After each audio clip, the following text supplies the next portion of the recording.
If I were to write an article that is before the 19th of May in 2024, if I were to write an article then on migration, I don't know, it would be hell, honestly.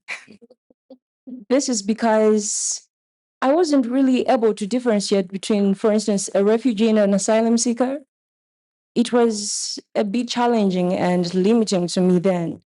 And honestly, for instance, when I was working with the Malawi News Agency, I would never pitch a story of migration concerning migration because I knew I would literally fail on that. But through this course, I was actually able to learn, and I can say I've successfully written an article on labor migration's double-edged sword. Yeah. This also boosted my skills. The experience that I had boosted my skills on journalism reporting. I understand. So this was actually a self-motivated. And I came to realize if I was able to complete this, then I really am into journalism. Journalism is actually my passion. So it really helped me. And just to add on that, actually, I'm looking at the course. It had the diverse presentations. There were graphics, there were videos. The way it was actually structured, even as far as self-paced is concerned, self-motivation is concerned, I believe everybody would have actually completed it and liked it, even without the guidance or the direction from the team. So thank you. Thank you very much, Chisomo, for those insights. Yes, Aisha.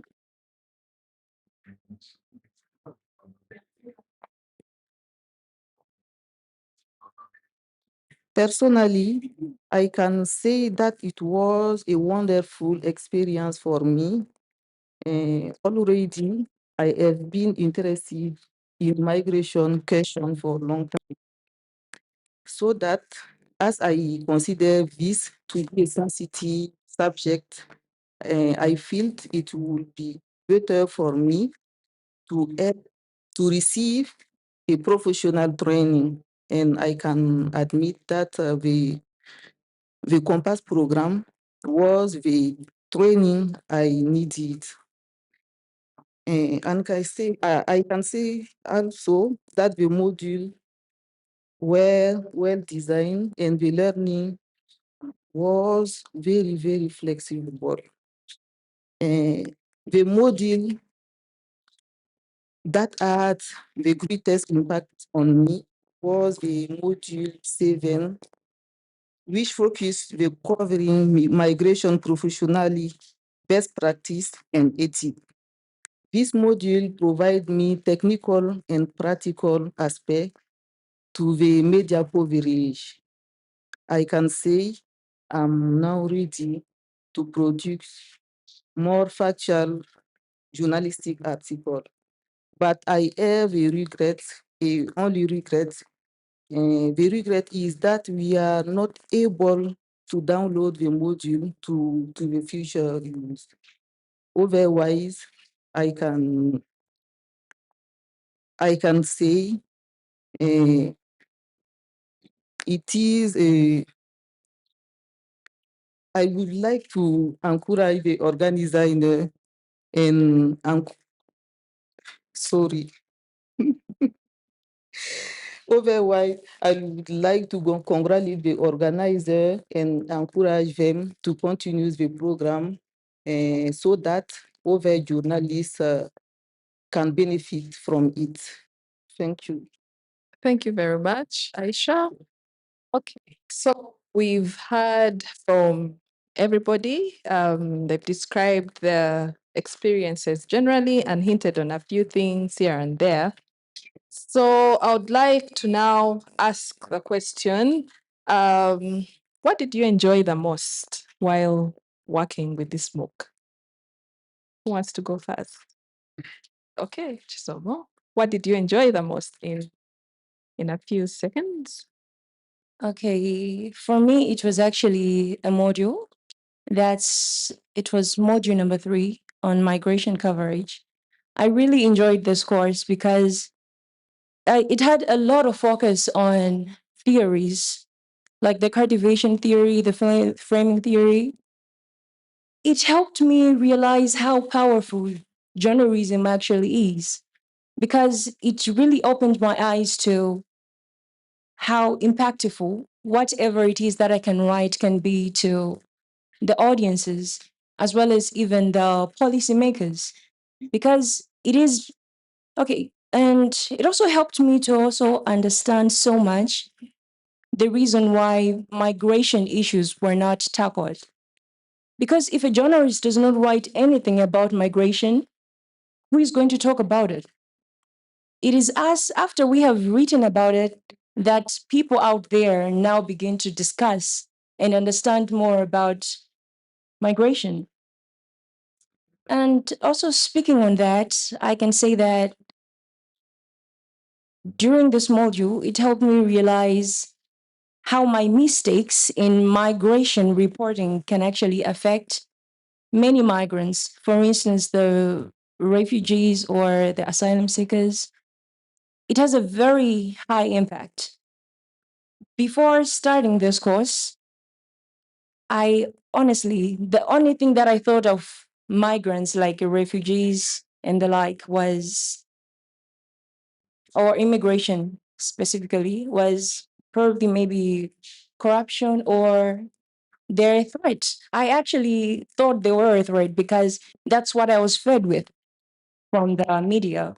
So it helped me, this module 3, helped me realize that everything that I do should be extremely ethical, and literally everybody has to take a step in trying their level best to understand in depth on what they're working with. Thank you very much, Chisolo. Bill, yeah. I enjoyed the plugins. There were a lot of plugins, YouTube plugins, to documentaries. Specifically, this documentary, "The Shattered of African Migrants." I felt those plugins were very informative. They were very interesting, and they broadened my grasp of the concept of migration. It's interesting that actually people go out and face what they face, and these plugins were interesting. I found that very nice. Then also to say, I graduated in 2023, but I think the concept of continuous learning is a very important concept in the field. So this course was sort of a refresher course for me, not only on migration, but on journalism as a whole, because you notice that in this course, you can apply knowledge into different journalistic, into different journalistic aspects. So I found it very interesting. At the time when I was doing this course, my editor at the Standard had given me a story to do on the late Dr. Brian Semuju. And I found it very challenging, going to talk to someone who has lost a loved one. And I immediately borrowed the concept of trauma from this course to go on that duty. And I was successful. So I found those interesting, relating with the course as I was practicing in real life course, not only on migration, but on other aspects. So that is one thing I found interesting. Okay, thank you very much. I'll now ask Aisha, did you learn anything new? I know that Chisco has told us a lot of what she learned. Now, I'd like to hear from you. Did you learn anything new, and what was it from this course? Yes. Did you learn anything new? What new thing did you learn? I can say I like the format of the learning because, as I say, the learning was very, very flexible, and I could study whenever and wherever I want it. Okay, thank you very much. Sharon, did you learn anything new? Okay. One of the perceptions that I had before the training, was that a lot of Africans are moving out of Africa to the outside world. And I think it was in my mindset. That's what I felt. And then we went to the figures. I think that there's external sources, it occurs. Like it's the International Organization for Migration. I think there was a lot of resources there. And I actually realized that Africans are moving within Africa, which is a good thing. I think there is also that report about challenging the narrative. Uh, yeah, I think we can do better as Africans anyway. Yeah. We have the resources, we have ourselves to support each other. And that's something that I realized we can have solutions for migration, other than forcing ourselves on people that don't want us. Thank you, Sharon. Clara, briefly, what new thing did you learn? I can say the verification tools, how as a reporter, you have to, after you have collected your data, you also have to verify if it's true and from which sources in your information. And it's very important, especially in this digital era where misinformation is all over. So, as a journalist or as a reporter, you need to have accurate information, and also your reporting. It has to be based on uh, ethical reporting. There were ethical guidelines on reporting, which included reporting facts and not bias, as well as the interviewing techniques in traumatic situations, as well as the post-traumatic stress disorder for a reporter. I think it is mostly taken for granted that as a reporter, you just feel like, no, I'm strong. You can't assess yourself. You need to talk to someone after your whether you were in a certain situation, you were collecting information and all that. You need to be assessed. You need to talk to someone if you're not feeling yourself. Thank you. Thank you very much. I'll now ask Chisomo. You seem to have almost faced no challenge, but I'd like to hear from you. Were there any challenges that you faced while undertaking this course? I pick on you specifically because your experience seems like everything went well. So I'd like to hear if there were any challenges that you Well, faced. Actually, I did face some challenges, I could say. One of which was the absence of immediate feedback. So you can imagine I am working on a module, for instance, module 1, and then I have a question or something is not working or a video is failing to open, something which also happened, which really happened to me. I was really unable to access one of the videos, but access to immediate feedback was actually a very big problem, because if that is my free time and I'm waiting for the feedback and the feedback is delaying maybe like 2-3 days, it would push me backward, because I would have planned that maybe I'll finish module 1 in 1 week, as it was 14 weeks, 14 modules. So that was a bit challenging, but also lack of student interaction. Well, it becomes easier and more insightful when you are having peer discussions. Because if I can put myself on a scale, I would say that I am limited to my personal understanding on the modules. I did not have anybody who I could actually ask if, like, maybe, how are you doing on this module? How do you see this? Because we were on different paces. So it was a bit challenging to me as well. And again, there was no offline access. That was a major challenge. And it still is to me because the information that was provided there is very valuable to me. But I noted that even after completing the modules, I'm unable to access them again. But there is still a lot of valuable information I would still want to get from there. So those were the challenges that I experienced. Thank you very much, Chisomo. Aisha, did you experience any challenges? Can you just Okay. share with us one or two? I can say that currently I plan to write many articles in the situation of my country.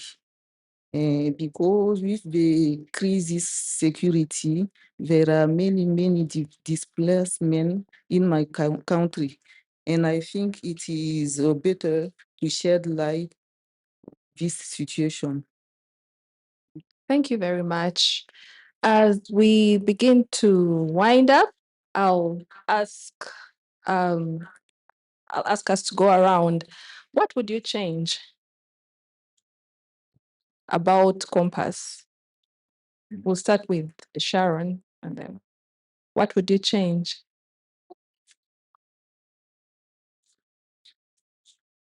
Uh, I think I would have more engagements with the trainers. I think we had like two, but I would have more because, like she said, I think there was a platform where people could interact, but someone would ask a question there and no one is answering. People keep asking and no one is answering, and you wonder really what's the purpose of this platform. So I would make it more interactive. Okay, thank you. Aisha, what would you change? I can say that I'm satisfied. Okay. But I would like to download the modules for the future use. Okay. Bill? The first thing I would change is that I would have a platform, a unified platform of Compass students. Now, I've seen platforms of Makerere. I don't know if you have platforms in Burkina Faso, but we didn't have a platform here. But on top of having a siloed university platforms, I think it's important to have the whole pool of students in one platform. There is that unit on collaboration across borders, journalists working collaboratively. I think this will ease in that process. I was recently doing a story on universities and how international students and refugee students are treated in universities. And I wanted a reference from other universities, say in Malawi, say in Kenya.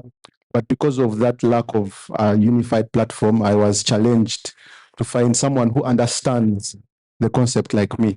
So I was not able to include those aspects in the story. Okay. Then finally, I would also include in the course a project on the participants probably do a project, a collaborative project together, so that they can be assessed on that project. I think makes it will make the program more practical. Okay. Yes. Thank you very much. Clara? Um, the the course was good, considering that it was flexible with the safe paced. But then I would propose that we blend in the live sessions. I think it is also a topic that was discussed in the morning with the previous keynote speaker. blending in the live sessions.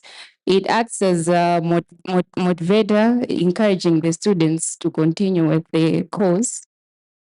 In one of the modules, there was more like a video as well as the content. So the content added a voice. I mean, the video added a voice to the content that was shared. So I would love to have that in all the modules. Thank you. Okay, thank you very much. So what would you change? Well, to my stand, I would say that I really hope the campus program would make the campus accessible, the program accessible offline, and as well as still enable students to access the programs, the modules, even after the completion. Because as I had earlier on said, the information was very valuable. It is a lot, but very valuable. And I actually need to still be going in there, here and there, whenever I have an article to write on. And also on technical issues, I would propose that at least there be at least an increased number of people who can help us when we have technical issues. Thank you very much. Lastly, this is a yes or no question. Do you think that this model could be applied to other course units? Yes or no? We'll start with you, Chisomo, and then we'll go around to everybody. Yes, I think it would be Good. Clara? Yes. Good. Bill? Yes. Mhm. Aisha? Yes, too. Thank you. Sharon? Yes. Okay, so ladies and gentlemen, we've come to the end of our panel and would like to invite a few questions. Richard, would you? Okay. Yes, Professor, somebody help us with the.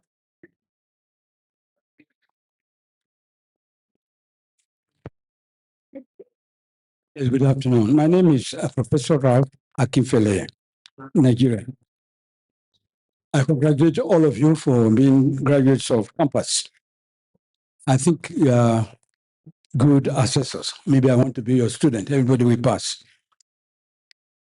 I want any of you, maybe perhaps all of you, to comment on the unit or content pluralism in the modules.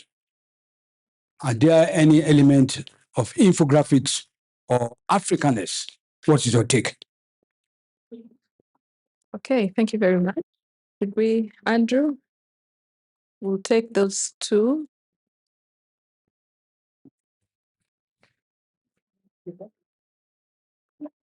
Thank you very much, and congratulations to our students for taking this course. In the morning, our speaker touched on the issue of receiving a certificate, say through an email. That was an interesting aspect that I got, and that kept me thinking whether the validity of this online certificate is something to go by. I want us to use this opportunity now that we have fresh graduates of online learning to gauge their perception. What do you think? I think someone said received the certificate online. What's your perception? How are you valuing it versus other certificates that you have that were not online? Okay, thank you very much. Okay, so far, those two. Please comment on the pluralism, the content, and how African it was, right? Okay. Yes, the Africanness of the content and how varied it was. I'm not going to answer the first question. Yeah, but on the second, I don't know where people are getting the perception that online certificates are not valued. I can tell you that the ones that have, because this is not the first number, when you put them on your CV and you're looking for a job, people just have to get details to be sure that you really did this course. And I think, like the speaker in the morning said, it's about a mindset, change of mindset, because no one is going to give you a certificate before you finish. I know there is a lot of forgery that can be done with online learning, but it's really a resource that we can take advantage of. But this is confirmed that really employers look at online certificates the same way they would look at your usual certificate. People are getting masters from the UK and they are being used. No one is going to say, oh, you got this online, so it is not. Okay. Yeah. Thank you, Sharon. Um, I just wanted to add on what she said. Apart from the fact that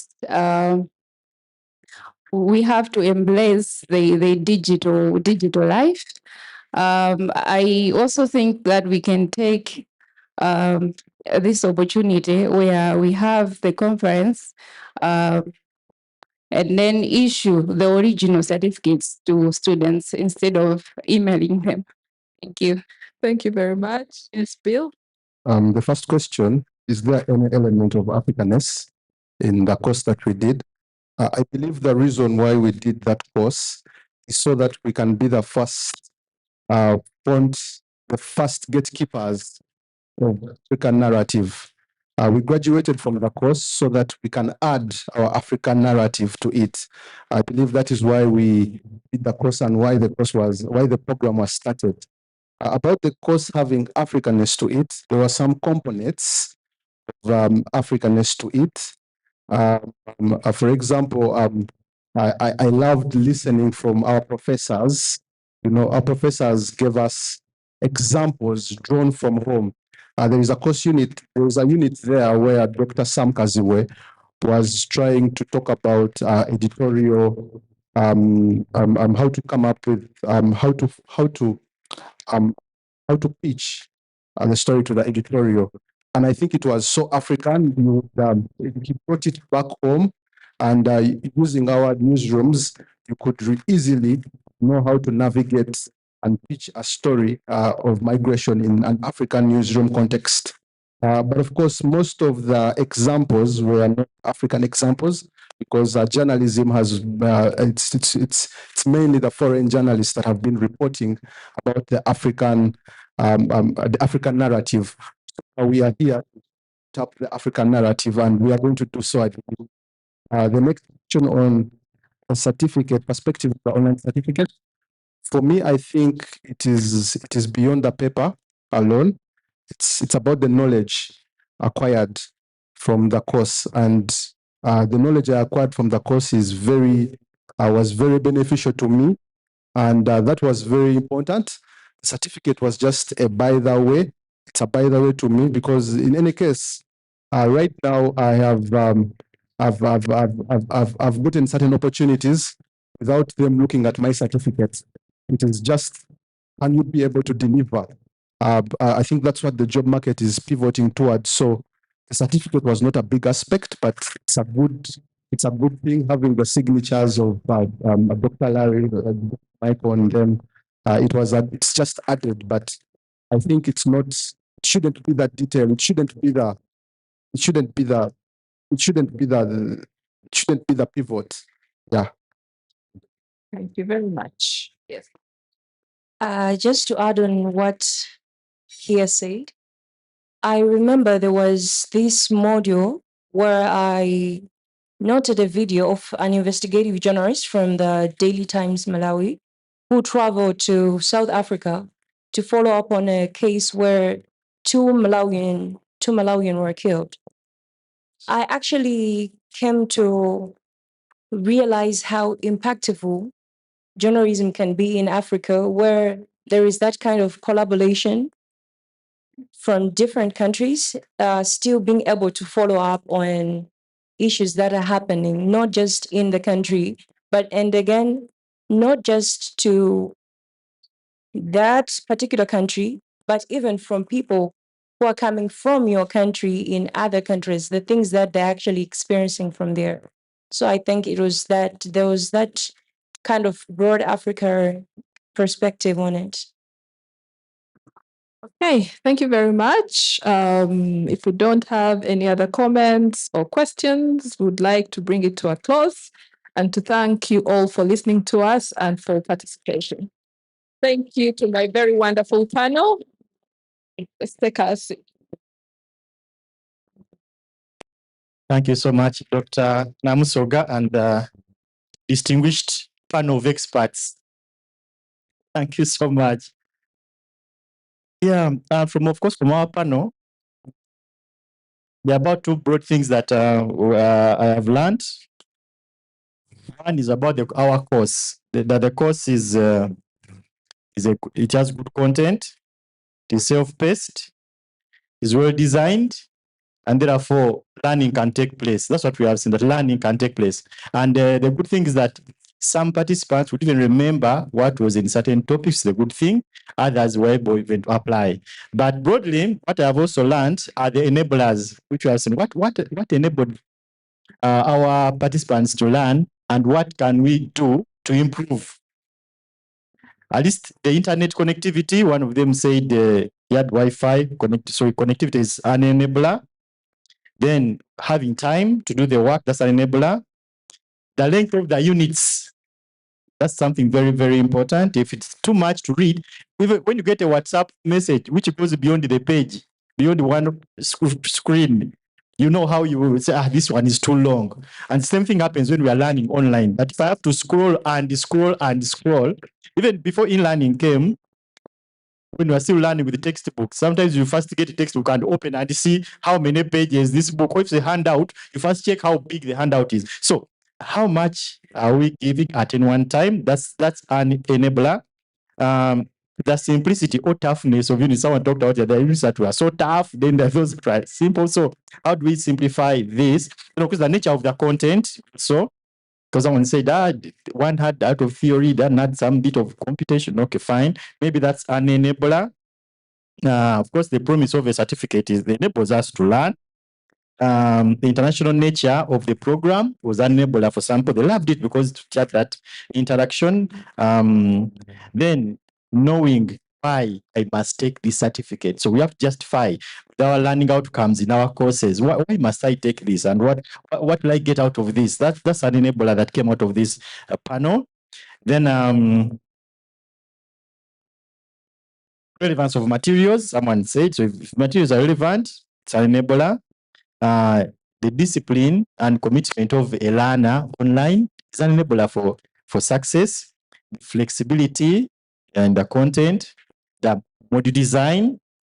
Then, of course, if you are learning as you're practicing, it's an enabler for success. And we are told the newsroom kind of approach that I'm learning as I'm doing. So it's something that is an enabler. And of course, from the challenges, more enablers came. For example, if you have downloadable maybe modules or content which are download, maybe it's an enabler. If we have immediate feedback from our facilitators, of course, that's an enabler. It came from this panel. Then peer-to-peer interaction. If I interact with my friends during a discussion, that's an enabler. If there's offline access of modules, maybe if wherever I am, if there's this other module, and I think Moodle, Makerere University, our Moodle at one time had an offline version. I remember where you go and work offline, then when you're back internet zone, then it synchronizes the whole thing. I think the technologies that are possible where we can work offline, given the context. Then engage with our instructors, that is something that enables. Then they talked of unofficial kind of like site where the CoMMPASS course can be, where all of us can go and find it in one place. Then, of course, blending it with the synchronous sessions or real-time sessions, maybe once a week or twice a week, if we can have this 30 minutes Zoom discussion, that's an enabler. Then multiple presentation of materials, got multiple presentation. In the inclusivity of e-learning, there's what called multiple presentation. And someone talked about it here. If I can have text and a video about the same content, it resonates well with learning. That I can reinforce, but also two, I can opt for what I prefer to use. And that's an enabler which came out of here. Then, of course, making our modules available to the poor have already graduated from the course, so that when they're in the field, maybe they fall back and say, let me fall back and see if there's something I can remember. And there's something about technical support, that if you have technical support available as an enabler, at any one time when I'm stuck with something, I can be helped. And of course, the contextualization, let me not say Africanness, although I can say that, but contextualization of knowledge, whatever you are working, you can contextualize your programs so that your learners can relate to their context. Of course, if you have very many valid learners, you may say this is African, but you may also ask learners to do exercises based on their context so that they all bring different perspectives to learning. So that is it. Maybe we also need a collaborative platform. I know the MasterCard Foundation has what called a Baobab platform, those who have had it, where whoever has ever taken a MasterCard, whatever it is, whether you were a facilitator there, whether you were a learner there, they have that other platform where all the alumni meet there and they can discuss their job opportunities, their challenges, their all those things. That other platform, so that we don't lose people along the way. We keep from the LMS, we keep them to in another again platform, and we keep communicating. The opportunities are communicated there, program reviews and whatever else we can communicate. So that's what came out of this panel, and to such a very rich panel. Dr. Amsoka, thank you very much for the coordination of the panel, and the panelists, thank you so much. And also our module designers, we thank you so much because they are in this room.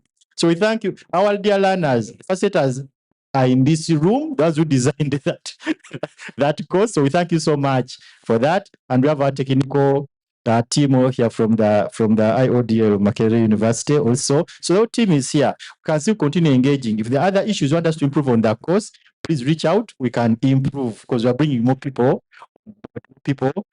And there's something else which I'm thinking, because coming as a MOOC, eventually it will be a mass online mass online course. Those of you who have graduated from the course, of course, we shall have to discuss whether you can be part of the support team. Because when learners become many, sometimes you can group them and attach support people to them. So if you have graduated from that certificate course, don't hide. You keep around because you may support other people. So thank you so much for that. Maybe let's have a hand clap for the panel. Thank you so much for the good work. So we're going to take a break. I think the tea is just over there. And in case the phone rings, end of corridor, left. Yeah. So let's have a break, maybe for 20 minutes. 20 minutes, I think. Left and right. Oh, yeah. So in case your phone rings, you can extreme, end of the corridor, left and right. Probably we shall know from that side who goes left and who goes right. But now, let us have a cup of tea. Let's do 20 minutes and return probably half past the hour so that we can catch up with lost time. Thank you so much. See you later.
I want to live for you.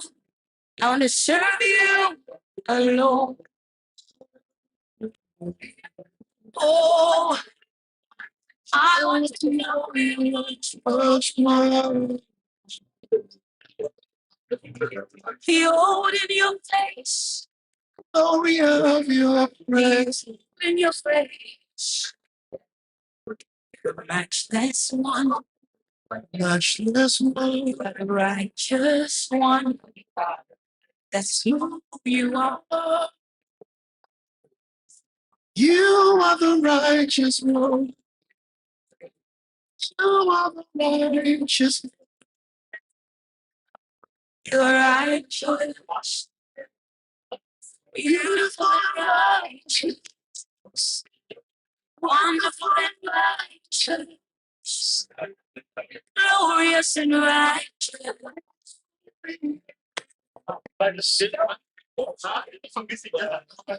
That's who you are.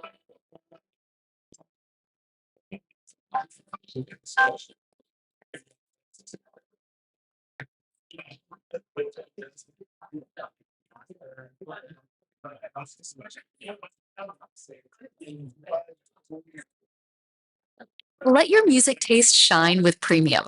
Host a jam with your friends and share your favorite songs with the entire squad without ad breaks. You can also play your favorite albums in any order with unlimited skips and repeats. Tap the banner to learn more.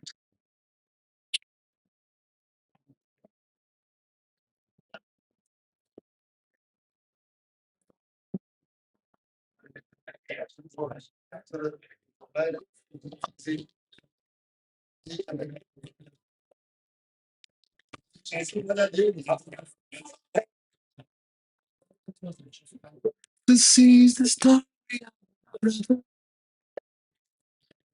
who slept and woke up in forever land. He looked around, nothing's familiar. He wondered how it got to be there. He took a walk around the city and saw this brick house with a small door. Walked into the room and saw a man in white. Must be an angel, so he said. Mr. Angel, I'm a stranger. I don't know what's going on. The last thing I remember was I slept last night. This is about a town that takes you where you get a crown. Must have head of heaven where you came from. Only those whose name I find written in this book of life will forever be in paradise. Is your name in this book of life? Is your name in this book of life? Yeah.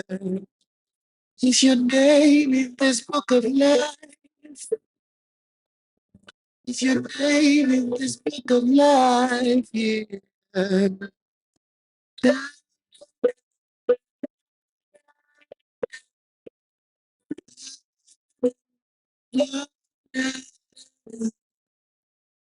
Flipping the pages of this great book, this brother gave a cosmic gaze.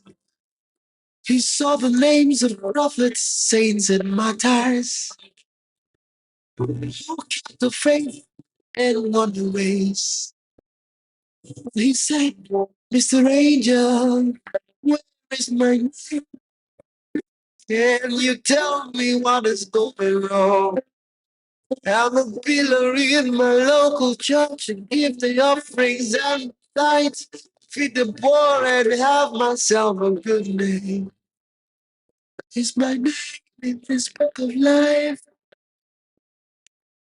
is my name, this book of life. Yeah.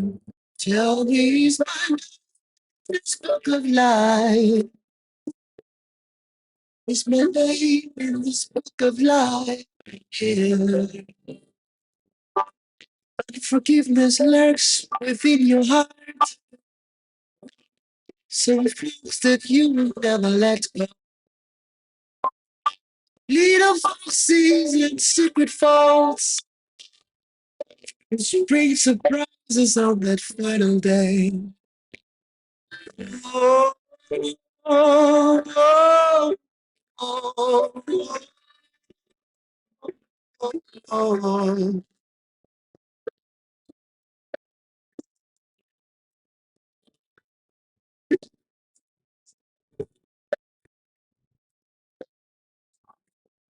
So much for this wonder, brother. What about you? What about me? Let him the things that he stands. You take it, let's get fall. The pure in heart to Jesus. Those who's gathered with purity. It's your book of life. It's your name, that book of life. It's your name, that book of life. Tell me, it's your name. Think about it.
Casting crown, lifting hand, bowing hearts is all we've come to do.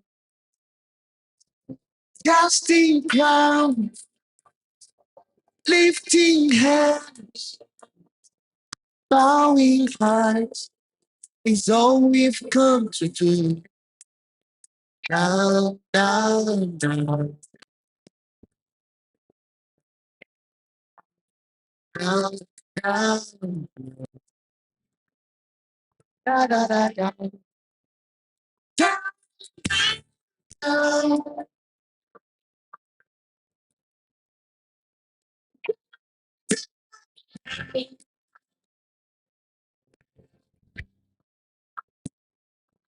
casting crown, lifting hands, bowing hearts is all we've come to do. Casting crown, lifting hands, and bowing hearts is all we've come to do. I don't, I don't, I don't, you don't me. Always in your name. I know you don't.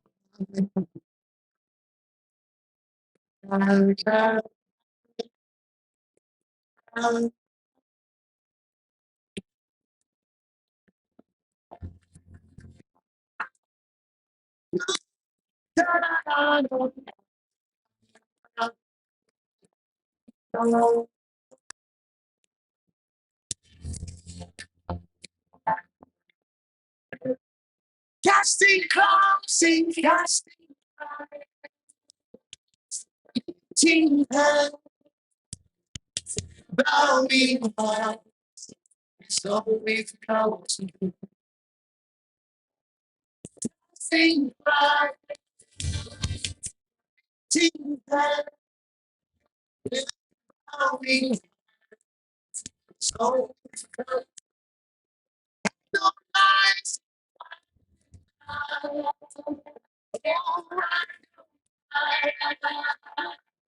I know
you reign on high. You reign on high.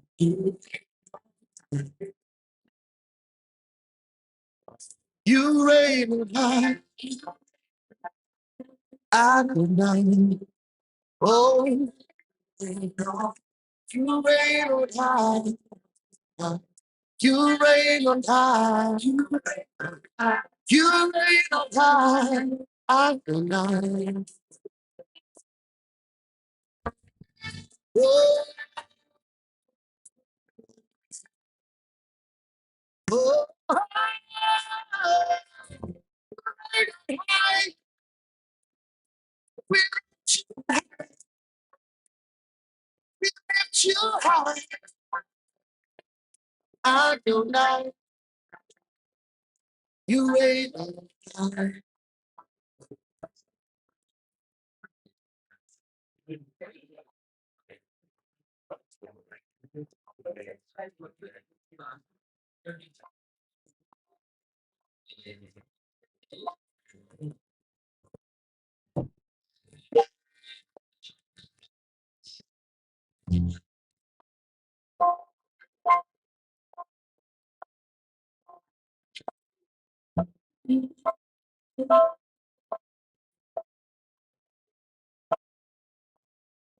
Oh, Jehovah, I'm here. Oh, Jehovah, I'm here. Oh, Jehovah, I'm here. Okay. Oh, Jehovah, I'm here. Jehovah, I'm here. Oh, Jehovah, minha menene, para fogueira.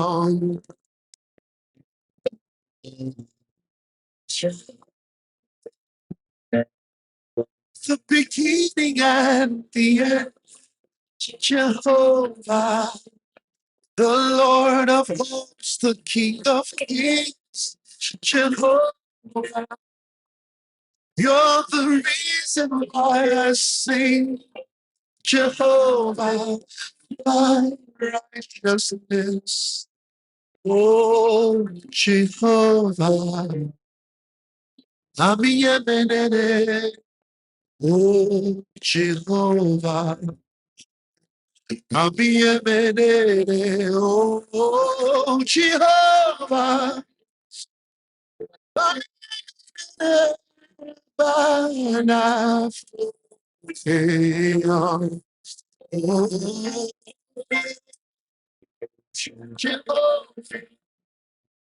you are the beginning and the end. Hey, Jehovah, you're the Lord of hosts and the King of kings. Oh, Jehovah, you are the reason why I sing. You are Jehovah, my righteousness.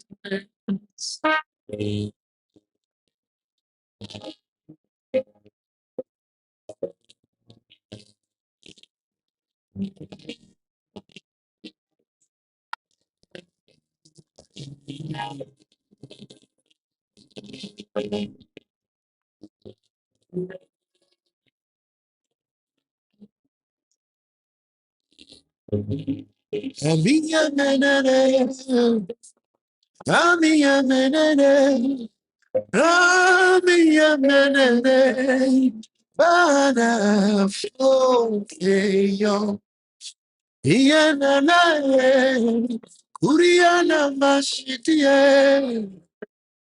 amiya menene, bana fokeyo.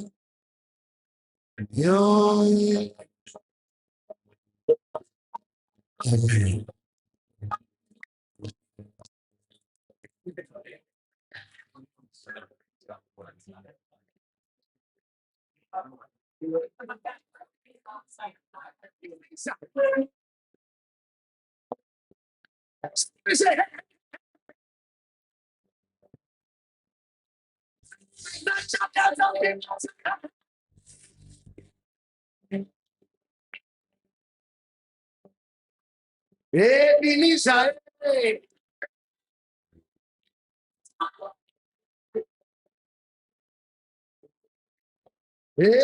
Ebenezer,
one more time. If you are just looking, you are wrong.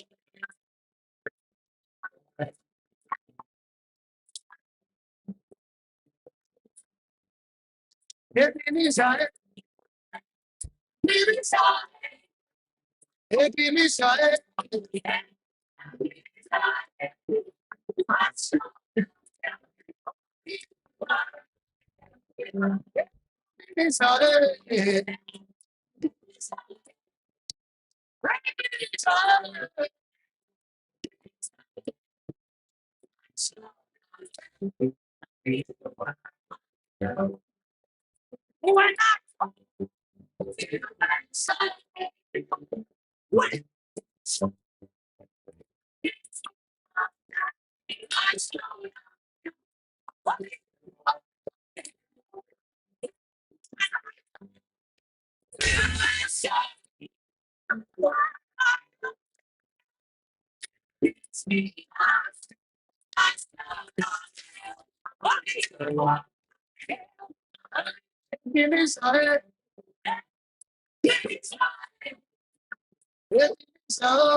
Want to spice up your listening? Smart Shuffle can weave in song recommendations for your playlist when you join Spotify Premium. Or start a jam, where you can invite your friends to create and add to shared playlists, all with unlimited skips and repeats. Tap the banner to learn more.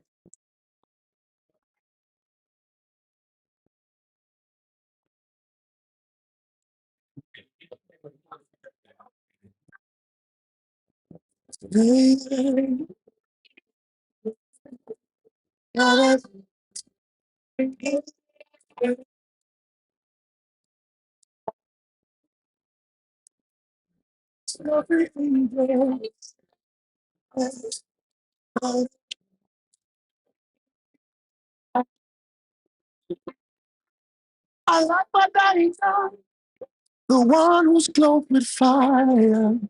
Your voice resounds like thunder. We glorify your name. I like my daddy, the one with eyes of fire. Your name is full of wonders. Come and manifest yourself. You are the Holy One, dwelling in light so bright. You made the sun and the moon, but you shine brighter than all. As we rejoice and call upon your Ladies and gentlemen, let us settle. place and manifest yourself.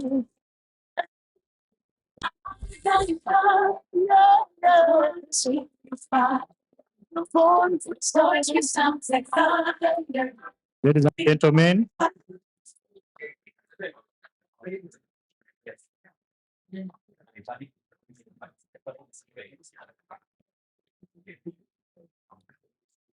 so our colleagues who are out, please come in. I greet you once again and welcome back from the short break for again another exciting rest of the morning and early afternoon. According to our program, we should be having a view, Alex Tarimwa, the journalist. But before that, the interview, like I told you, we are proud to have in our midst the Commissioner for Admissions, Scholarships and Students Affairs, the Ministry of Education and Sports, with us here in our midst. And I'm kind of going to request him to make his remarks, after which we shall continue with the program. So, Mr. Mkwata Mpola Mizame, please welcome to address us, and thank you for gracing this occasion. Please.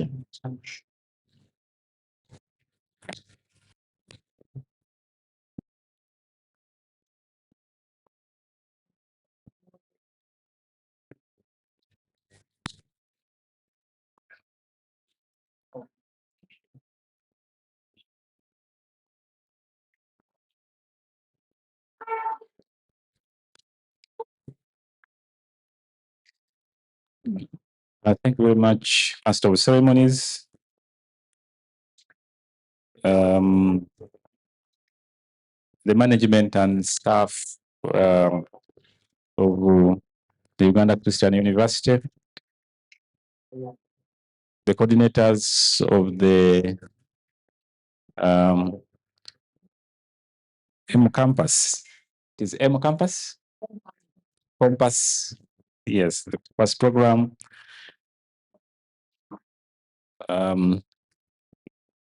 My colleague from National Council for Education, all of you participants from within and from outside Uganda. Ladies and gentlemen, good morning to you all.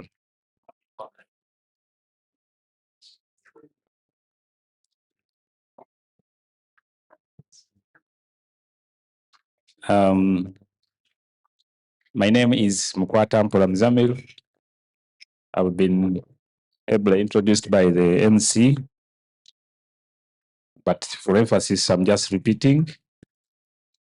I bring you greetings from the Ministry of Education and Sports, partially from the Permanent Secretary, who is actually aware that I'm here for this conference.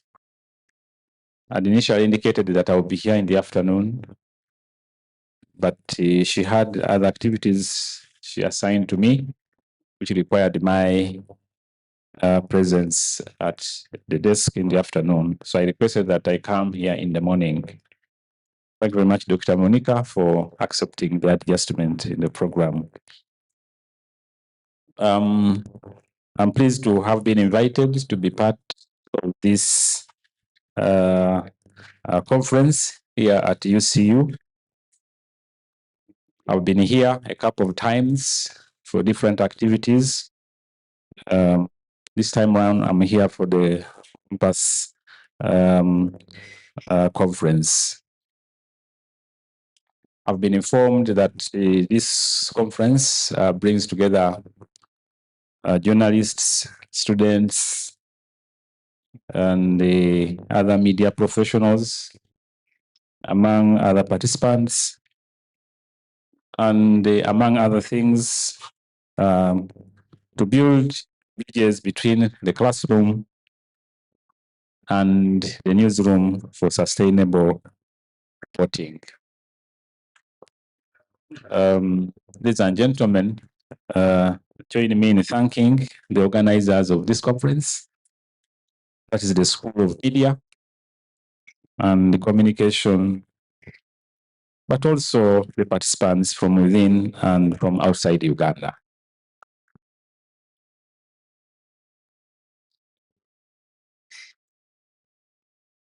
At the Ministry of Education, as already introduced, I'm Commissioner, should be for higher education, but I'm particularly responsible for admissions, university admissions, and university admissions for the other tertiary institutions, as well as scholarships and student affairs. And as an added responsibility, I am the Erasmus Plus national focal point person at the ministry, I think for the country, for that matter. In that capacity, I'm required to play some role in promoting and supporting the Erasmus Plus programs in the country. Some of these may include helping individuals and organizations to find out about Erasmus Plus opportunities and how to participate. Organizing events, promote Erasmus Plus, and to showcase project achievements, and to support the development of international partnerships and cooperation in education training, youth, international abilities, among other things. In that regard, therefore, I would like to thank UCU, particularly the School of Journalism, for grabbing this Erasmus Plus opportunity and for partnering with the different universities in this consortium. Where I sit, ladies and gentlemen, UCU is one of the non-state universities we are proud of as a ministry.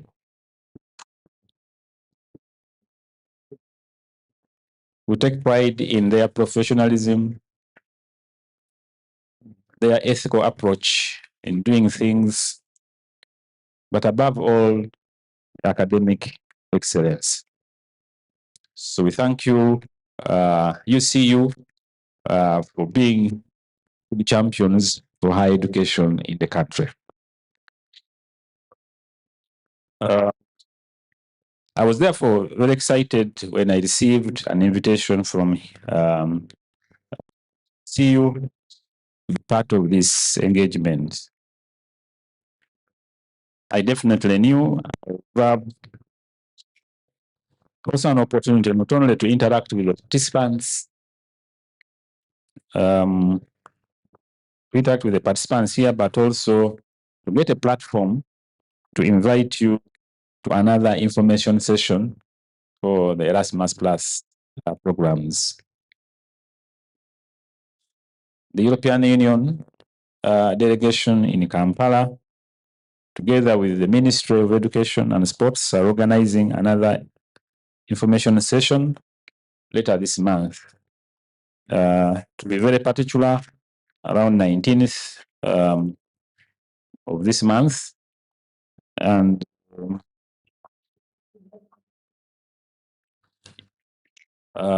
Uganda Christian University has always been part of these sessions. I would like to welcome you once again for this particular one. Formal invitations will come out later this week for purposes of registration and sharing of areas for discussion. When I saw something to do with mobility here, I sent a message very quickly to my EU colleagues that let's make international mobility for staff and students as one of the areas that we shall have to share information on. So everyone present here, the information session will be hybrid, shall have physical participation, but also we shall have virtual participation. The physical participants will be at the EUD offices, at the President Towers, and then the online participants. Please, when you get the link, I will share it through Dr. Monica. Register, be able to participate, either get new information or seek clarification on what you already know but may not be. You may have some questions about it.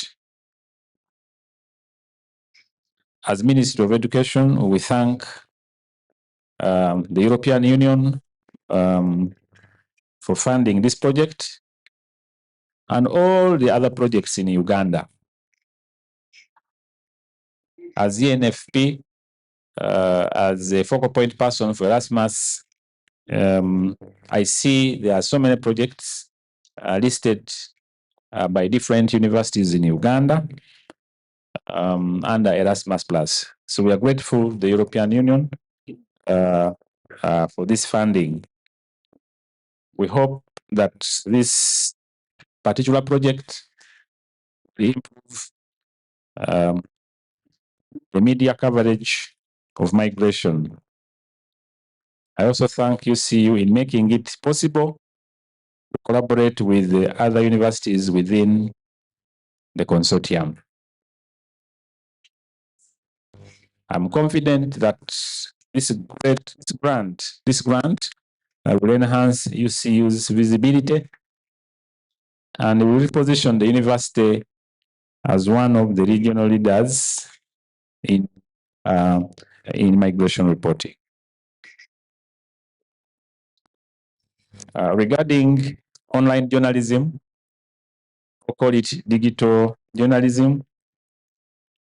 I think this is one of the innovations relevant to the times now, and also relevant to the global trends we have in the world. Production, distribution, and accessing of news via the internet makes everything very interactive and very, very informative. However, the reporter ought to be very, very careful, as they may not have the monopoly of the information.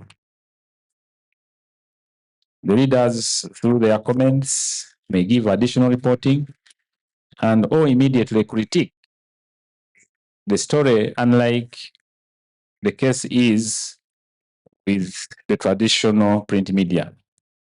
With the traditional print media, someone may not be satisfied with the story, but will have to wait either the following day or at some other opportune moment to critique or to give accurate picture of what has been reported. But with this digital journalism, the comments come almost instantly.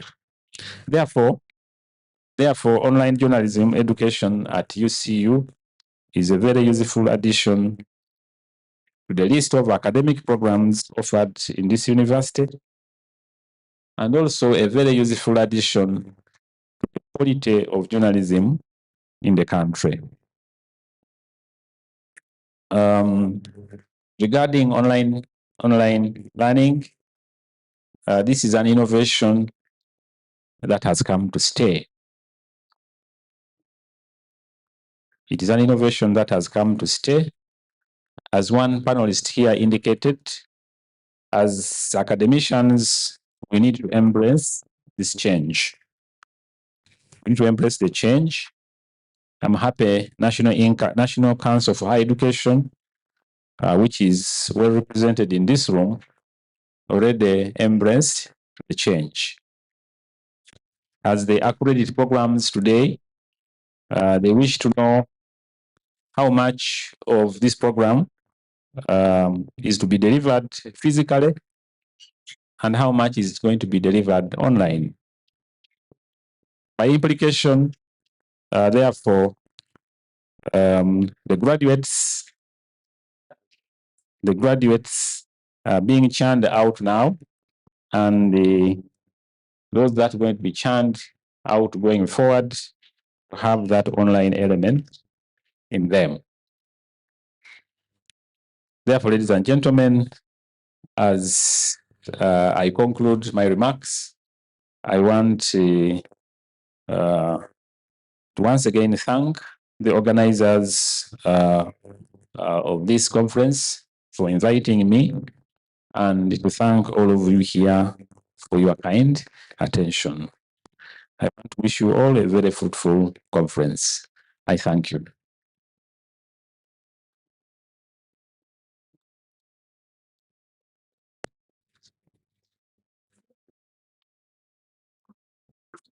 So thank you, Sir Mr. Mkwashampola, for those kind remarks and for blessing our occasion, and for us to know that at least the government knows us. Yeah, so thank you so much.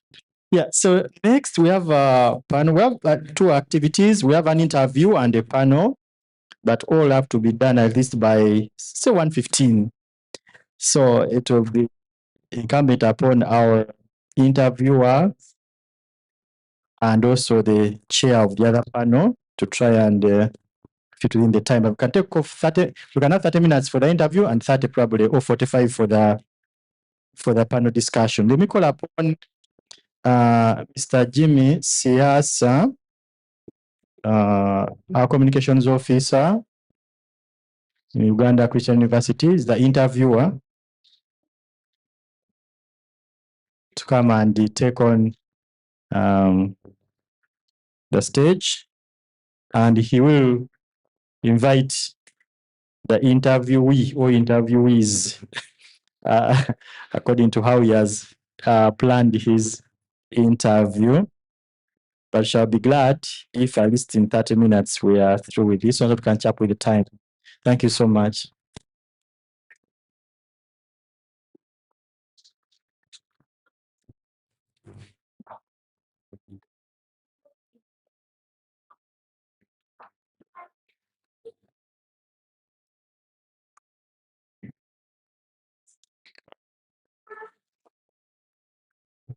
Thank you very much, my dear Master of Ceremonies for the day. I greet you all in your respective capacities. I have for the day only one interviewee. He is the co-founder of The Last Drop Africa, a media non-profit covering climate change issues. He's also a consulting editor at UNICEF Uganda and a graduate teaching assistant at Aga Khan University's Graduate School of Media and Communications. He is also passionate about media viability, monetization, and climate change. A very modest man who hasn't waited for me to unveil him like a special package. Please put your hands together for Mr. Alex Taremwa. Alex, you're welcome. Please take the middle seat because you have no company. It's just the two of us and the rest of them. MC, we're going to do our best to salvage the time as we wrap our heads around the topic, how to embrace excellence in journalism e-learning in Africa. Alex, you're welcome. Is there anything particular I missed out in your introduction that you may wish to tell our people? Much almost afternoon. Everyone, it's almost less than a minute too. That introduction was sanctioned. Left out maybe that I'm a new father. So where I come from, that's a big deal. Please, a round of applause for him. That's not it. All right, Alex, let's start by defining some of these key words, concepts. What does excellence mean to you, and particularly excellence in journalism? In journalism as a profession, which is an area I've been in 12 years now, excellence is essentially being approach. Meaning that every information that you present is factual, is verifiable, is truthful, can be there's a way that can be corroborated with other sources. So it's not basically coming from you, basically biased. So that's how I perceive excellence. And what does that look like within the context of e-learning? Well, I think you're asking that in the context of journalism. Yes, journalism, e-learning. Education. So for me, as currently someone who is within the institutions of excellence, is us as educators giving, which is more than enough, those that we teach as tools and resources go out there and the profession that they have come to school to do. in essence, especially in this digital age, is teaching them about using digital skills to deliver information, balance views, not just of those who are near, but even those who are in marginalized communities to have their voices on the table, cover topics that are not sensational or just entertaining, but also useful for the needs of those that consume this information. But also to make great effort to find that there's no divide in the sense of those consuming information, that each one, those that have access and those without access, still have the same equal opportunity to achieve, consume, disseminate personal information, as was envisioned in the freedom of expression and opinion and other facets that we have of law that make this practice feasible and viable. Okay, very good. Now, that sounds still broad, still universal. Let's bring it a lot closer to home within the context of Africa. What does excellence in journalism within the context of e-learning look like within an African context? I think yesterday we did quite a phenomenal job in trying to colonize how we teach, what we teach. Someone mentioned earlier that when you go through our current education system to get to a tertiary institution level, majority of what we consume is not locally sourced. You know much about the St. Lawrence Seaway, the British Columbia, European history, but if you ask even a moderately educated Ugandan about stuff happening around the continent, they will fumble knowing certain things. So for me, excellence is in one way bringing that broader context in which we live to the learners, but also making great effort to show them or contextualize for them what is within our context. So, for example, just to give an example of the topic that we're discussing now, which is migration, I think from the 1860s, in the culture where I come from, there's been a lot of that happening. From my great grandparents who moved from certain areas of Western Uganda, where I was born, hunting for water and pasture, up to this point when the factors above their control. It's conflict, it's war, economic factors like trying to get money, so you have to move to different countries and all that. So we don't learn a lot of that when we're discussing issues of even in at university level. I don't think I know of a university that has essentially taken on a unit to talk about mobility or migration, but we know that from a broader perspective, Uganda is highly counted as one of those countries that has an open door policy. So in a sense, we are doing quite well, but internally, a lot of fractures that I think some of these programs can help to patch up and build a stronger foundation. Can you help us appreciate more those particular internal constraints you're trying to refer to that have made it difficult to attain the kind of excellence you're talking about within journalism training in Africa? Okay, I think for me, the most important one is what I would call intersectionality. So when you're teaching, for example, on migration or pretty much every other topic, not much happens to try and show you how that it affects you. You mentioned earlier that I am in climate change reporting. It's not something that I really started up enjoying, but I found that when they teach you climate change, any new thing around climate change, they don't talk about how it affects your health, for example, but the air that you breathe just outside of this room contributes to the health of your lungs. So the non-communicable diseases that you're suffering are a product or a byproduct of climate change. Or, but in migration, the movement of our grandfathers through the cattle corridor was because of lack of water and pasture.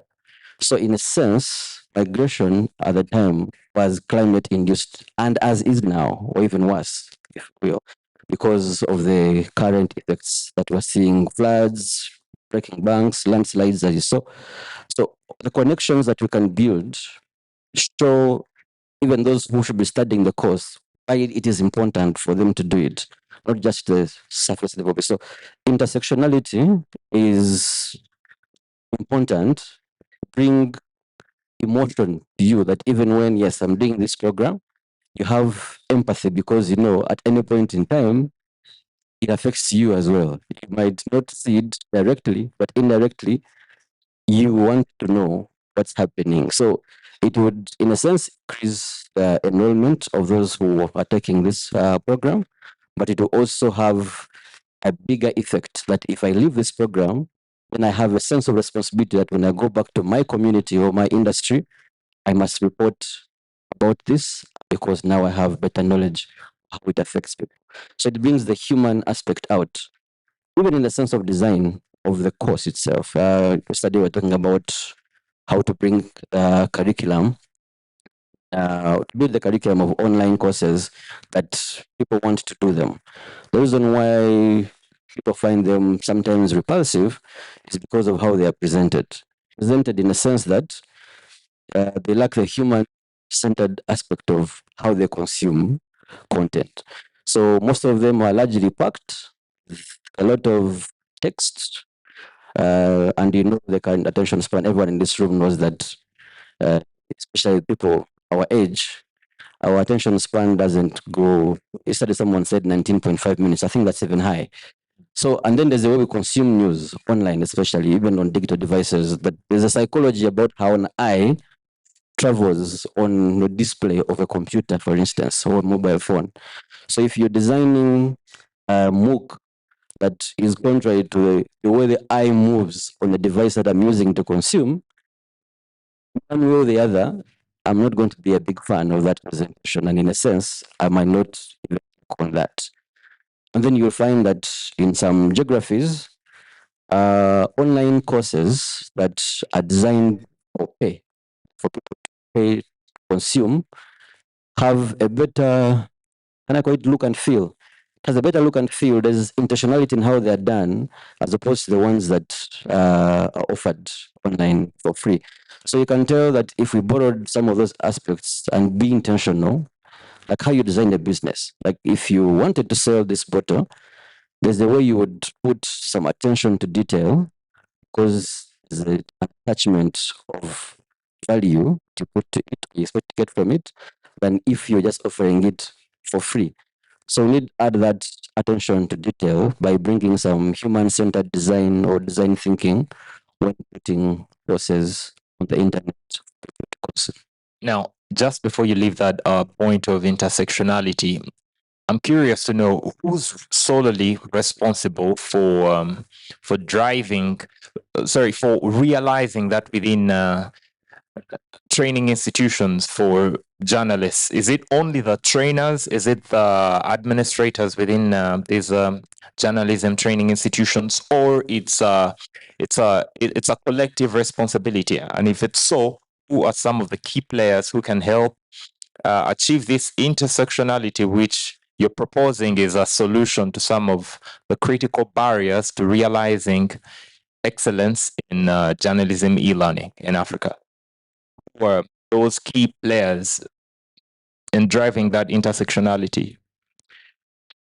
So a journalism institution, say a higher university of learning, would have internal capacity for delivery of such courses. But it's not every day that you'll find that on your faculty you have all this resource of people who know about every other topic you want to offer. And in that sense, there's quite room for building partnerships with certain NGOs or CSOs or media development agencies that have the capacity not just to deliver, but also to design some of these courses. So I think the best model that is available now is the UNESCO. They have done quite phenomenal. I think I first did my online course in 2016. UNESCO. It was a partnership with the University of Victoria. And if you look at how they designed that course at the time and how courses designed in 2026, 10 years later are designed, it looked different at that moment. It still looks better than some courses that are available online.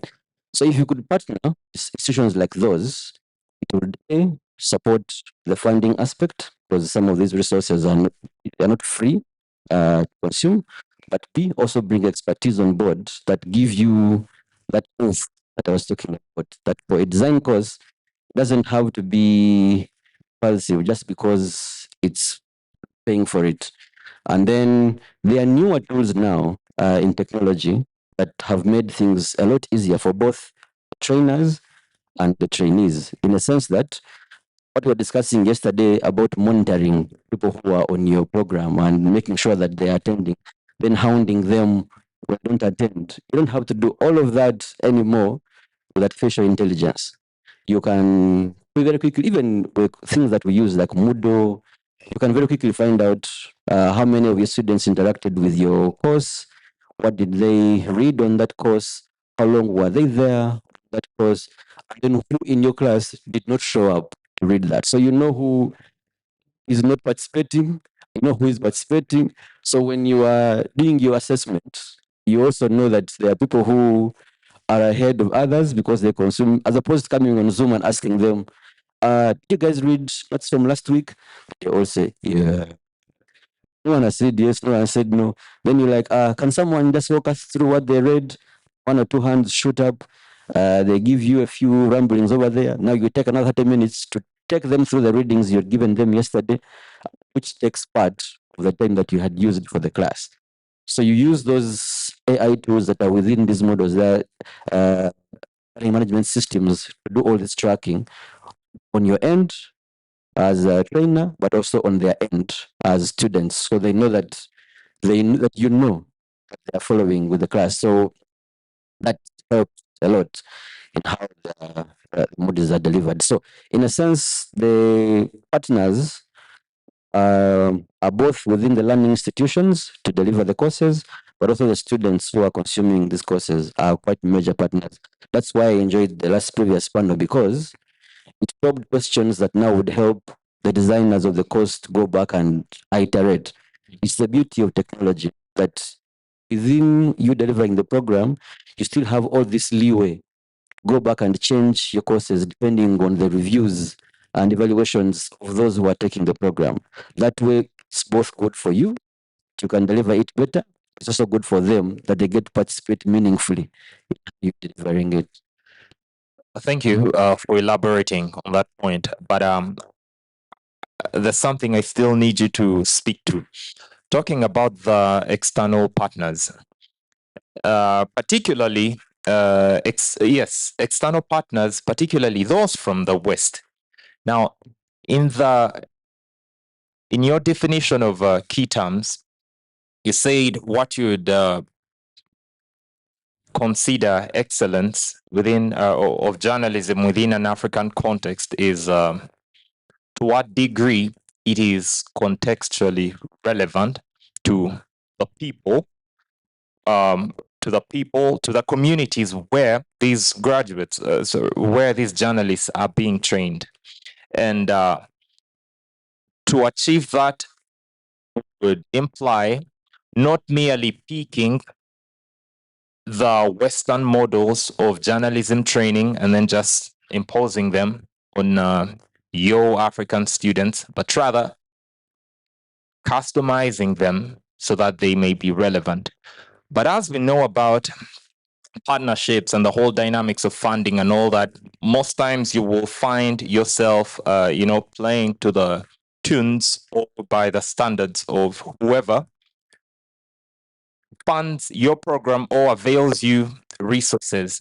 How then will you still maintain this integrity of making sure your locally designed programs are not interfered or influenced by training models that may not be relevant?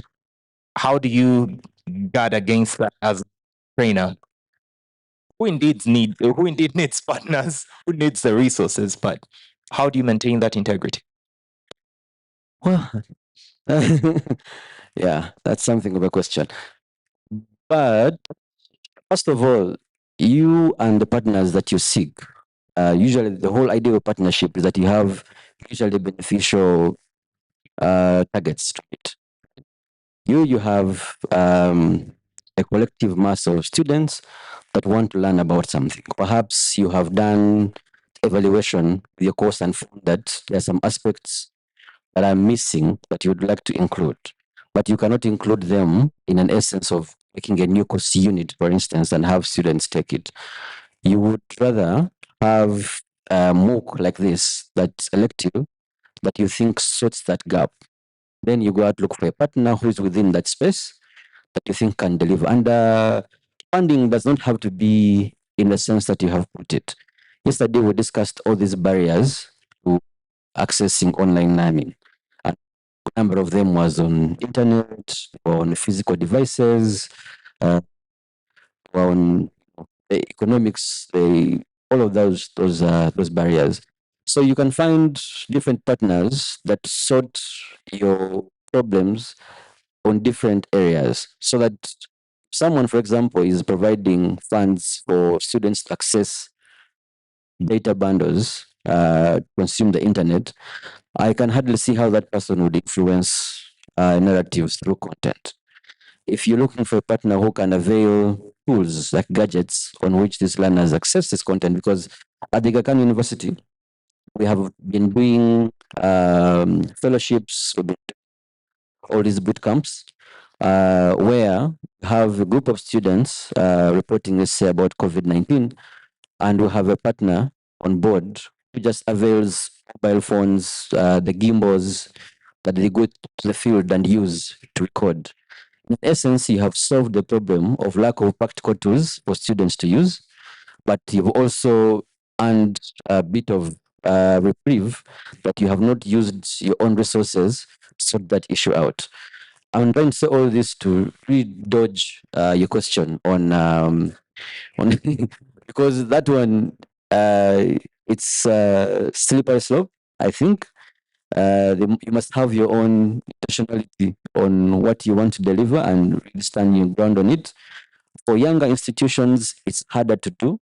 But for all the universities that I've seen that are partnering on this course, for instance, long established, they already have that foundation of where they can say no to this grant because they have introduced something that wasn't initially envisaged to be part of that curriculum. So if you're a small institution like Last Drop, you might have a few of those, but then your learning curves, you use them as a curveball and churn your way out across. But it's political. It's a delicate situation. Yes. Anyway, thank you. Thank you regardless for that response. Now let's talk a bit about community. What role do you think community and peer-to-peer learning plays in journalism e-learning? So what role does, for example, how have you seen this play out at Aga Khan, where you are a trainer? How have you seen the community contribute and peer-to-peer learning contribute to journalism e-learning? Remember, in the previous panel, Mr. Abbas Mpindi made a case for the need to actively involve and engage the community for all the trainees they have, because at the end of the day, they are the primary beneficiaries and the consumers of the information. And yes, the information that you create as journalists. So what role do you think they really play, and why shouldn't they be left out of this pursuit for excellence in e-learning within journalism? Thank you. So first of all, before we get to the communities, we need also to think about, in the aspect of e-learning, what and how these communities are built. For the most part, for us, it's throwing people in the WhatsApp group and say, this is cohort 5 or this is cohort 1 alumni, and we assume we have built a community. We just haven't. We just have pulled people together. So there are tools in the current environment that have me, you, John collaborate on a project. That's one of the things that Abbas mentioned earlier is that students are asked to do, say, a capstone project. So you find Alex Sarema from Uganda, Jim Siasa from Kenya, and some from Tanzania are all collaborating on that one project. So before they can get the certificate to graduate from the program, they produce one ready deliverable that they then use as their passage of way to the next step of the course. So for me, that's how build communities. So we foster collaborations as a means that before you get a certificate, you must show proof that you actually know and have understood how to apply some of these skills that you have gotten. So in that regard, you give both the learners the chance to do cross-border collaborations, and even when you are away, they still continue that camaraderie of production, especially in journalism, which is important. That you can have an editor who is here and you are over there, and you deliver an investigation that is earth-shattering on migration, not because you traveled all the way to the Gulf, but there was someone over there who could collaborate for you that story and you bring it together. So that's for me how I view the aspect of building communities as opposed to putting them in a WhatsApp group. And then there are also aspects of artificial intelligence now that foster newsroom collaboration. That if indeed we're trying to build journalists who are going to go to the newsroom and create all this content, we've empowered them with all this skill and they have all this knowledge, we've given them the platform on where to publish this. How then do they transition from just being members of our community to being active players outside of it? Active players outside of it is they go to the field where they're collecting this information, when they're speaking to their sources, when they're writing their stories, they still bring aspects, the value system that was gotten from the classroom to that environment. So for me, when you use the capstone projects model, it fosters cross collaboration, it builds for better storytelling, but also brings on board a lot of camaraderie that even when the program is done, the members, the alumni who are in that program continue to foster that relationship outside of you zoning them in a WhatsApp chat. Okay. Thank you for that brilliant response on emphasis on the need for collaboration, getting the community to actively collaborate with these technocrats. And now I'm curious to know, for you as a trainer, what, and this is in regard to reporting migration, what we know that competences ethical competences and frameworks are so critical when it comes to reporting migration related stories. From your experience, what do you think are some of those key ethical frameworks or competences that should be taught or emphasized when training these students to go out there and uncover migrations? If you had 10, like what are the top 3 or 2 ethical competencies and frameworks that should be really emphasized? I honestly think that there's nothing ethically peculiar about covering migration that maybe differs from covering climate change or health or any other in particular, except for the part that it requires a bit more empathy when you're talking to people who have gone through some of these. So for me, something that even transcends our classroom ethical consideration is that you be empathetic to people because you do not know their story quite that well. And if you want them to share it, you might just well just want to listen to it in the first place. I'll give you an example that I stayed with, I think in 2014, while I was at the Standard, like the other colleague earlier. I met someone who had been an ambassador in South Sudan. He was in Arua, Nile.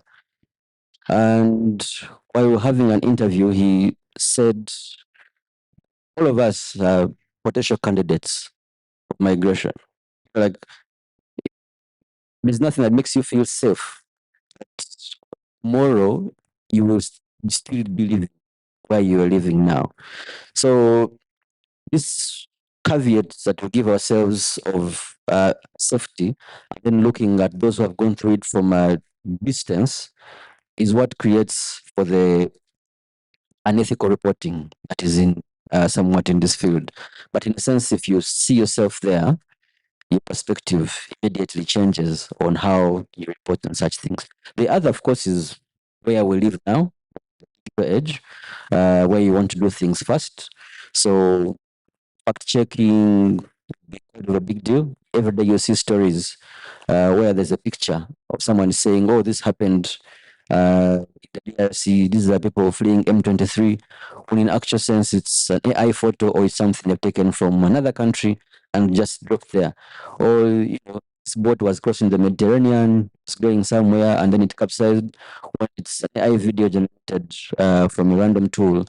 So those basic things that we've been discussing. So verification, fact checking, especially now in this deep tech and the age of artificial intelligence.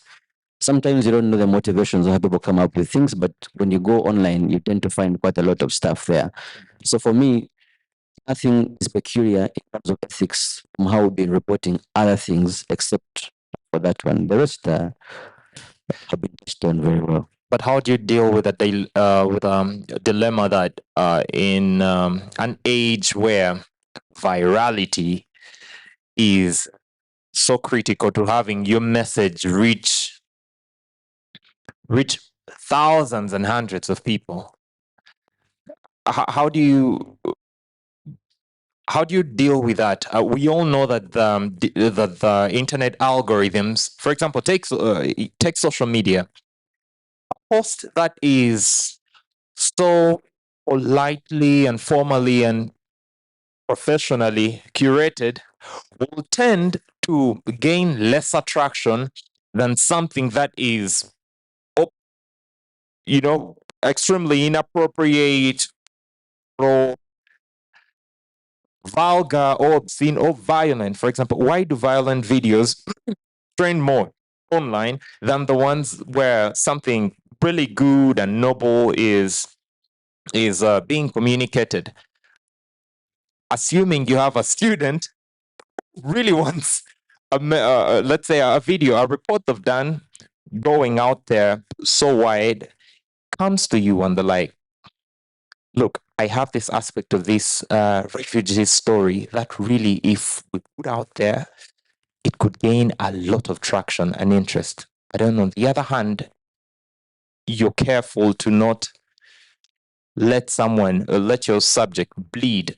How do you sort of how would you guide your students to deal with that dilemma and not simply do things for clickbait? And how do you ethically guide them in that regard? So first of all, I think the human mind is attuned to certain situations. So the reason why, for example, most people like horror movies or action movies because of that violent aspect attached to it. So it's mental that violent videos tend to get more traction online than other cooler, easygoing things. But when training journalism or training journalists, and this is where I want to draw the distinction between journalists and the content creators. I think the professor called them merchants. So those other guys to whom the ethical practice does not seem to apply. And I thought this is where these online courses come in, because their lack of ethical reporting knowledge is what forces them to create content that is like that. So, and since they're not going through professional journalism training that you and I take 4 years to study, they also need an information deficit that forces them to create that content, not because they want it for virality, which is partly true, just other times plain ignorance. And since we have opportunities now to design online courses at that point, even that are free to access, this is now where we need to get those information merchants to come in, because they now to learn the downside of presenting some stories a certain way, and it also gives us a chance not to look at them as the other guys, because we are competing in the same space. They have more likes and following and those from creating that kind of content, yet in any sense they are distorting what would have been a noble profession. So we have an opportunity, in essence, to design these online courses that also cater for interests of those content creators and TikTokers and others who may not necessarily have the formal training in what ethical considerations in journalism are, get them close to them and show them the adverse effects they're likely to create with that, and then them on our side in that regard. But for me, if my student came or my reporter came to me and said, I have this story, even at the cost, yeah, that's the trap that we fall ourselves into. And that's why entertainment content tends to fly off. And instead, someone said that migration content is boring, it's flat. So we need to find a way to make it. He said that about climate change. We need to find a way to make it sexy. That's why you'd find when you cover climate change, you'll see floods, you'll see mudslides, you'll not see innovations that are happening in curbing air quality, for instance, because it doesn't have that shock effect. Element. Yet there's work that's going on in that regard, bring some solutions to the table. One last question before the audience may engage in a Q&A. How do you approach the challenge of teaching a practical subject that involves field work and all that online, yet you have students that are, let's say, spread across different geographical locations and different time zones? How do you try to address that challenge in as far as journalism e-learning is concerned? Well, at the moment, at the Akan, we have been using some immersive tools. We have some virtual reality aspects that we have been using to have students basically simulate an actual physical learning environment, even when it's virtually delivered. But then again, is at the end of that program, still require them to produce a project that has all those elements in, and that project is graded before they can proceed to the next stage. So that it's a punitive way, but it's a way of you ensure that someone who has gone through your hands has all the vital skills that they need to create content. And then the last bit I was mentioning earlier was on collaboration between different sources. So you find that one of the three people in that triangle has access to some of these practicum tools, and then now they use those to supplement the reportage from the other two that are within that one collaborative project. So that's basically the quickest, easiest way. Thank you very much, Alex. Mr. MC, over to you. Yeah, thank you so much for that informative interview. I think he was the interviewer with an interviewee. So we are not going. I'm reluctant to invite other interviewers. I'm very reluctant to invite other interviewers. So thank you so much for that good interview. Very, very informative. And it's one of the methods we love using to teach our learners also. That method where when people are discussing, you get to learn lessons Thank you so much. Let me kindly request you to resume your seat. You're most welcome. And a round of applause to our interviewee, Mr. Alex Taremwa, and the interviewer, Mr. Jimmy Siasa. Now, in the interest of time, I think let me just quickly call the next team. We have another panel as we break for lunch. Yes, you really should do that panel now. We do it after the lunch. We can do it now. Okay.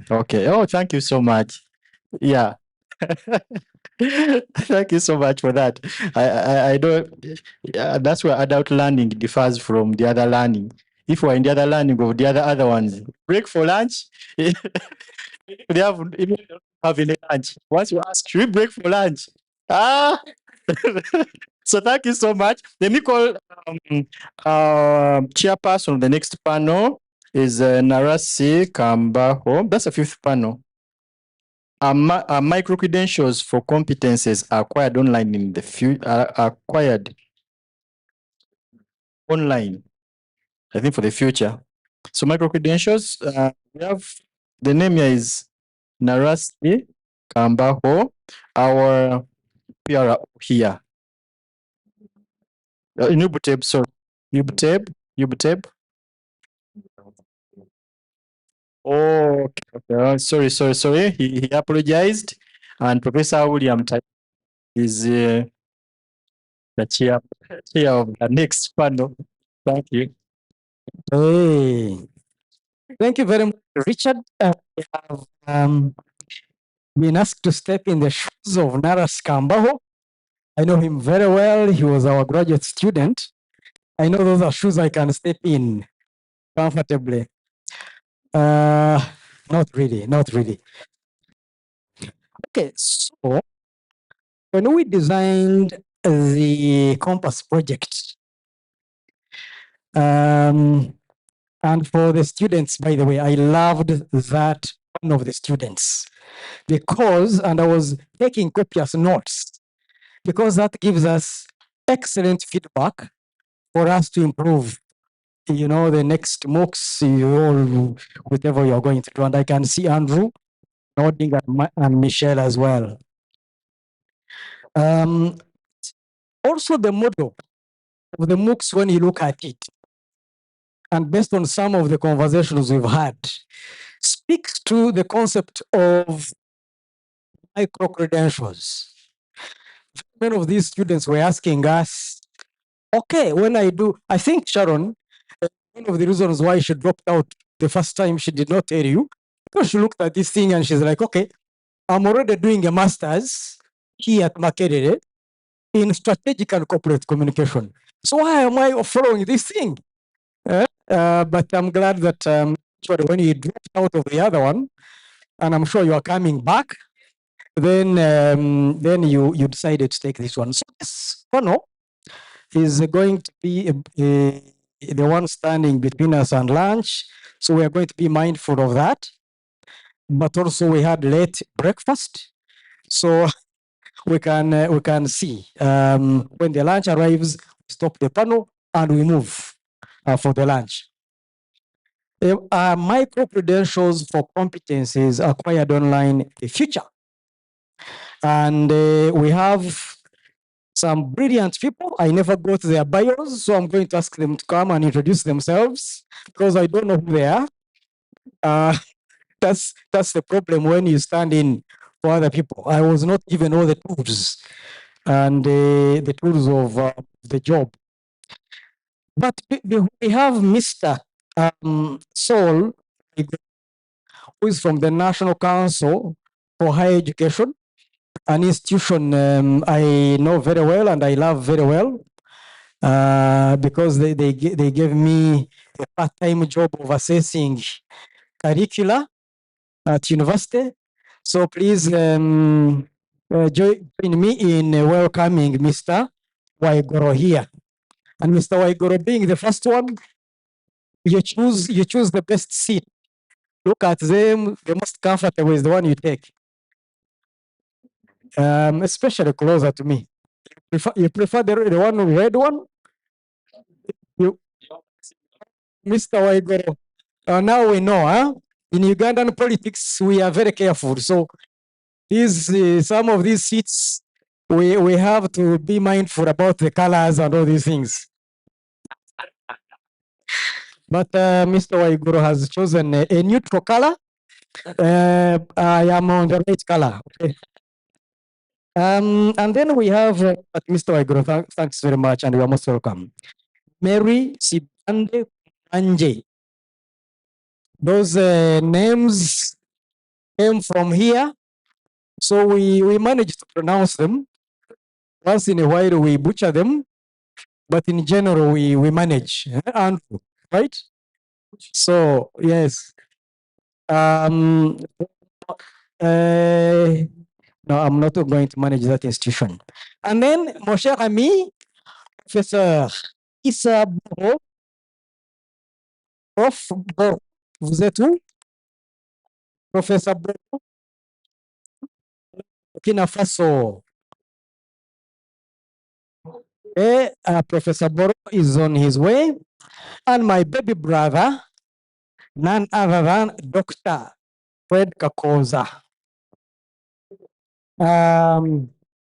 So Dr. Fred Kakoza was, of course, with Dr. Kazwe. They are seated together there at the same university in South Africa. They did their PhD together. So you have to separate them. You have to work very hard to separate them. Mr. Tarimwa, where are you? His master's dissertation on viability of digital subscription. So he looked at the digital subscription models, and it's available online. It's a wonderful master's dissertation that I actually use in my digital journalism classes. So you did a wonderful job. Yes, they should clap for you. Okay. Now I can sit. I need a timekeeper in the room. Sarah, you normally do that, but I think the MC, Dr. Richard, will do a job of timekeeping for us so that we do not interfere with lunch. And of course, the afternoon session. Okay, so the guidelines were that you do a presentation, 10-minute presentation, and then all these things. We're not going to do that. One, because of time, but also the way we are set up, it is going to be very difficult. But those of you who have your presentations, I'll ask you to speak to a few issues in there, but not all of them. You are not going to make a presentation. So just use your presentations as points to pick something. But let's start with Mr. Saul Waigoro. And all of you will briefly introduce yourselves to the audience. Some of them we know, but some of you don't. So if you could speak to the institution you come from, and then Mr. Waigoro, I would be very happy if you could set the tone for us. Because we are from a regulator, more or less, if you could help us understand what from the perspective of the National Council for Higher Education, how you conceptualize this concept we have here, micro-credentials. That would be appreciated, and that would be your first question. And then, of course, the rest will also speak to that, and then we'll move from there. So, Mr. Waigoro, over to you, sir. Yes, please.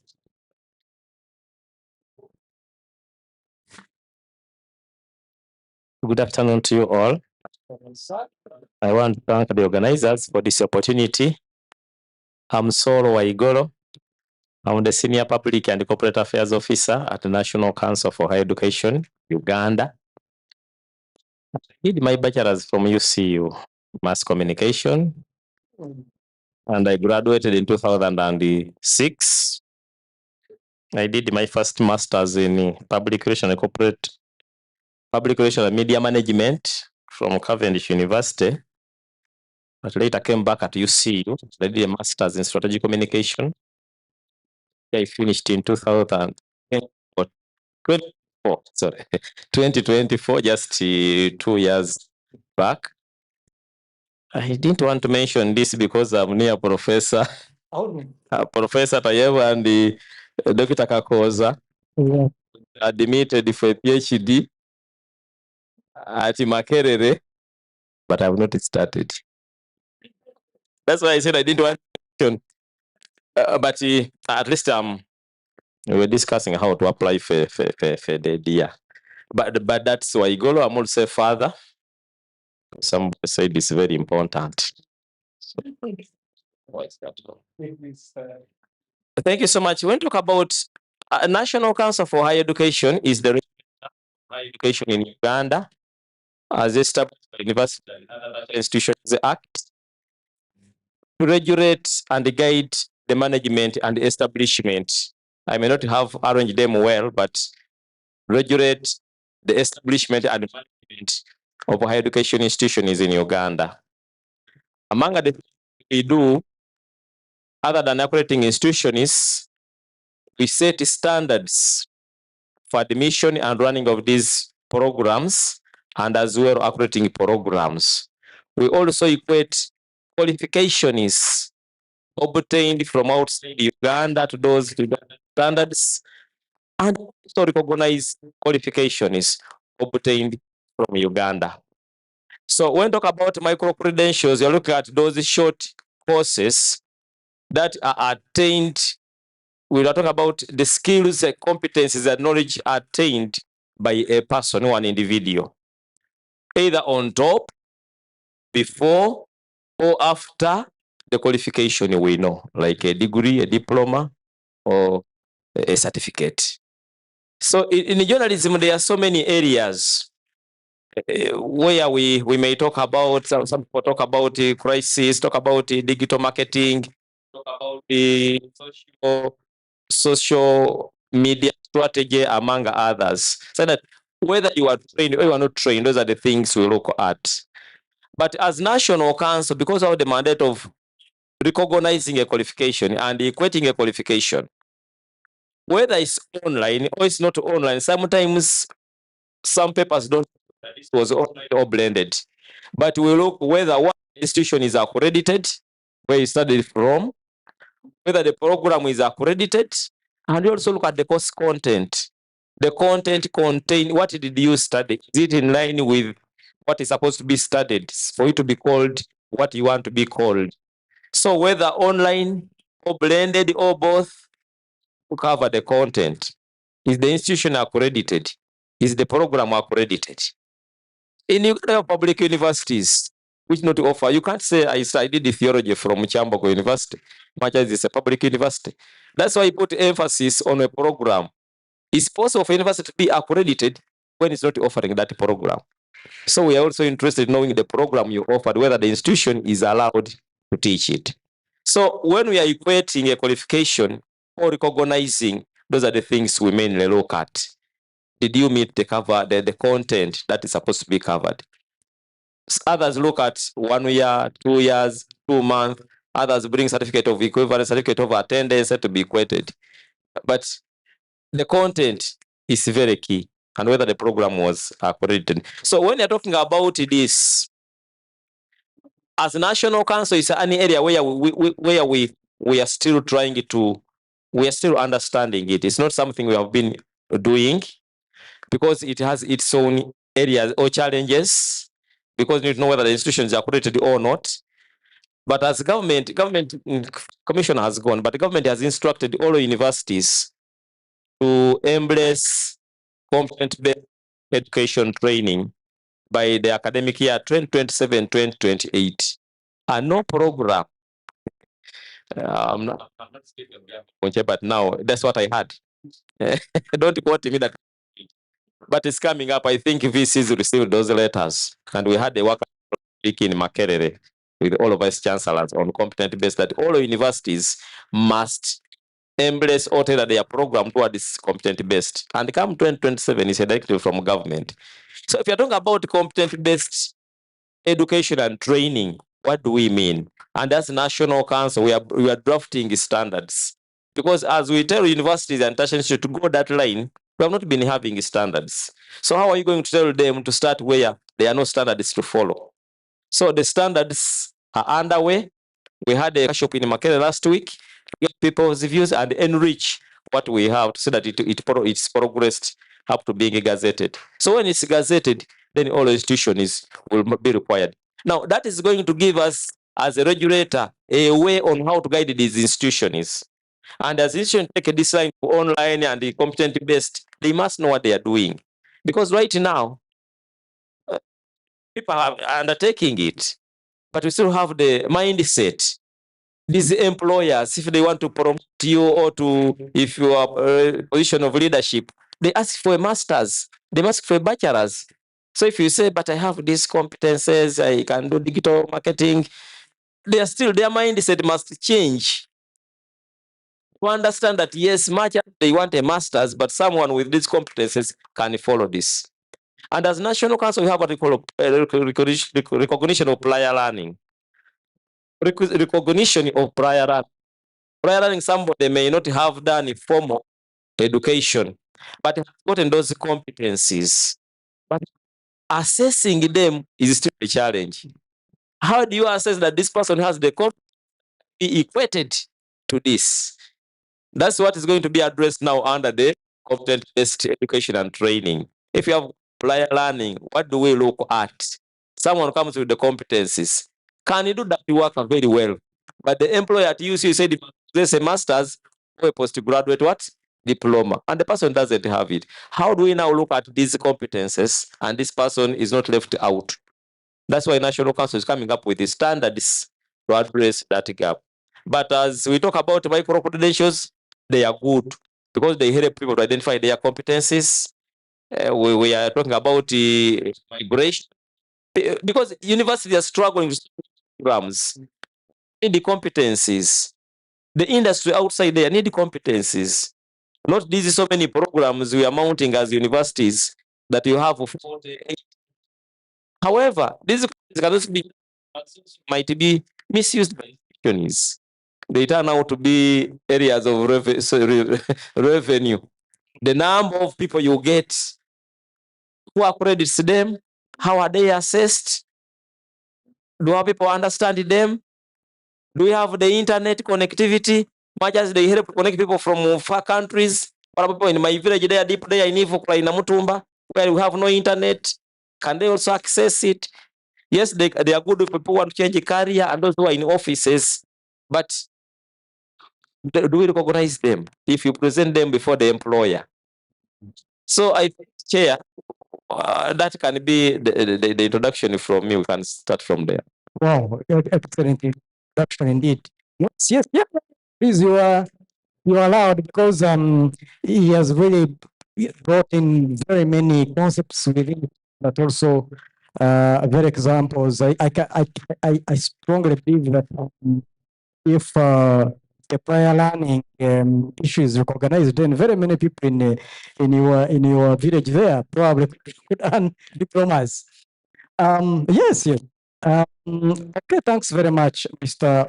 Waigoro, for wonderful presentation on the initiation. Madam Sibande, the institution where you come from, first of all, a brief introduction about yourself, what you do, why you were chosen to be on this panel, for example. Yeah, the people are chosen to be on panels based on their expertise and their competences, competence-based. But also when you are done with the brief introduction, speak to your institution with respect to what you've heard, for example. How far you with this concept of competence-based training, competence-based learning, but also do you also grapple with demands about micro credentials for you? Thank you, Chair. My name is Mary Siwande Kumanje, as you rightly said, and I am back home. I'm director of research. But why I'm part of CoMMPASS is that right from the project proposal stage, we've been together, and here I am now winding it up together with the team. I come from University of Livingstonia. I'm also a professional fellow in science and technology, an award 2024 from Lancaster University in the UK. And currently, I'm also co-PI for capacity building for sustainable community-based enterprise and development seed project, which is an EU project and is mainly in the micro-credential designing and developing the frameworks for University of Livingstonia. So good morning. I will talk about micro credentials as I know them, just as I've said that we are working on this with the seed project. So micro credentials are emerging globally as flexible, short, and quality assured learning units, which give opportunities to respond to the rapid social, technological, and environmental change. So usually they are short units. According to the EU 2022, they have 5 to 15 credits and maybe with 120 to 375 learning hours. Micro-credentials have emerged as a powerful mechanism for upskilling, reskilling, and supporting lifelong learning. I think from the students panel, we could note that, as the chair said, they provide accessible industry relevant and learner-centered opportunities. That's very key, I think. Much as I understand what the officer from National Council for, I think the situation that we have is the same in Africa, that micro-credentials are just coming in to be maybe embraced in higher learning of institutions. So not many have frameworks that we use and that we can maybe measure whatever competences and knowledge that we want to have. But we know that they are contributing highly. For example, in terms of their growing role, I think we can pick that they expand career development pathways and equip the workforce with agility to meet the evolving demands technologically, but also environmental kind of embraced. So they are short-term, yes, but targeted. And often digital certifications are also very important. We've debated a lot in this meeting since yesterday on that. They offer flexible and focused and competence-based learning opportunities, which directly talks to the industry. And that is also very important. They provide accessible, industry relevant, and learner-centered opportunities. So they help the learners to be focused and maybe to plan, if I want to go this direction, which courses should I go for to grow in my career? And they're very important in the higher learning institutions. We all know that if you have a certification from a higher learning institution, you are stronger than you would. However, we need to say that though they are short and maybe cheap, but not very cheap, because yesterday we also heard, and even the students were saying, the student who talked yesterday mentioned about the expensiveness when we use the internet services, and especially when we are thinking of people from the most remote areas, you see that it's very expensive to do a course online when you already have maybe not adequate resources. However, comparing with the traditional kind of degrees, we would still think that they are cheaper. And The learners who have gone through this, they wear badges which we demonstrate the skills that they have gained through those short courses, which is also very important. I think we need to invest in the micro credentials, from my understanding, because they are building a brand awareness and showcase expertise. Though we don't have a framework, but we know, like when the students were talking this morning, they could say, I had gone through my degree, but when I went through these courses, I could see the skills that I have gained and I have moved a step forward. So they hope change the relationship also between the alumni and the lecturers. For example, I would pick from Taeba and her student. Now they continue helping each other. Though she's doing masters, she was done with it. But because of the micro credentials, you keep on working with your own students. So they meet the demands of the employers. They address the demand skills, but also offer abilities to credits into a degree because they can be accumulated and towards a degree that you would want to have.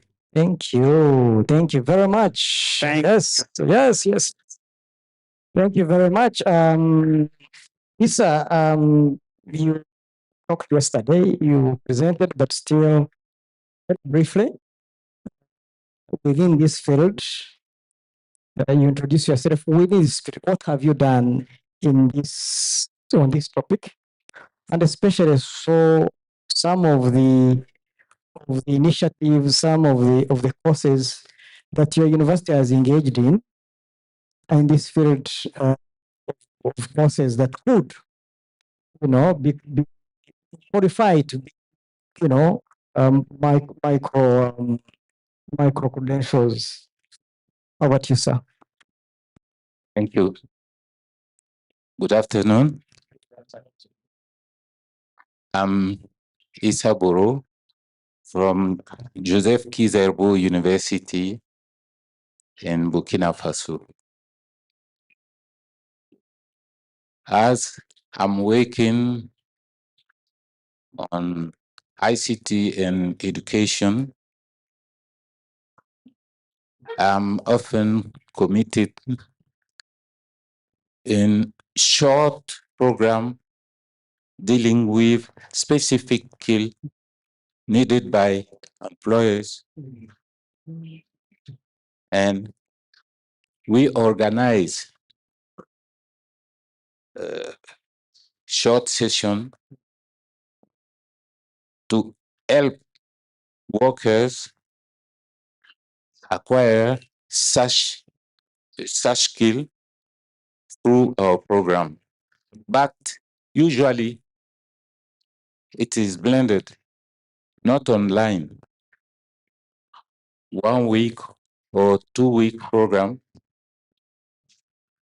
1 week or 2 week training to help them acquire the needed skills. And we deliver certification, not degree, but certification recognized by the ministry. Yes, and more of the employer, the organizations. So the certification is like not a diploma. It's just a certification who give testimony of the competencies acquired through the training. Okay.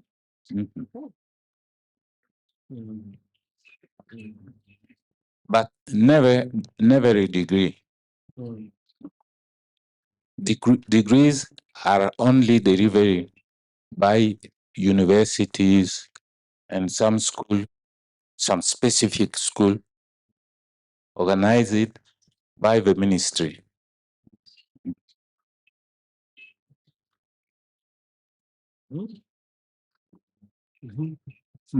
So So these certificates that you give. So, for example, the CoMMPASS certificate that we gave, that be recognized in your country by the ministry.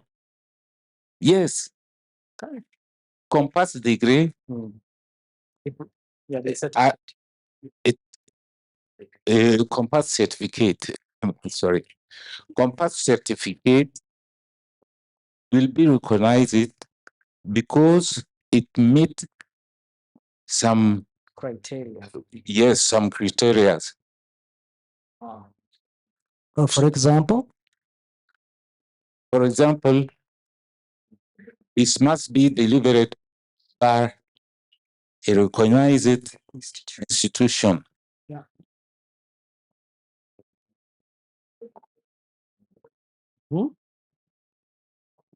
Yes. But such credentials are more and more delivered by online training, and many employers have some doubt because they are wondering if practical skills acquired online are really effective. That's the problem we are meeting. Yes. So, Professor Oro, if someone, the other day, someone told us they followed a course on Google and I got a certificate on Google, would that be recognized by the ministry in Burkina Faso, for example, like the other certificates you talked about? Oh. I don't know about such experience in Burkina. Okay. So I won't tell something wrong.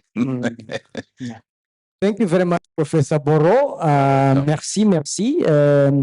Dr. Fred.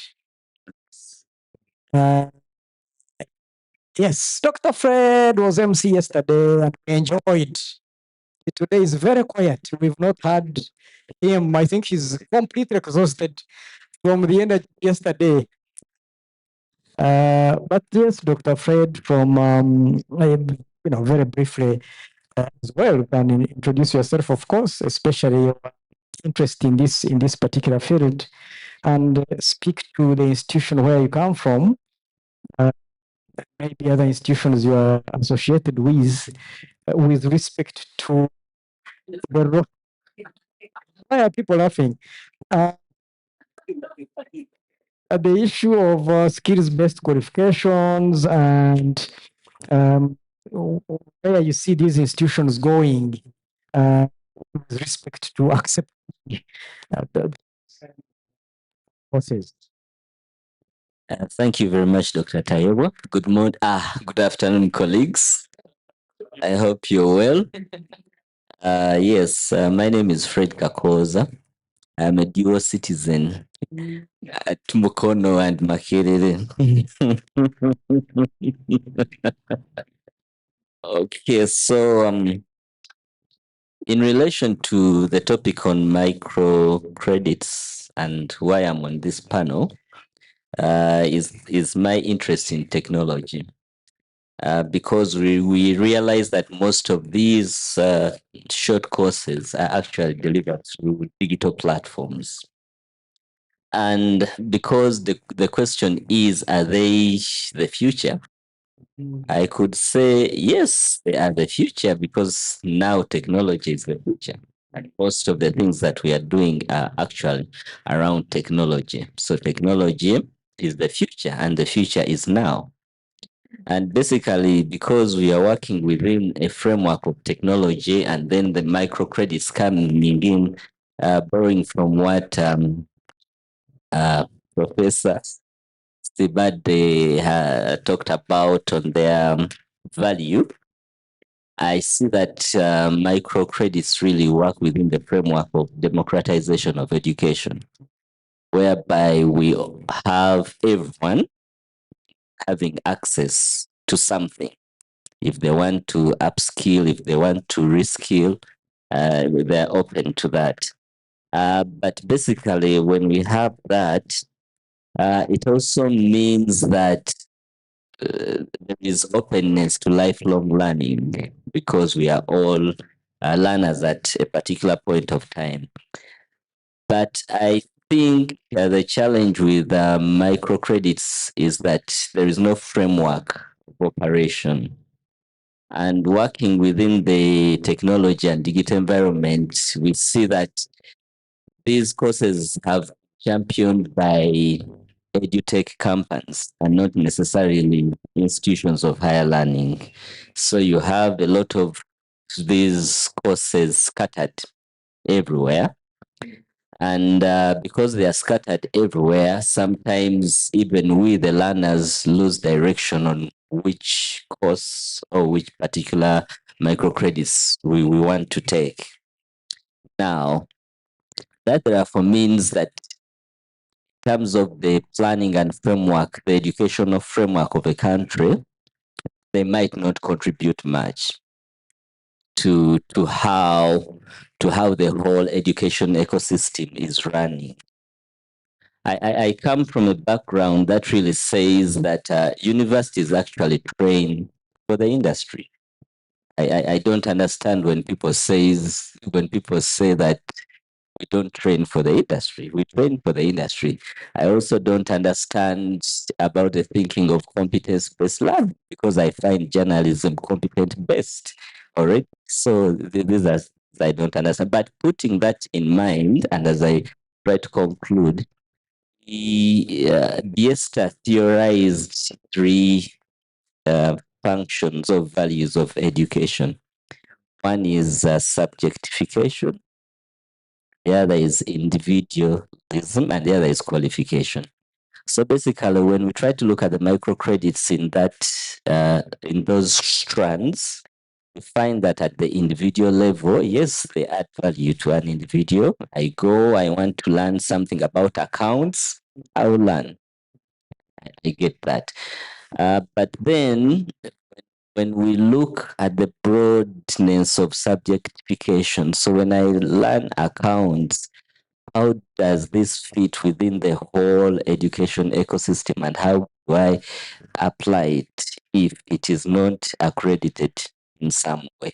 So the challenge is there. But also in terms of qualification, then who again qualifies this if we don't have such a framework? Anyway, I think moving forward, because universities cannot do everything, although there is a thinking that we have to do everything. We can't do everything because there is a structure under which we want to follow, and we have to stick to that anyway, because we need to set the agenda of the educational framework of the country. But I think what we need to do, and with the help of the councils of higher education, is to request all these people, companies, and etc. that are offering these courses to align to particular institutions of higher learning that have already been accredited. Thank you very much. Okay, Dr. Kakuzo, thank you very much. That Dr. Kakoza, you see, and Dr. Sarah Namusoga, those are the people I run to when I'm stuck with my online teaching things, digital courses, and they are perpetually following short courses. I don't know how many degrees or certificates Fred has. I know Dr. Sarah right now is following some other course in AI for education and so on and so on. But now I want the microphone to go to the room, but it's going to institutions. So if you institutions and you speak to the issue of where you are at, some of the examples, how you are grappling with the issue of microcredits. So I'm going to start with my big sister here. No, they have spoken to yours. No, are they? Have they? I think the commissioner has spoken to yours. My sister, Professor Juko, Makerere University, but we migration, we sent her to University of Rwanda for many, many years. That's where she is. So what are you grappling with at the University of Rwanda with respect to microcredits? Over to you, Prof. Thank you very much. I'll be very brief. Thank you.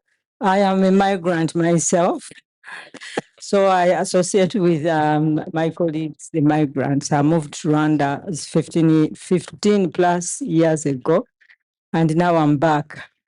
This notion of microcredit education courses, I think in the Rwandan context, they have been very, very useful in the sense that Rwanda for a long time lacked professionals in the media industry. Even the journalists that were in the media and were reporting on different issues and subjects, these were not fully trained journalists. So the short courses that have been going on and mainly introduced and run by development partners helped people to acquire skills. It really helped people to acquire practical hands-on skills, and they also come with short courses.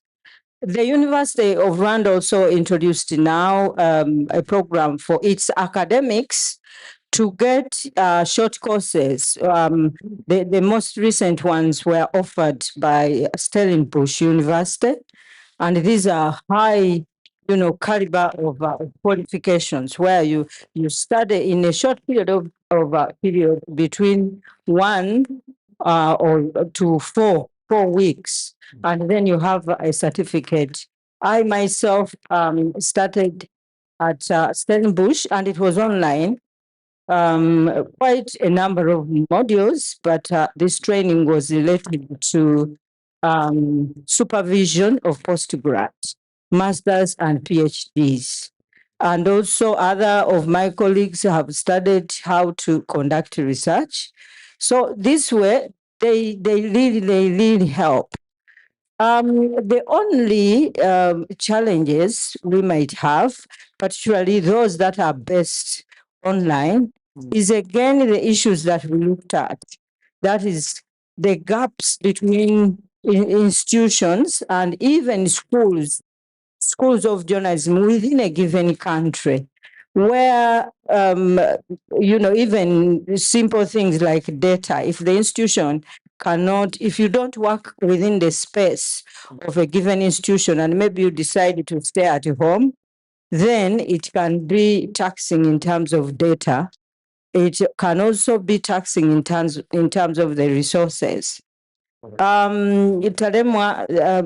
Talema Alex this morning also spoke about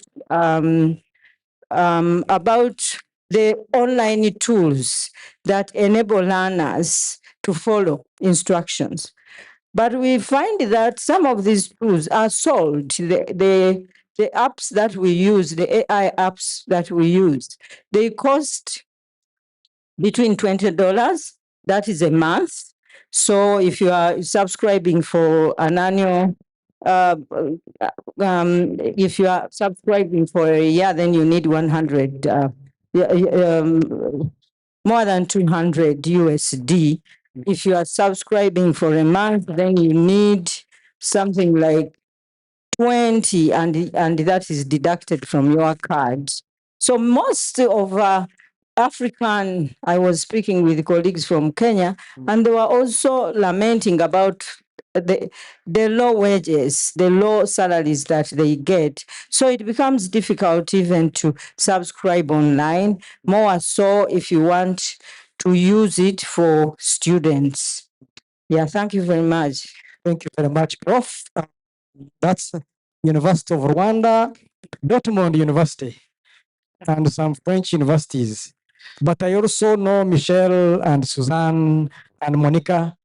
We've worked on other programs where we developed a UNESCO, for example, the other booklet that handbook that worked on again migration. It's available online handbook that we worked on, but Technical University of Dortmund and other places. I don't want to delay the lunch, but I just wanted to jump in the. EMC told me we shall go up to 30. Yeah, at 30. So we still have time. Okay. I just wanted to jump in on what Mr. Waigolo said about the need of a framework of competencies, and I just wanted to give you a little bit of a background of how we had to face. We all face the same issues, and we all need to find this framework of competencies. And for CoMMPASS, how did we do? We had among the not the the consortium among the associated partners, the European Journalism Training Association, which is a European organization, and in 2006 they have established a list of 10 main competencies, each with 5 main qualifications expected by the industry as far as journalism is concerned. And it's updated regularly. It's in the process of being updated in the coming months and years, hopefully. And I just wanted to ask the questions very openly, and we do have representative of Agent and of the WJAC here, and I just wanted to know, I was wondering if there's any project or if there's any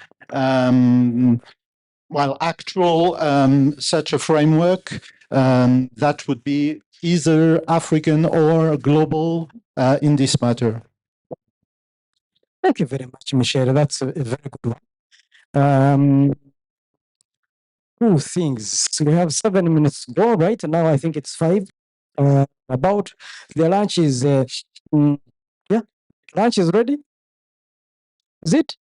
Yeah, you're sure? Yeah. Now, since lunch is ready and we have 5 minutes, I think I wanted to hear more from the different institutions, but time is never our best ally.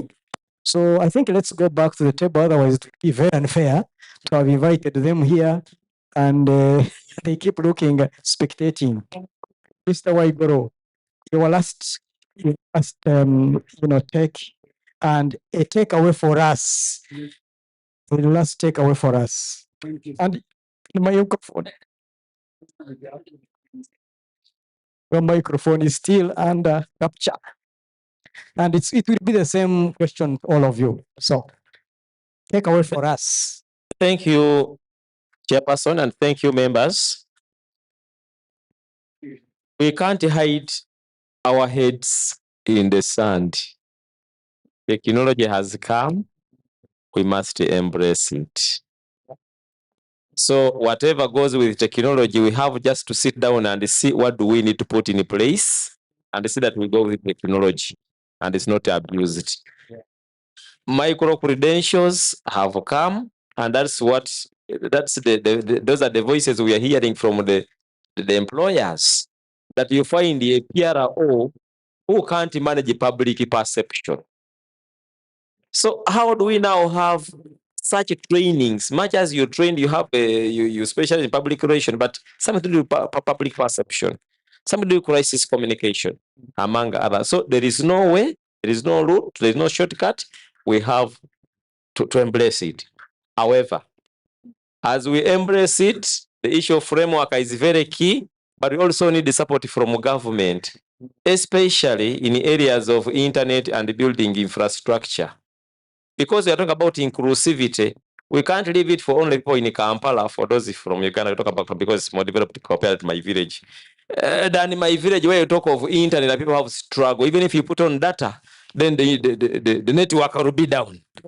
So we have to climb a tree. So government must embrace that, and we take it as a collective responsibility. But we should also be we should also look at, you're talking about journalism and communication, but for us at National Council, look at other programs.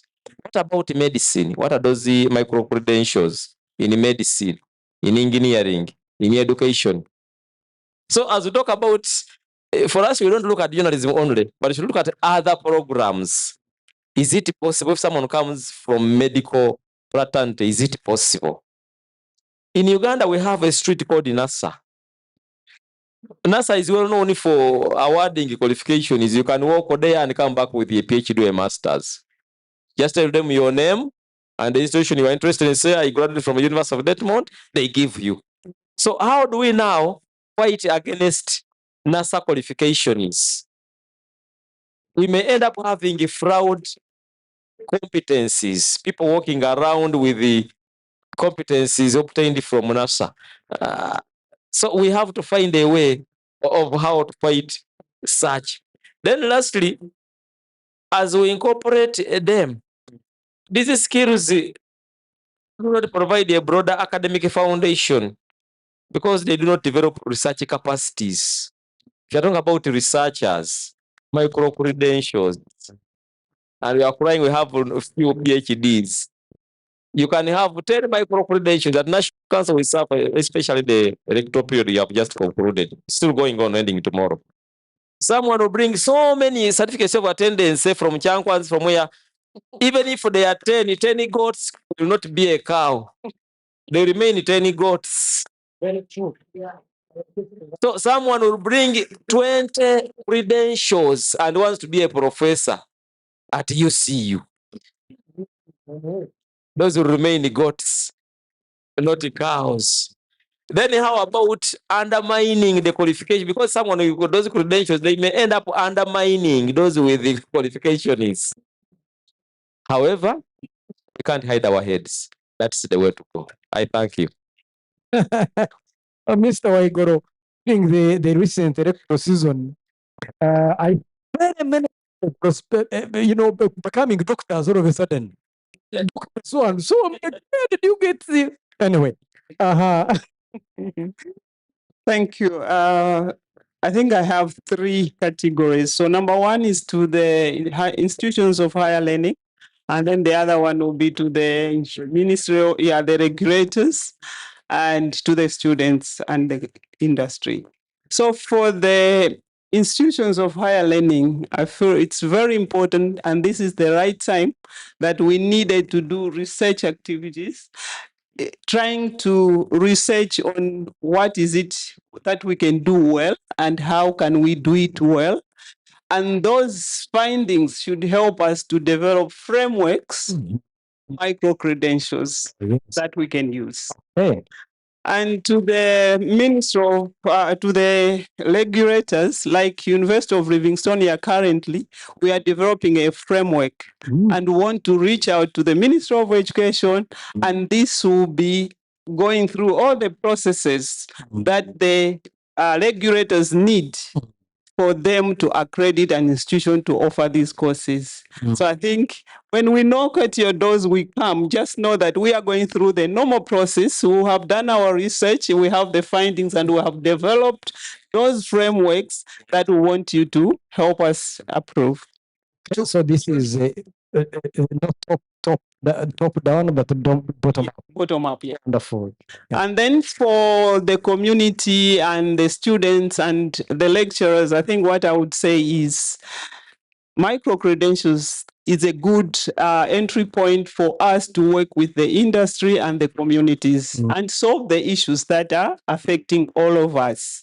It is our role, all of us together, collectively. If we can embrace it and give it a heart, we are going to make a difference because they have come to stay, yes, but also they will address the issues that are affecting us.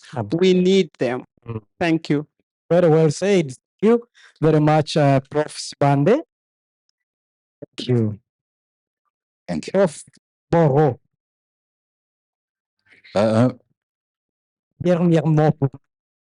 Okay. As long as difference between competencies required in line and competencies required in presential are just the channel used to deliver. I think the focus may be on the assessment. If they are both assessed in the same way, there may be no doubt on their effectiveness. So for me, the focus may be on the assessment. Thank you. Thank you very much. So basically, you work on same assessments. Yes. Very good. Merci, Fred. Yes, thank you very much, Dr. Taibo. I think I want to propose just two things. One is building on to what Dr. Michelle was talking about consulting professional bodies and etc. I think that's something that we need to harness as regulators, but also as institutions of higher learning. For instance, to join the CPA course, Certified Professional Accountants course in Uganda, there are course units that are waived because they are taught under business degrees, and that. So I think professional bodies can really help us on the certification of microcredits. But I'm also thinking that actually, because we have degree programs already accredited, I think it's high time we did certifications for each course unit.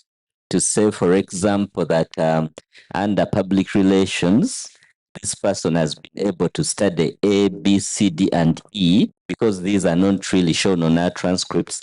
So I think under the normal programming of 4 years or 3 years, each semester, if we could have a detailed certificate of each course unit, I think that would really help to really show the industry-based competences of managing audiences and etc. Thank you very much. Pass on the microphone to the chair.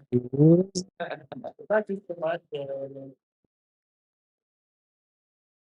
Thank you so much, distinguished panel, for that good work. And thank you, Professor Taibo, for ably managing the panel. Please, a round of applause for our panel.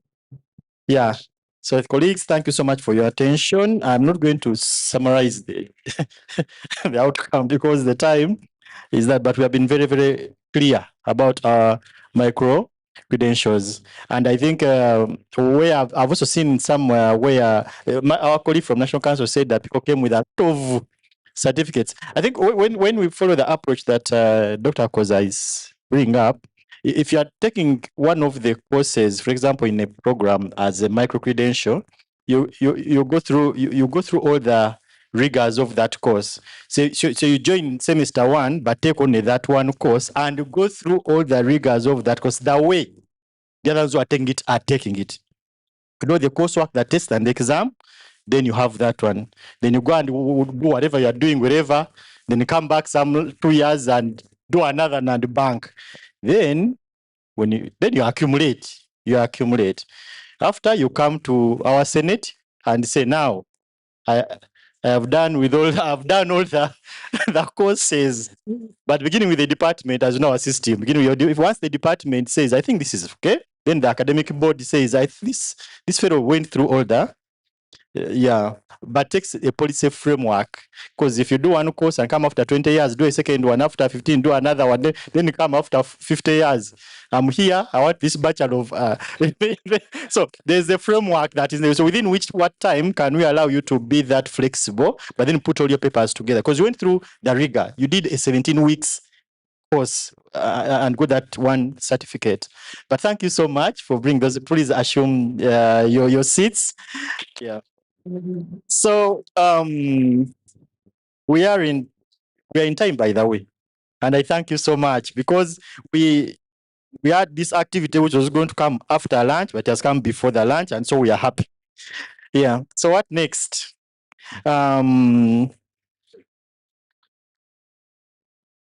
regarding our online certificate course, the CoMMPASS course, I was once again requested to introduce the technical team. Technical team on that course is the Institute of Open. This is an e-learning of Makerere University, and so far we are two here. Myself, Richard Kajumbula, and Eva Mirembe. Eva, please stand and pursue. If you have been writing mails to Eva respond, Eva do this, Eva, Eva is there, but I don't know how many students have been having this cohort. This cohort, how many were admitted? Admitted about 2,000, and Eva has been managing the technical aspect of the 2,500. So on top of her other work, so that's what she does, and sometimes she says. So forgive her where she has sometimes not been able to deliver in time, but sometimes she has had to spend the full night trying to make sure people get their emails. This one does this, one does that, to ensure the work goes on. So we thank her so much. Yeah, Nick, we're going to have our lunch now. And I think we should be able to be back in about an hour. That is by 2:30 or 14:30.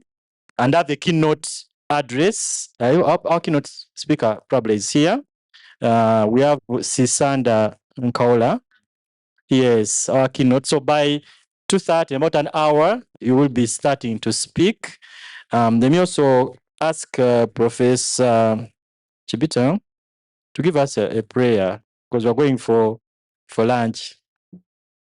So pray for the lunch, and then at 2:00, 2:30.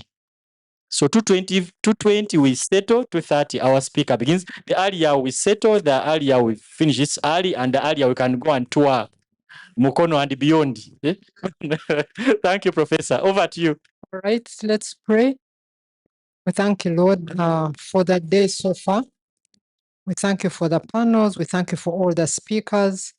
As we go for lunch, we ask that you bless our time at lunch and that our afternoon will be as fruitful as the morning. In your name we pray. Amen. Amen. So bon appetit. Yeah.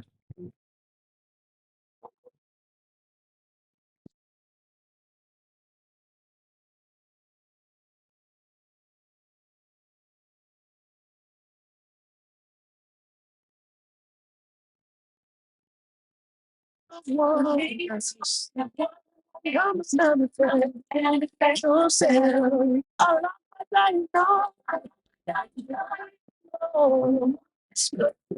voice it sounds like thunder. Glorify, glorify your name. One God, your name is full of wonders. You're the manifest of sense. All things are possible. Nothing is hard for you. Your name, and we can stand on your word. Things are signs and wonders. You will manifest yourself. Mountains flow, darkness will flee. At last we surrender. At the sound of your voice, fire is burning. The nations will worship. Worship Jesus alone. Show you. We bless your name.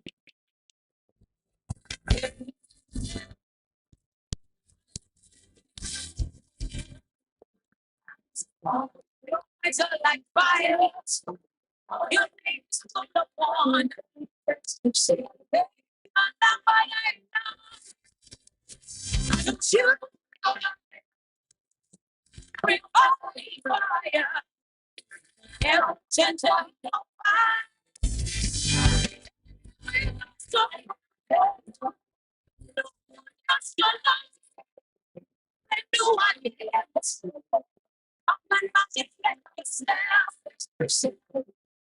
Where was the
Okay, so welcome back from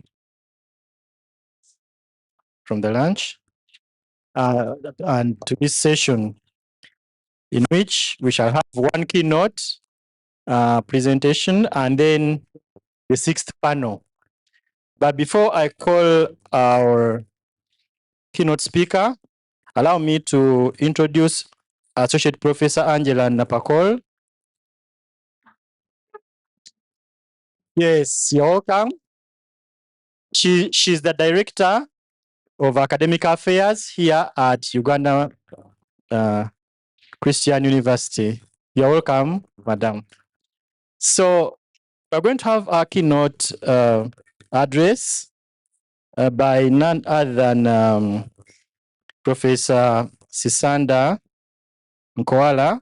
Could you please come up?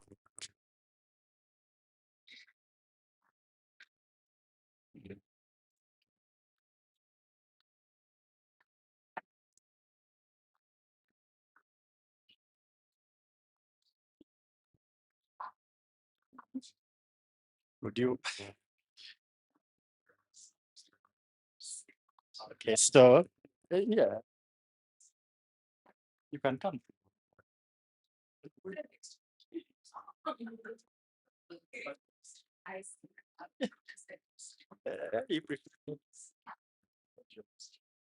All right, so Professor Sisanda Nkoala is going to present on how networking among educators can promote the advantages of online teaching in the field of journalism. And Professor, just briefly about her, is a former award-winning journalist and NRF-rated associate professor in the University of Western Cape's Linguistic Department. She's a joint holder of the UWC Media Inclusion and Diversity Chair. Beyond the academy, Professor Nkoala is a key leader shaping the field, currently serving as the president of the South African Communication Association and the Secretary General of the African Journalism Educators Network, AGEN. Her governance and influence extend to national oversight, as she is a public representative on the South African Press Council and a member of the Appeals Tribunal of the South African Film and Production Board. In addition to her role on the International Council for IAMCR,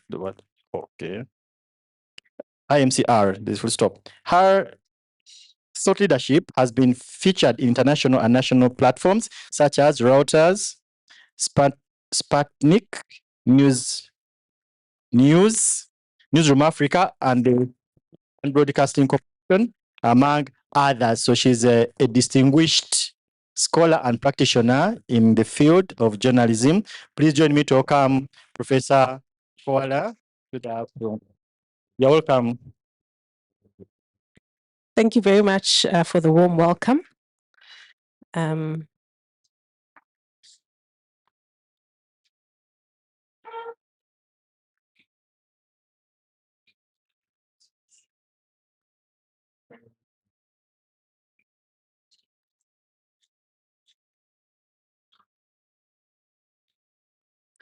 Okay, good afternoon, colleagues. As mentioned, my name is Sisanda Nkwala, and I bring you very warm greetings from Cape Town, South Africa. It's a real pleasure to be with you as the CoMMPASS community. I really am very inspired by this project. So to get to dip in and out in your different meetings is so enlightening for me. So thank you very much to the organizers for having invited me. I will confess and maybe begin with a disclaimer that I prepared a very different talk. I had prepared a talk on media and migration. And then when I saw the program, I realized that There's a more important conversation that I'm being asked to speak to, which is around collaboration and the digital space. And thankfully, a group of colleagues and I have recently published a paper on this. So there is content, but it just was not prepared particularly for a keynote address. I will share the details of the paper, if that's okay, in the WhatsApp group so people can read it. But for today, it's going to really be quite high level. And then hopefully the panel, which has got some really great colleagues, will flesh out some of these points. The issue that I'm speaking on this afternoon is something that I think is a bit of a paradox within our discipline. On the one hand, we have got journalism, which is the act of news gathering and production. And then on the other, we have got journalism studies, which is the scholarly pursuit of the knowledge around journalism. And while these two are quite inextricably linked, in the real world, we often see them as quite separate crafts with very different purposes. And so in my talk, I am going to speak about a framework that some colleagues and I have developed and are proposing to try and bring us closer together. And we've titled the paper Bridging the Divide, a framework of knowledge exchange and networked learning in African journalism.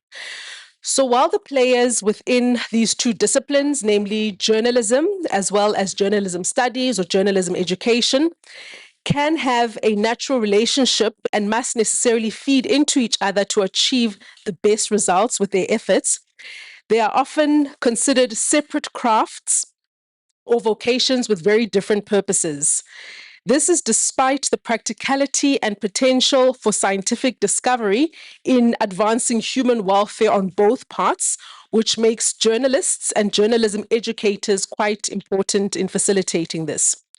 On the one hand, for us who are in education institutions to understand the skills and expertise that media employers require and incorporate them into our training, we need to be plugged into what they are doing.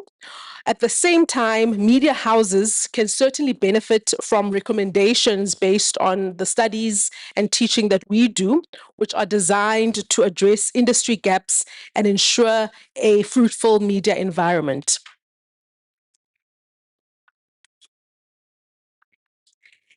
In our context on the African continent, this divide between these two, namely the theory aspects and practice, is really worsened by some of what colonization has done in terms of shaping what we esteem. So formal qualifications, going to a formal institution, are seen as much more worthy pursuits than tapping into practical lived experience and even indigenous ways of knowing. We also face issues around the digital divide, as well as very different political landscapes. But if we are to enhance journalism quality, especially where trustworthy information is vital for democracy, which I'm sure you would agree is important in all of our countries, we really must work towards bridging this gap. Indeed, there are many benefits that journalists can gain from academia, such as getting research-focused depth when it comes to their reporting.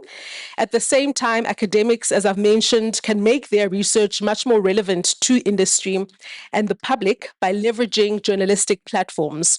So for this reason, academics are encouraged to share their research findings not only within the academic community, but through engaging with policymakers and journalists. However, as scholars have discussed, this divide really is quite pronounced. Wunrich et al., in a paper published in 2025, found that researchers have played a very limited role, especially journalism researchers. It comes to being sources for journalists. Researchers are often viewed by journalists as subjects for research investigations rather than as collaborative partners. And we also have Belair, Gonon, and Asha 2021 and Uche, who emphasize the need for stronger ties between journalism and academic research in Africa. So, aware of this, as I mentioned, a group of colleagues and I decided to investigate the relationship between industry and academia when it comes to journalism and map out strategies for better collaboration and networking. And the paper that we published is titled African Journalists and Academics' Perspective on Knowledge Exchange, where we present what we have called the Journalism Academic Knowledge Exchange, or JAKE for short, as a framework to model this. And that is what my talk is about. And the reference for that paper is over there. But as I mentioned, I'll share it in the WhatsApp group. So in our study, we've drawn on social constructivism, which is a more education-based theory, but we were inspired by what Vygotsky's idea about learning and how it happens. And he posits that we learn in sort of stages. We go from what is known through what can be known to what is unknown. His idea posits that knowledge is socially constructed through interactions. It emphasizes collaborative meaning making and considers culture and context pivotal in knowledge construction. He depicts learning as progressing, as I've mentioned, from known to unknown within the zone of proximal development, where learners or whoever is doing the learning engage in collaborative problem solving. And we found this theory useful because we are arguing that in the same way that in a classroom you go from what you know to what is unknown, when it comes to journalists understanding the relevance of academia and academia understanding journalism practice much more deeply, a similar path can be applied. So we applied this framework to how journalists and academia can learn from each other and titled it this JAKE framework. And its aim is to enhance academics' impact on African journalism by tailoring knowledge exchange activities. So we have, in comparison to the three realms that Vygotsky has, we've got the autonomous and adept realm. We also have the abstract and acrimonious realm. And then finally, we have the accessible and applicable realm. And I'll explain these in turn. The first realm we propose in this framework is this autonomous and adept realm, where journalists and educators perceive themselves as being self-sufficient. Journalists in this realm operate independently, believing that their on-the-job experience makes them experts in their craft. They may not necessarily recognize the potential benefit of academic insights in enhancing their practice, but they're not necessarily hostile to it. This is where they see themselves as self-sufficient. Educators, on the other hand, would believe that the theories they've developed and the hypothesis they come up with fit perfectly with practice, and there isn't really any need for external insights from industry. So that is the one realm. The second realm is the abstract and acrimonious realm. And this is where academic knowledge seems irrelevant. It's pushed away by industry. This realm is characterized by a disconnect between the academic research and the real world challenges of journalism. Journalists operating in this realm may perceive academic work as unrealistic or even detached, leading to them being very skeptical about its relevance. This, we think, is a danger zone because we are nowhere moving close to each other. We see each other as threats. Journalism research is idealistic, it's seen as cerebral, it's not in touch with reality. Many of us have probably heard our colleagues in industry say this about our papers. Academics, on the other hand, may think of journalists as people who don't know what they are doing.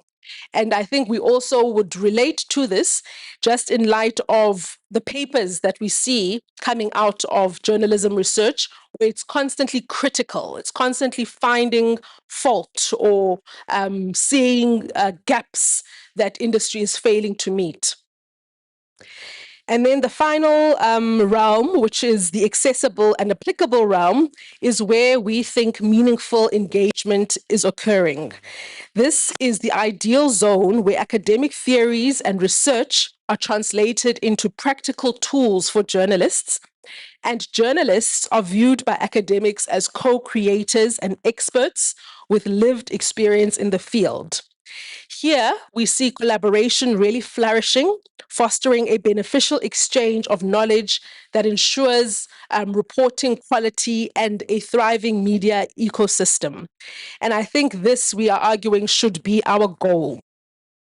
It's the middle ground where academic knowledge is translated into something meaningful for the newsroom. And this is how then the three, following by Gosfie's approach, would line up with each other. And the reason that we felt important to come up with a framework is so that when we think about our collaborations with industry, we can gauge where we are. Are we operating autonomously and feeling like we are self-sufficient? We may not be hostile to each other, but we don't necessarily see each other as valued partners. Or are we on the far end where we see each other as enemies? Industry wants nothing to do with academia, sees it as irrelevant, outdated. Academia sees very little value in industry and is only interested when it comes to collecting data. Or are we in this middle ground where it's accessible and applicable research as well as practice? So our view is that understanding the levels of engagement between journalists and academic institutions then is important for enhancing journalism practice and education. When less collaboration, we see a disconnect where journalists are not informed about research and initiatives happening in universities, and researchers have very little understanding of what is happening in the field. Moderate collaboration features informal interactions between journalists and academics, leading to occasional knowledge sharing and joint efforts. And I think for most of us, this is where we find ourselves. Certainly that was the case for our participants, where you've got guest lectures by industry occasionally, or you'll have an expert featured on a journalism program, and the collaboration is ad hoc and quite at a superficial level.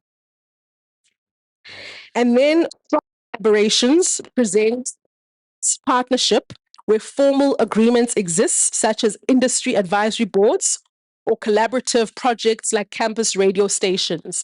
And this is what I think we would like to see as academics and as industry, where we are doing meaningful long-term engagements with each other.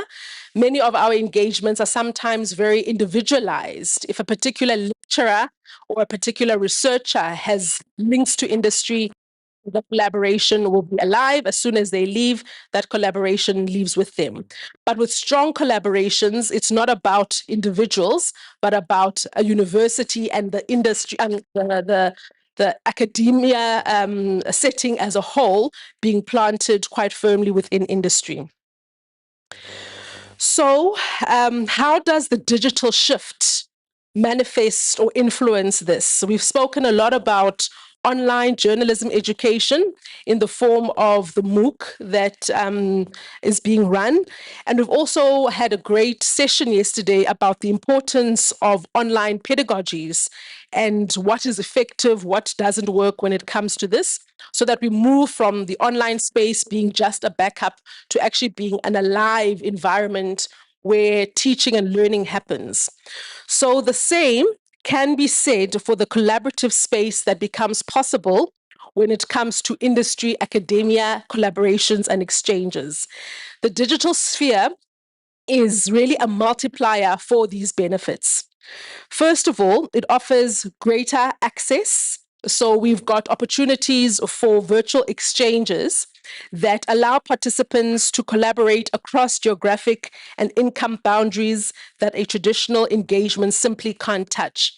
And I guess if you reflect on your engagements within CoMMPASS, where most of the engagements have been online, the opportunity that that has presented is something noteworthy. If we had only relied on the in-person, then perhaps the meetings would have been less regular and the kind of network that has been created might not be as strong. Secondly, it drives authentic engagement, I argue. When material is presented on social platforms or in open outlets like Wikinews, or you use a public-facing platform, this really makes it more it makes it more possible for us to share our collaborations more openly. And then finally, networking can turn these engagements into social learning hubs. So how can we implement this further? And here are 4 strategies that I am proposing. The first is really prioritize virtual international collaboration. I know online participation and engagement can sometimes tire us out, but there is something to be about the accessibility of having these virtual international collaborations. If we pair up countries, different countries, and bring them together virtually, the costs are lower and the access is greater, and it isn't something that we should look lightly upon. This will force people to look past maybe some of the intercultural issues that could arise and bring out communication and engagement that might not otherwise be possible due to the costs that are often involved in in-person collaborations. Secondly, if we're looking at students in particular, we can use various tools that can, and even I suppose in projects, structured workflow, make structured workflow much more possible, where you have got many people working on a project. Due to online tools, they can collaborate and work in a much more structured way than if we were all trying to build a project together in person. And then thirdly, formative industry feedback. So using the online space as a way for industry to speak into our projects, as opposed to in person where industry, because journalists are often not able to attend gatherings like this, they are working, but if there are online possibilities, then their participation can be increased. And then lastly, we need to create spaces like closed LinkedIn groups or Facebook groups where you can engage beyond a particular project to keep the learning going.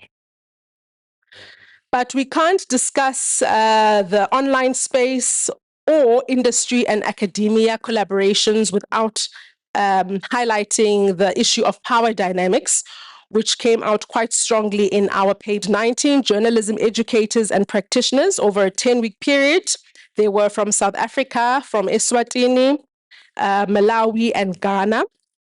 And our interviews revealed that many journalists feel intimidated by academics, but academics feel intimidated by journalists too, in the sense that you will have taught the student and they will go and work and they will make a name for themselves and gain knowledge and skills that you then feel intimidated by because perhaps you are still stuck in theorization that is 5 to 10 years old. So there is sort of a distance that is created because of this intimidation. There's a perception that each of us has to shut through certain doors to get to the other. And we often can look down on each other. Academics can look down on journalists as not being thorough, and journalists can look down on academics as not being grounded in reality. So in terms of addressing these power dynamics, we noted that these often create barriers where journalists and academics, as I mentioned, feel very intimidated by each other, and they perceive that engagement means going through very many hurdles, which then make them not want to collaborate. And journalists, as I mentioned, can also be quite intimidating for academics. To counter this, we need to acknowledge our mutual expertise. Academics will never be journalists. Journalists might become academics, but it is good that we've got these parallel streams that speak to the same issue. And academics bring theory, while journalists provide real life practical insights. If we bring them together, can enrich research as well as practice. Then we also need to foster openness. So using platforms like social media to share our work directly with each other. Social media, I think, has been the most open tool that allows these conversations to take place. And this approach of openness creates an accessible dialogue that then encourages practical application of academic work, but also encourages the proper use of journalistic work for research. And then lastly, the role of educators should shift from controlling interactions with journalists to facilitating them. So we cannot just keep inviting journalists into our spaces. We need to create spaces where these interactions occur organically. And I think the power here lies more in our hands than in the hands of journalists. Journalists are often working for newsrooms that don't have as much freedom to initiate these kind of collaborations. As academics and as educators, we've got a little more scope in our classrooms to make these spaces ongoing. So in conclusion, my call is that we consider the newsroom and journalists as more than people that we just collect data from. We think of them as co-creators in ways of knowing within our field of journalism, education, and journalism studies. We move as academics beyond this extractive relationship where we are there either to provide a workforce or to write papers and then move away and let industry be. But we're really there to build together. And for industry, our journalism schools can actually become intellectual homes for the profession where they feel at home to come, share insights, share concerns, and we use our research to then build and attend to those. So thank you very much, colleagues. I welcome any questions and comments.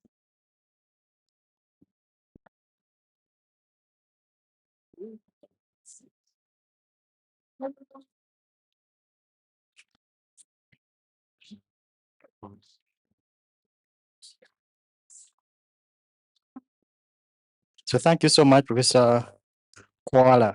That's how I heard you pronouncing it, Kwala. Yeah, for that good presentation. And just by way of summarizing, and again, at the risk of distorting, let me just summarize a little bit in just a minute. That she first of all apologized for having the title a little bit, to building the divide, a framework for knowledge exchange and networked learning in African journalism. So that's what she's presenting about. And she talked about that divide between the practice in industry by journalists and what happens in academia regarding the training of journalists. And she was saying that the skills that employers require are trained by we, the academics, but we also need our journalists out there to improve what we do. And so journalists out there can benefit from us in academia just as well as we can benefit from them out there. And there's that divide between theory, what we teach here in class, and what actually happens out there. Okay, and out there, people look at formal education as something more acceptable than us saying that we learned from out there. And so we who are in the academia here look at ourselves as those ones who are in that ivory tower, let me call it, and we know everything, even if we're not out there doing it anyway, but we know it here when we open journal articles. So we know it. So there's that digital divide. And she says, bridge that gap so that we can enrich our research. For example, in academia, once we work with our colleagues who are in the journalism field, we can enrich our practice, rather our research, as well as they can enrich their practice when they come probably to use our research findings. And she presented some literature that has been done, or previous work on that same subject. And she's proposed what we call the Journalism Academia Knowledge Exchange, or the JEC framework, which is rooted in Vygotsky's social constructivism theory, where knowledge is constructed by working with other people until you reach that zone of proximal development. And so she talks about the realms that we have: autonomous realm and adapt, where we, the journalists in the field, and the category of academia don't think that we need each other. So each of us feels we should do our own things. Let the guys be there in the universities. Let us do our work this side. They talk about the abstract or acrimonious realm, where there's that disconnection between academia, academic research, and real world journalism. And so we keep criticizing each other. When they see what we do this side, they criticize it. When we see what they do that side, we also sit on TV and they say, look at that anchor reporting. How can you report like that? We keep fighting each other. But then she talked about the accessible and applicable realm, which said is at the center of Vygotsky's zone of proximal development. And there she says that if we can work together, the theory from academics is applied in the real world. Okay, and that can be a good thing, and that we can do what we call co-creation of knowledge. We work with journalists out there, create knowledge here in class, so that we don't have to teach abstract stuff. And also, she talked about cases where we get intimidated when we are in class, and we have the journalists who are practicing, and we feel they know a lot of what is happening out there, feel intimidated. But in the same way, maybe they also feel intimidated when they are with us here. Maybe they also feel like we feel we are quite ahead. And so we need that moderate collaboration, both moderate and strong collaboration, okay, for greater access, for enhanced real-world interaction, to build professional networks, okay? And also she talks about prioritizing virtual international collaborations as a strategy now, structured workflow, which is for learners, formative industry feedback, okay, where our industry can tell us how we are doing, and also check our learners' work as they develop. Then cohort and alumni scaffolding, okay? Then finally, she talks about overcoming the power dynamics where we feel that intimidation, okay? We have to acknowledge mutual expertise from both sides. We in class have to acknowledge that the ones who are practicing are good at what they are doing. And those ones who are out there also should acknowledge that we're also good at research, and we're also busy burning candles at night trying to see where the field is going lately and coming up with all models and frameworks to improve the practice. And also that we should foster openness and also apply social media. And educators should facilitate, not control journalists, that we should facilitate them as they do their work, and that we can work with them as co-creators of knowledge, so that we can come up with what she called intellectual homes. So that's a summary. I don't know where I've distorted the summary. Okay, so thank you so much. So that's what Professor Kuala has presented. Now, welcome any questions or comments. There's someone who was helping me the other time in the hall to move the microphones. I don't know where she disappeared to. So shall I take 3 and then she answers them, then take another 3. Okay, thank you. My name is Rav Akinfele from Lagos. I want to thank the presenter, and also want to say that there shouldn't be any intimidation between the journalists and the academics. Rather, there should be what I call reciprocity of cordiality. The reciprocity of cordiality is essential because you need theory to practice. A complete journalist who went to good J school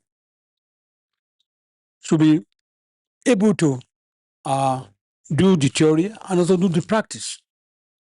That is why it is compulsory in some journalism schools that you go out and practice. I was trained at the University of Missouri School of Journalism as the first world journalism school. And before you can get your degree, you must go and practice. So there shouldn't be any theory, any intimidation. And also I want to add that in Nigeria at the moment, and even in the US, those in the industry are coming back to the classroom to get master's, PhD, and other things. So why the intimidation? I mean, it is superfluous for anybody to want to discriminate against it. If you're a good and well-trained journalist, you must be fertilized both in theory and practice. What we should be thinking for in the J school is reciprocity of cordiality. And we need to emphasize our training in the J schools so that a student can go and practice and come back and practice. And journalists also, you go to the newsroom when they take their sabbatical. Go to the newsroom and practice. I did that when I was in my university. And the industry people come to the classroom and see what is there. Because at any time you need theory for practice. There are symbiotic relationship between the two for a complete journalist. And the advice is for the J school and the J educators to unchain themselves from this exclusiveness and make sure that both are relevant in their training and have a complete trained journalist when they go into the practice. And they should contribute also. If you are a teacher or educator, you must make sure you contribute to the day-to-day running of your newspaper or radio, television, advertising, and public relations. So I plead that we should not be talking about intimidation. For in Nigeria, no journalist can intimidate me because I've been to the newsroom, out of the newsroom, I've been to university and so on and so forth. So it's the level we're talking about is to establish that we have complete journalists who has both the theory and the practice. And to respect the academics, academics also respect the journalists. There's no discrimination, no intimidation we should practice. Thank you.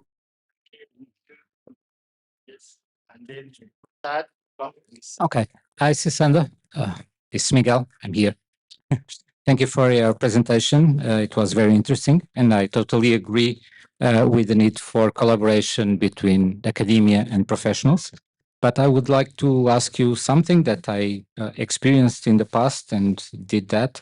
What you think about courses organized by universities in collaboration with media groups, in which, on one way, you have classes at university as usual, but you have practice in the media group's newsrooms simultaneously.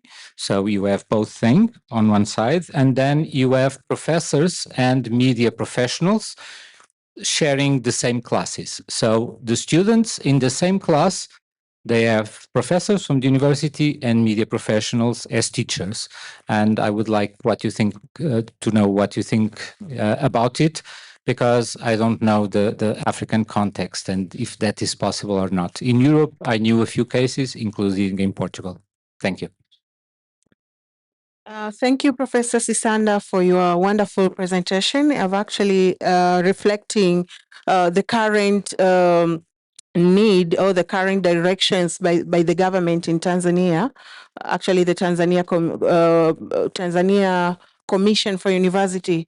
So currently, or very recently, most of the academics will go back to the industry. Will have to go back to what we call industrial attachment. The purpose is to bridging this divide and to provide more professional and practical knowledge and skills. And then we are also introducing the adjunct lecturers or adjunct teachers that the facilitator at the university will have another professional or somebody coming from the industry who is going to provide the real experience to students. But apart from that, we also have the practical training where students every year, in every academic year, specifically the first and second year, they have to go for the industrial attachment for 8 weeks every year. So now we are going to change it with the new curriculum review. We are now going to facilitate the practical training for the whole semester so that really students will have time to sit into the industry and grab the skills and knowledge and bring it back when they are about to finish their studies. But this kind of bitter relationship between the industry and the academic is really visible. Sometimes you receive some comments whenever you go to supervise students. You receive comments from the journalists like, "How do you teach this? Why are they like this?" And sometimes students will come and tell you like, "I don't feel comfortable working here, so I have to change because I'm not really feel welcomed here, the treatments, etc." So I think this research has really come at the right time, and I would love to read it. Thank you. So you can please respond, Professor.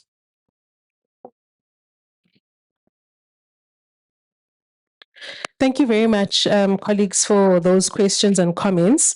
They're quite insightful. The one thing I want to maybe emphasize that I think I didn't do clearly in the paper or in my presentation is that our focus is not necessarily on students getting practical experience, but on the relationship between us as academics and our colleagues who are professionals in industry. And I think all of the points touched on that there seem to be quite a lot of very great and sustainable initiatives to get our students hands-on practical. Yes, they come with their own issues, but you have got, for example, the aspect you mentioned, Michal, around or academics and industry teaching a course together and students getting that exposure. It sounds like in Tanzania as well and in Nigeria. But the situation that you mentioned around academics going back into industry is very rare from our study. So we see a lot of colleagues from industry coming back to us because the qualification, as I mentioned, our colonial thinking is that to grow as a journalist, you need to get more qualifications. The formal qualification is what gives validity your knowledge. And so we see journalists coming to study. They're doing masters, they're doing PhDs. But are we going back to industry and seeing that practical immersion as having as much value, even though out with a degree, but the learning that happens there, I can bet for your colleagues that do that is transformative. You cannot learn that in a classroom or in research papers. You can certainly learn it in that context. So what we are saying is that there needs to be, especially from our side as academics, a greater openness to collaborating with industry as meaningful knowledge creators around journalism education. Just because they are not doing research does not mean what they know should not make its way into our curricula and our research papers. And then I think one is that African Journalism Educators Network has tried to do and is still trying is this very idea of sabbaticals that you mentioned, Ralph, where if we were to get a funder, we could sponsor some of our members to take 3 months off so they can go into a newsroom, even in a different country, which is going to maybe be more eye-opening, and be plugged in outside of their classrooms into a newsroom and not worry about teaching. So those kind of initiatives we don't often see funding calls for. We see a lot of funding calls for getting practical experience to students, but for us, we need to maybe be more intentional about creating that space. And yeah, so I think those comments are very helpful, and it's really good that in some contexts it is happening, and perhaps for our context where it's not happening, we can learn a lot more. So I hope that that addressed your question, Michael, Ralph, and Zukura, yeah, pardon me. Okay, thank you so much. Any last two? Okay.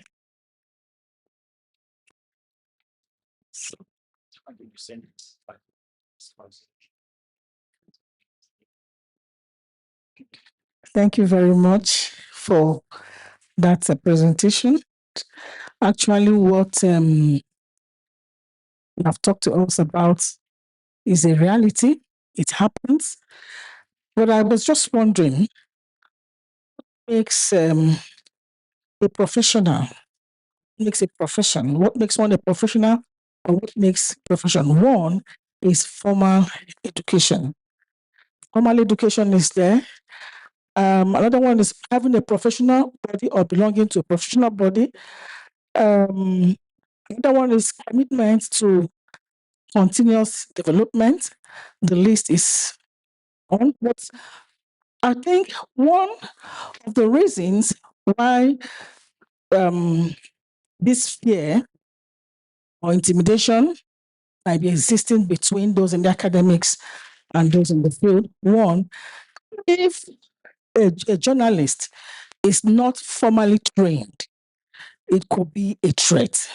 And that is why we have quacks.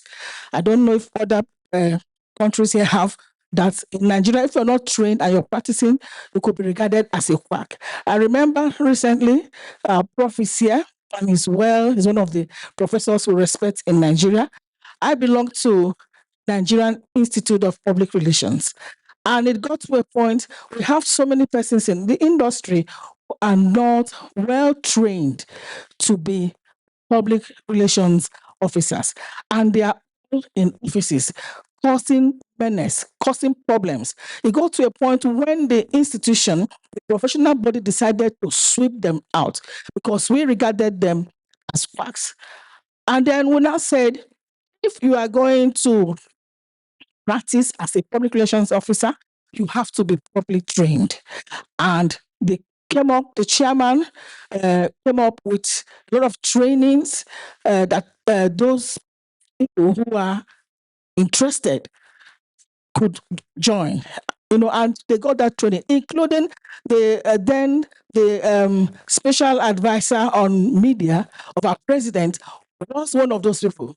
It brought up a lot of controversy, and but at the end of the day, he succumbed. He went to those training, and he was formally inducted. So training is very important. If you, as a journalist, refuses to get trained, it becomes a problem because at that point you will learn a lot of things. And for those of us in the academia, you don't have to be afraid of those in the field. What do? You need to upgrade yourself. You need to attend conferences. You need to attend workshops. Keep upgrading yourself. I said it yesterday that the day you stop learning, you start dying. You're not dying physically, but a lot of things are dying in your life. So as those of us in the academics, move out, go for trainings, make sure you upgrade yourself. You don't have some of these, like you said, some of them in the industry are coming back to the academics. We are training them. We too need to go out there and help and train ourselves. And then, like in Nigeria, we have what we call the Nigerian Union of Journalists. That's the body that is governing journalists in Nigeria.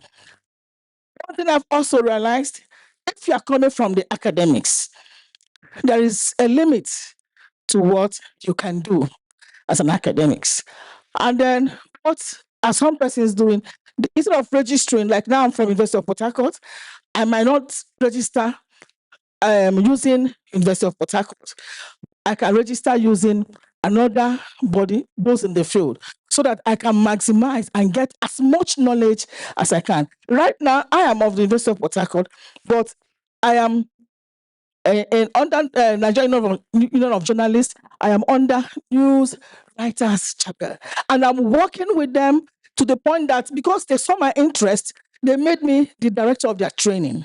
And I am learning a lot from them. They are also learning a lot from me. When our students wanted to go for IT, because I'm there, I had to send so many of our students to go and learn also there for 3 months. And as they resumed, they were happy. They were thanking me. They were able to align what we are teaching them in classroom with what is happening, in the field. So we don't have to be scared of anybody. There has to be a synergy between the two bodies. Thank you.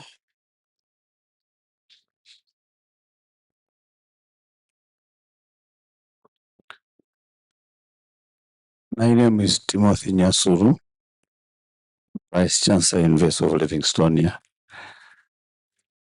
I want to comment on professionalism and commercialization of journalism.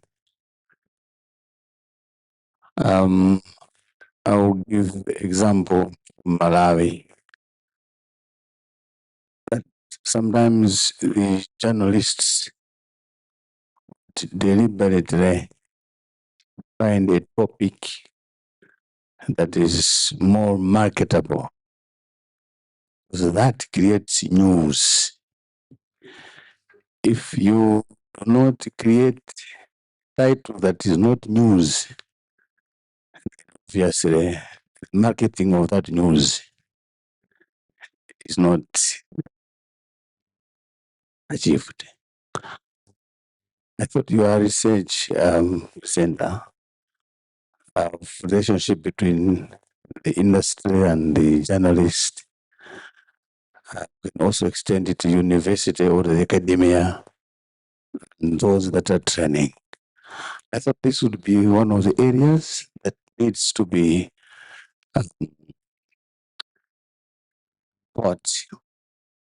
instructed, given so that our media does present things fairly.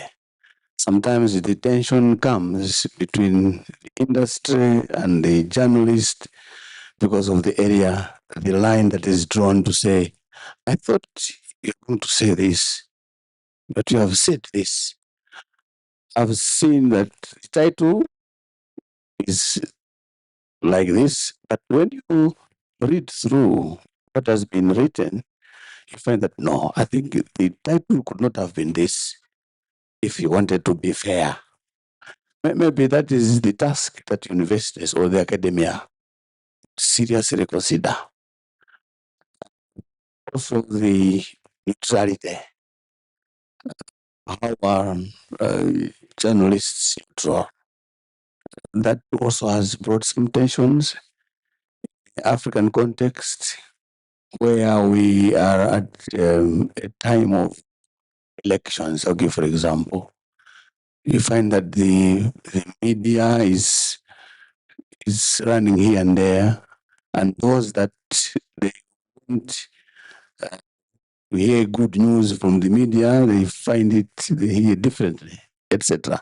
I thought maybe the task of the universities would be so to focus on this. How do we make a journalist that is presenting the news fair?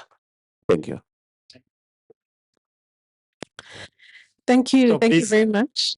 Another set of interesting questions. I think the theme with this round around professionalization and professionalism. And I will disclose that I am gray when it comes to journalism and professionalization. for a couple of reasons. Firstly, in the South African context, we come from a history of apartheid, and in that history and colonialism, like most African countries, in that history, how Black people came to be journalists. They would get people who were teachers, right? Who knew how to read and write and communicate. And then they would become journalists and broadcasters. So the idea of professionalization is a bit of a tension because they were not trained, but they managed to do the job in environments that were not conducive.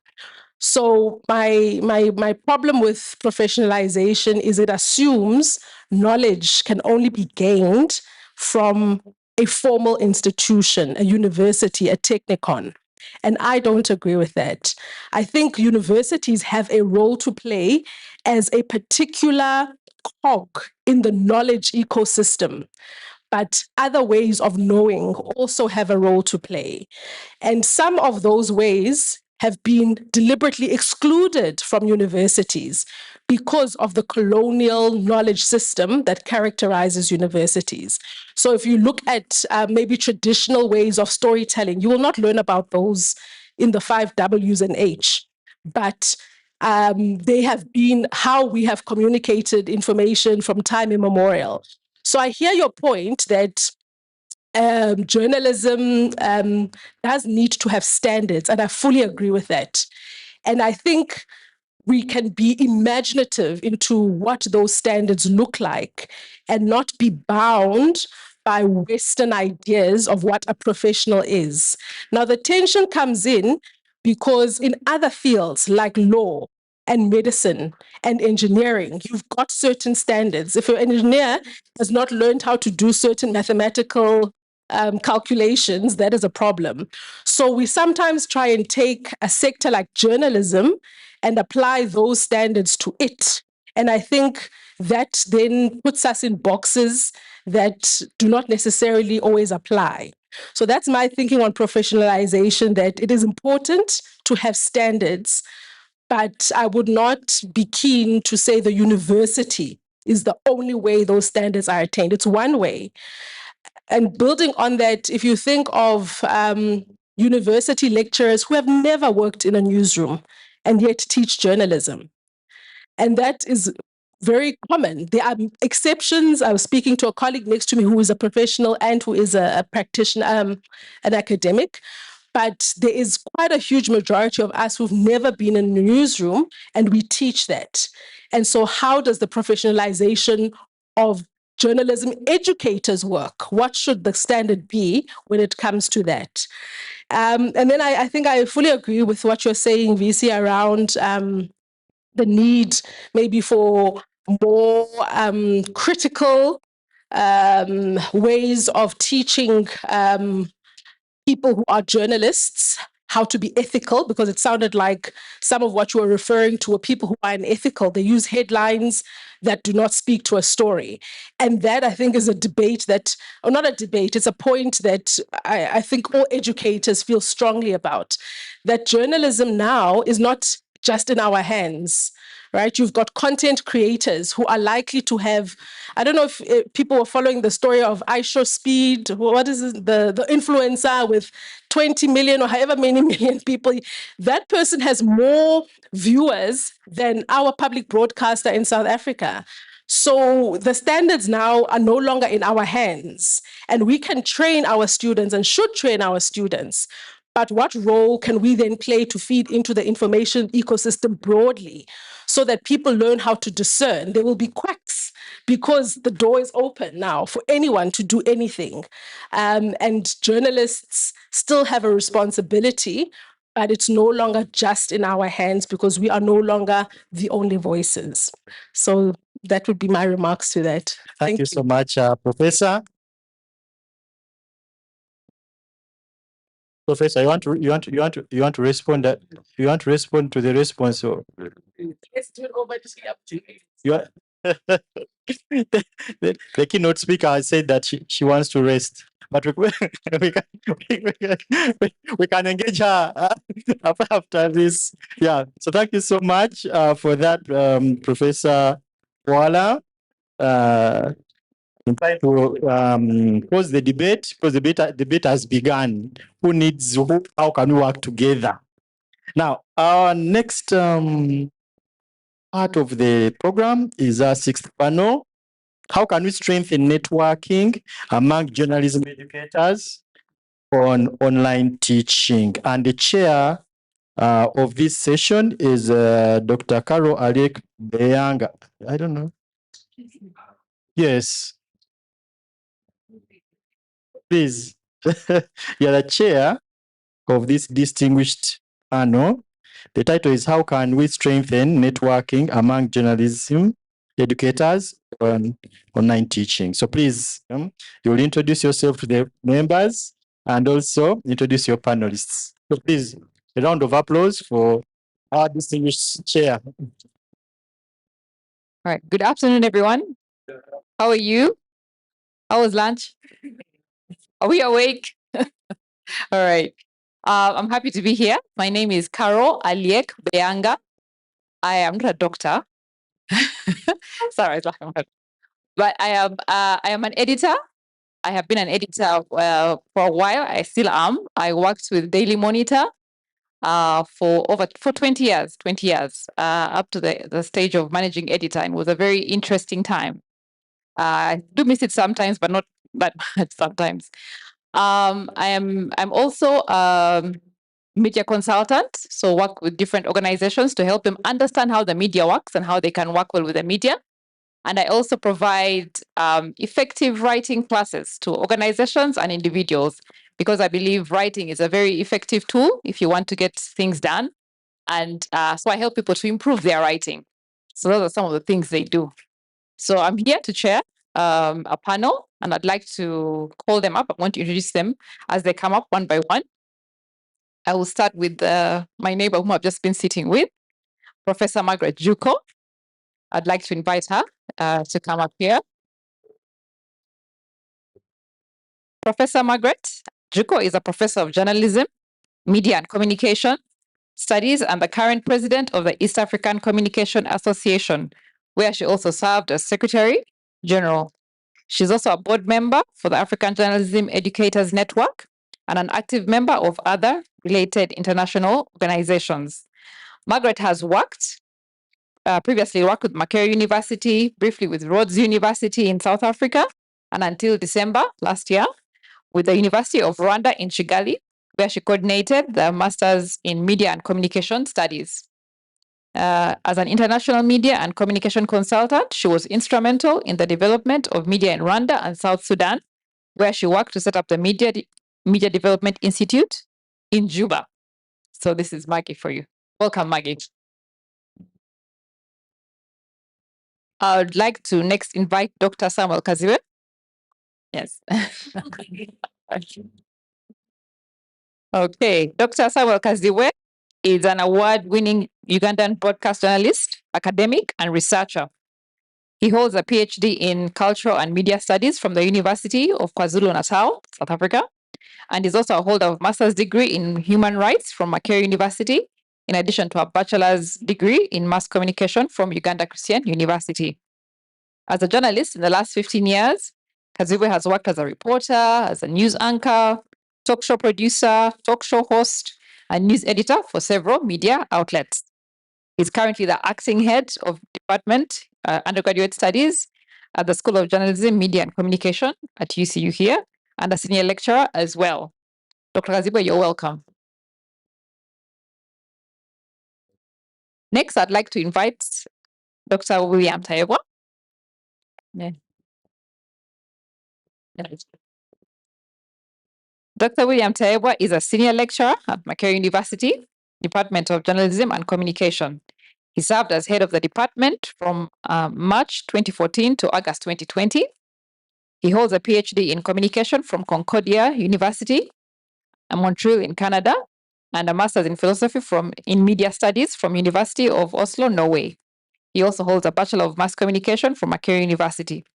He has published in mainly in the area of media and peace building, and has co-edited and co-authored a number of major global projects. Dr. Taiwa, you are very welcome. Finally, I'd like to invite our fourth panelist, Miss Eva Mirembe. Right. Eva Mirembe is a specialist in e-learning management and training. She holds a master's degree in information technology and a bachelor's degree in information from Makerere University. She's currently pursuing a PhD in information systems at Makerere University with a research focus on learning analytics to support teachers in e-learning environments. Eva also holds a diploma in ICT and pedagogical development from Life Academy in Sweden and has extensive experience in training educators in online teaching and transformative learning practices.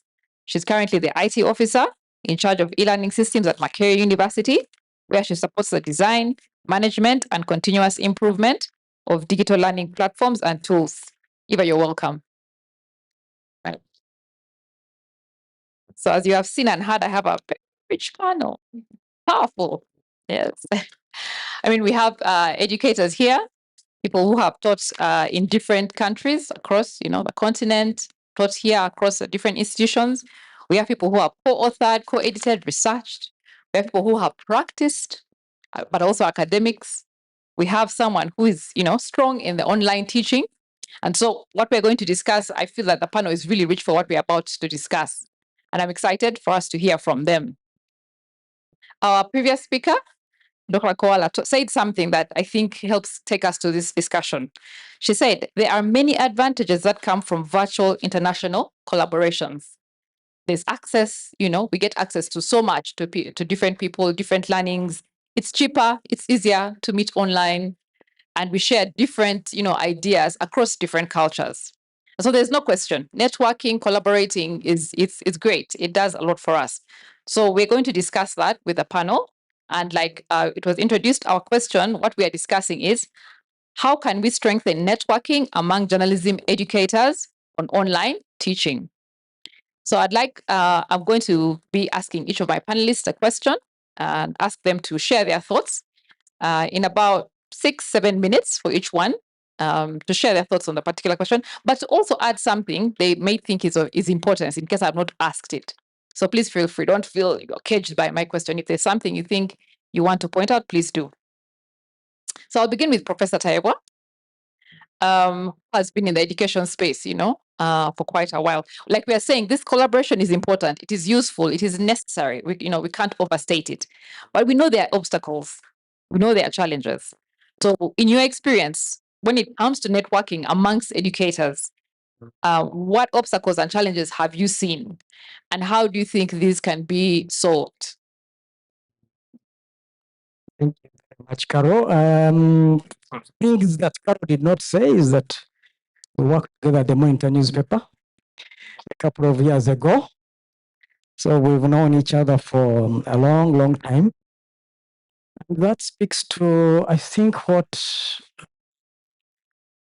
Professor Sanda spoke to. The importance of, if you are talking about collaboration, I think it becomes very important to understand the dynamics in both spaces. That's why the model that University of Dar es Salaam is taking, where I'm very privileged to be the external examiner there as we speak. And I looked at that and I was very excited.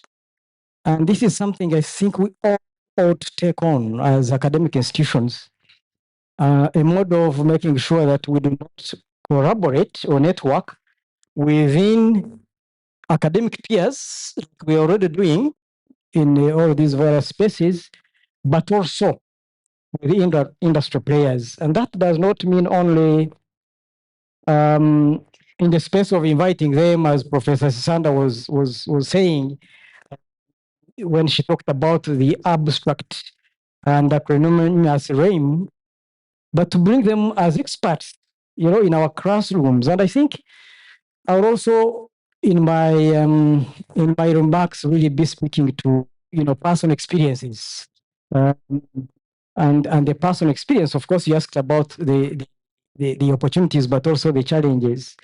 I think the first opportunity may be, do I start with challenges? I think the questions tended more to the challenges, right? So why don't I use the example of our project, the CoMMPASS project? So the CoMMPASS project, we have 4 languages. Okay, so we have Swahili, we have French, Portuguese, and of course English. And naturally, you can guess, Carol, that if it came to the Portuguese speaking professors, of course, or students, if they wanted to interact with us, that's already a limitation. So the language limitation is a one that we ought to surmount at both levels, because my interest is really at both levels, because I've been in both spaces and I want to go back. I want to go back to the monitor. Really, like that model that University of Dar es Salaam is taking. He's still there. He's still in the industry. I know Margaret wants to go back also to television, but I would want to go back, and because a lot has changed in the industry, which we may not be necessarily fully immersing ourselves into. Of course, we've brought you to our classrooms, Carol, to speak to our students. You continue to mentor our students, and many of your colleagues do that. But I think we still need, to bridge those gaps. So that's the languages issue. I think it remains quite an issue. Some of us, of course, I don't know. I can't tell Professor Monica to start learning Portuguese now.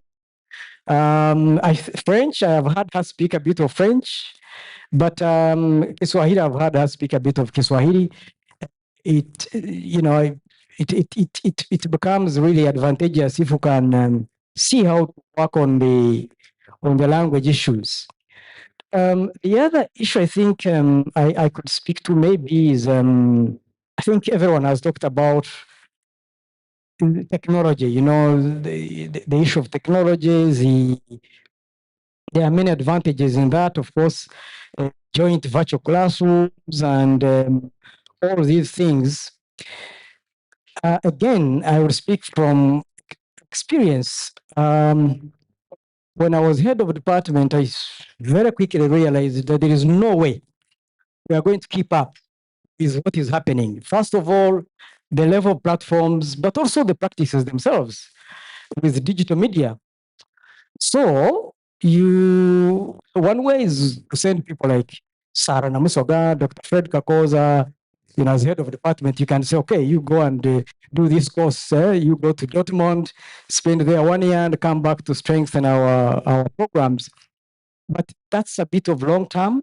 But the short term one was there are entities, organizations, media institutions in this country, academic ones, that are already doing what you want to do. So in our case, there is Ultimate Multimedia Challenge. I think the gentleman who chaired the session of the young tech guys in the morning, Mr. Gerald Businge, he heads Ultimate Multimedia, but XM was also in that. So we signed an MOU.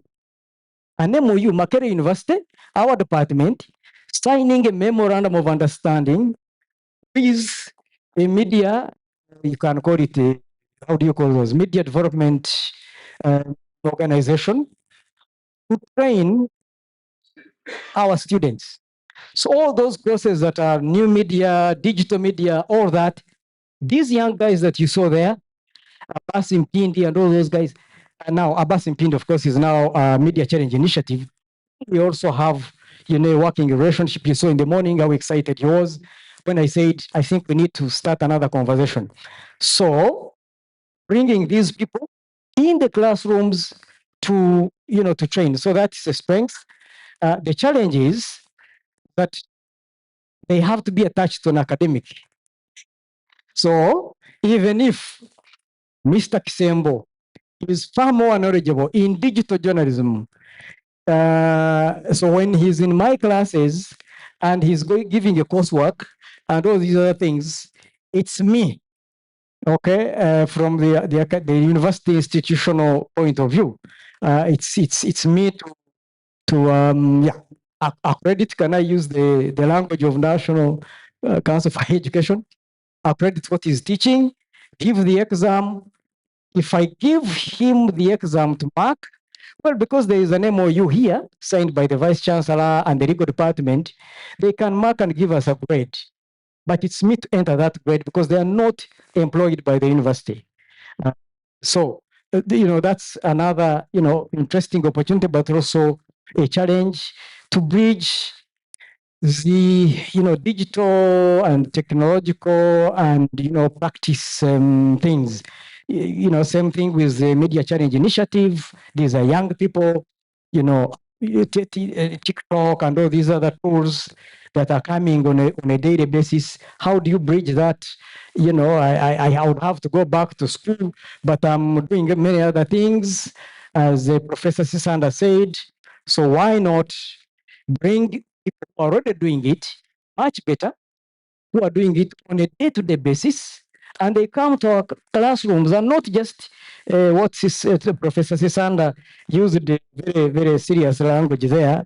But I think the collaboration, the accessible and the applicable realm that shocked about, that I think that is a better way of going about that.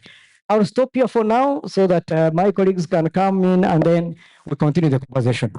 Thank you. Thank you. So that brings me. So you talked about a couple of challenges: language barrier, sometimes the technology. I think, in a way, I don't know if I'd call it bureaucracy. Yeah, the bureaucracy or the standards that are set, and we can debate whether it helps or it doesn't help. That can be a debate, but those are indeed crucial challenges that are found. And that leads me to the next question, which would be for Dr. Kazibwe. So we want to see that there's networking, with the educators, that they're networking and learning from each other and collaborating, so that what they're teaching online is strengthened, is better. So how do we do that for two institutions? First, within an institution, say like UCU, how do we get the different educators to collaborate and network together to improve their online teaching, but also across institutions?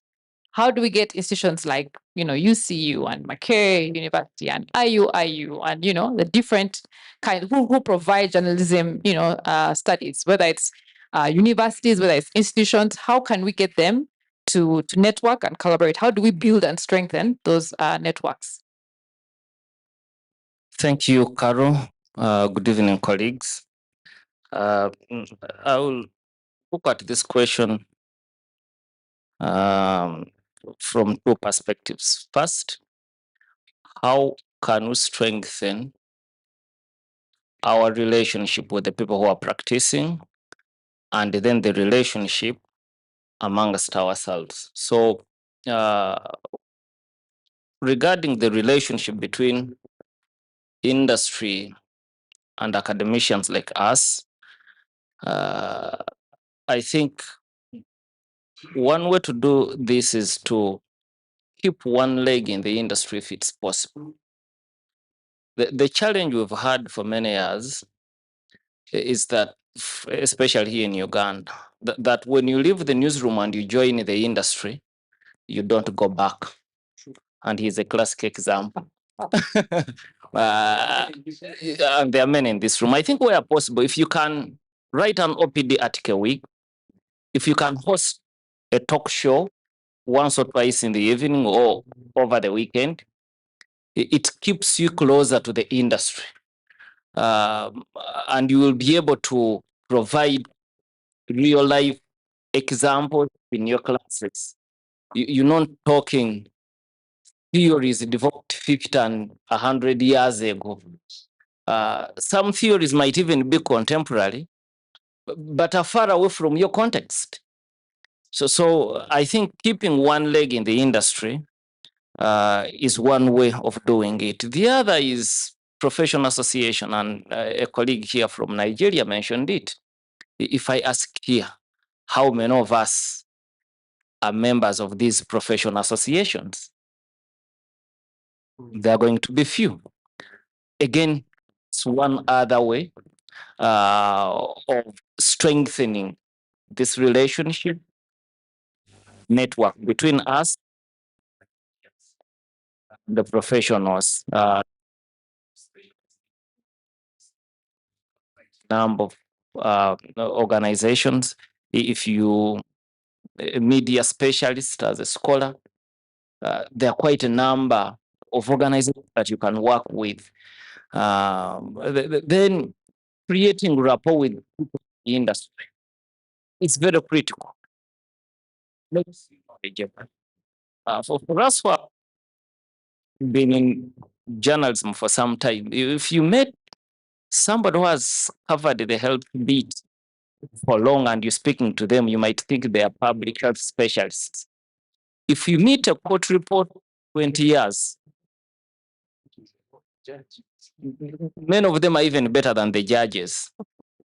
When it starts, the person will tell you how the case is going to go and how it is going to end. And as the day follows night, that's how things are going to end. I mean, in my experience as a court reporter, some lawyers would even ask for advice from experience.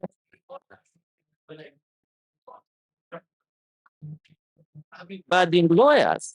So some of these fellows come, they don't even know what to do. These are realities. I'm not just making things up. It's like, I mean, I was a parliamentary reporter. Somebody is there after 5 years, but he's asking a journalist to explain to him things going on within parliament. These are real life experiences of our emerging democracies. Somebody is in parliament for 10 years, but doesn't even know the process of passing a bill into law. And is going to ask a journalist. And why is that journalist informed? Because he has covered that bit for some time. So similar, when scholars keep close to journalists, you're able to know how the industry works even when you're not there, and it helps a lot. Then when we get to networking among us, ourselves, I think one of the most important things would be encouraging special interest groups focusing on digital pedagogy. There are quite a number of advantages. We have quite a number of associations, IACA, here in East Africa, and several organizations, but they are generic in nature, which isn't a problem. But if you want to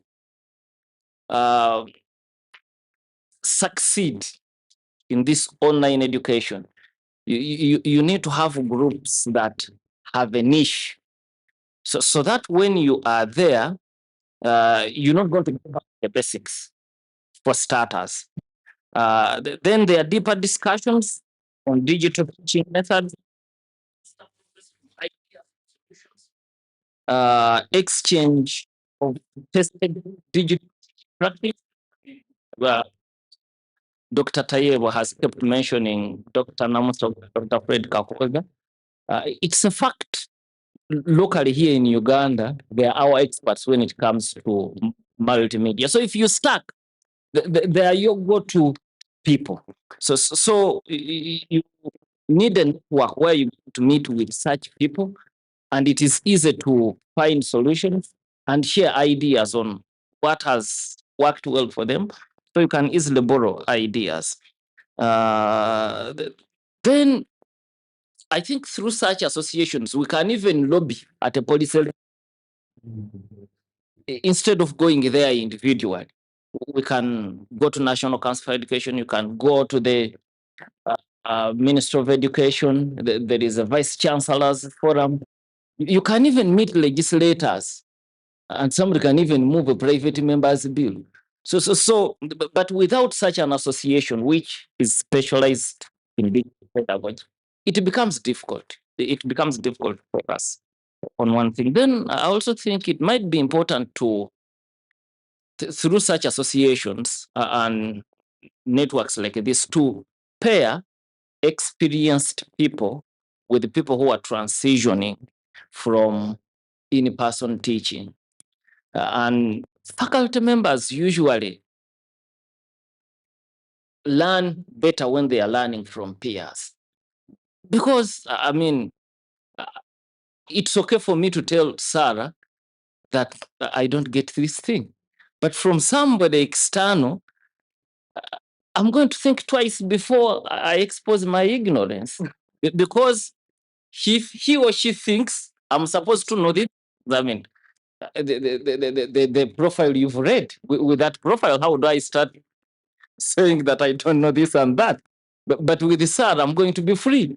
So pairing people who are already experts and those that are learning, I think would help to go a long way. I think my 7 minutes are done. Thank you very much, Dr. Kaziwe. Very insightful points there. That brings me to Professor Margaret Juko. I had the privilege. Professor shared a small presentation with me that she had been writing across this, and I saw the slides. There was one very interesting that I would like you to share with talk about with others. You talked about specific practical strategies that journalism educators and journalists can use to build these networks where we can collaborate. So I'd like you to share some of those that you have over the course of your teaching, over the course of building, institutions and organizations and curriculums, how that those specific practical strategies that can be used to build these collaborations. Thank you, Carol, and thank you, my colleagues on this panel. I would like to, first of all, say something about where Dr. Kaziwe stopped, and perhaps something mentioned during Professor Nkwala's presentation, and that's about intimidation, and that's also about we professors acknowledging the fact that we don't know certain aspects. My take on that is that, first of all, humility is important. We cannot be everywhere. We cannot be everywhere. There are certain aspects that others know better, but there are also other aspects where we are the giants. Now, when it comes to our students, one of my philosophies in academia is that in a classroom, I'm both a facilitator as well as a learner. And trust me, we will always learn something, however small. It can also be big from your student. I tell my students who I invite back to come to my classes to teach with me, contribute or speak to others. I usually tell them that the student has surpassed the teacher. Because in one of the areas that I teach, this is television production, television and radio production, and some aspects of online journalism and communication and multimedia production. I find that there are students, former students that are out there that have surpassed me, and they know a lot. Because one reason is that this is what they are doing. So when I invite them back, then they will be able to teach me something. Normally, when we meet and we are planning a lesson, then I'm learning. And they are also learning from me the pedagogical aspect of running a class. So I think that should be our starting point as academics. The other thing, I'm a member of the African Journalism Educators Network. And during, we have annual round tables. During one of the round tables, there was a proposition which was made by Professor Chibita Monica, who is in this room, which was talking that we spend a lot of time looking for funds to go for sabbatical. And the sabbaticals, you can between 6 months and 12 months, and that is not cheap if you are moving to another country. So she proposed that why don't we go to newsrooms and spend our time. We can start with our own context where we can spend some time, learning, what goes on in the newsrooms. And some of us, even though we worked in the newsrooms, it has been a long while. So many things have changed. And perhaps we need to go back there and get that feel of what goes on in the news production process. When we were raising this point, I even thought that even better, why can't you utilize the online space where you can sit in your own space, whether at home or you sign up a few hours from your own workload at the university, where you can have a virtual participate in what can be called a virtual newsroom, and maybe you can even sign up for the BBC, get there online, and then you can see what is going on there. You can sign up for, if you are in Uganda, you can sign up for space in a newsroom in German, or space in a newsroom in Kenya, and then you make your own contribution as well as learning from the journalists themselves. Going back to your request, Carol, my suggestions, they are not necessarily new, but they only help to remind us of perhaps what we have not been doing or what we can do starting from today. Some of these practical strategies that I am about to suggest have already been there.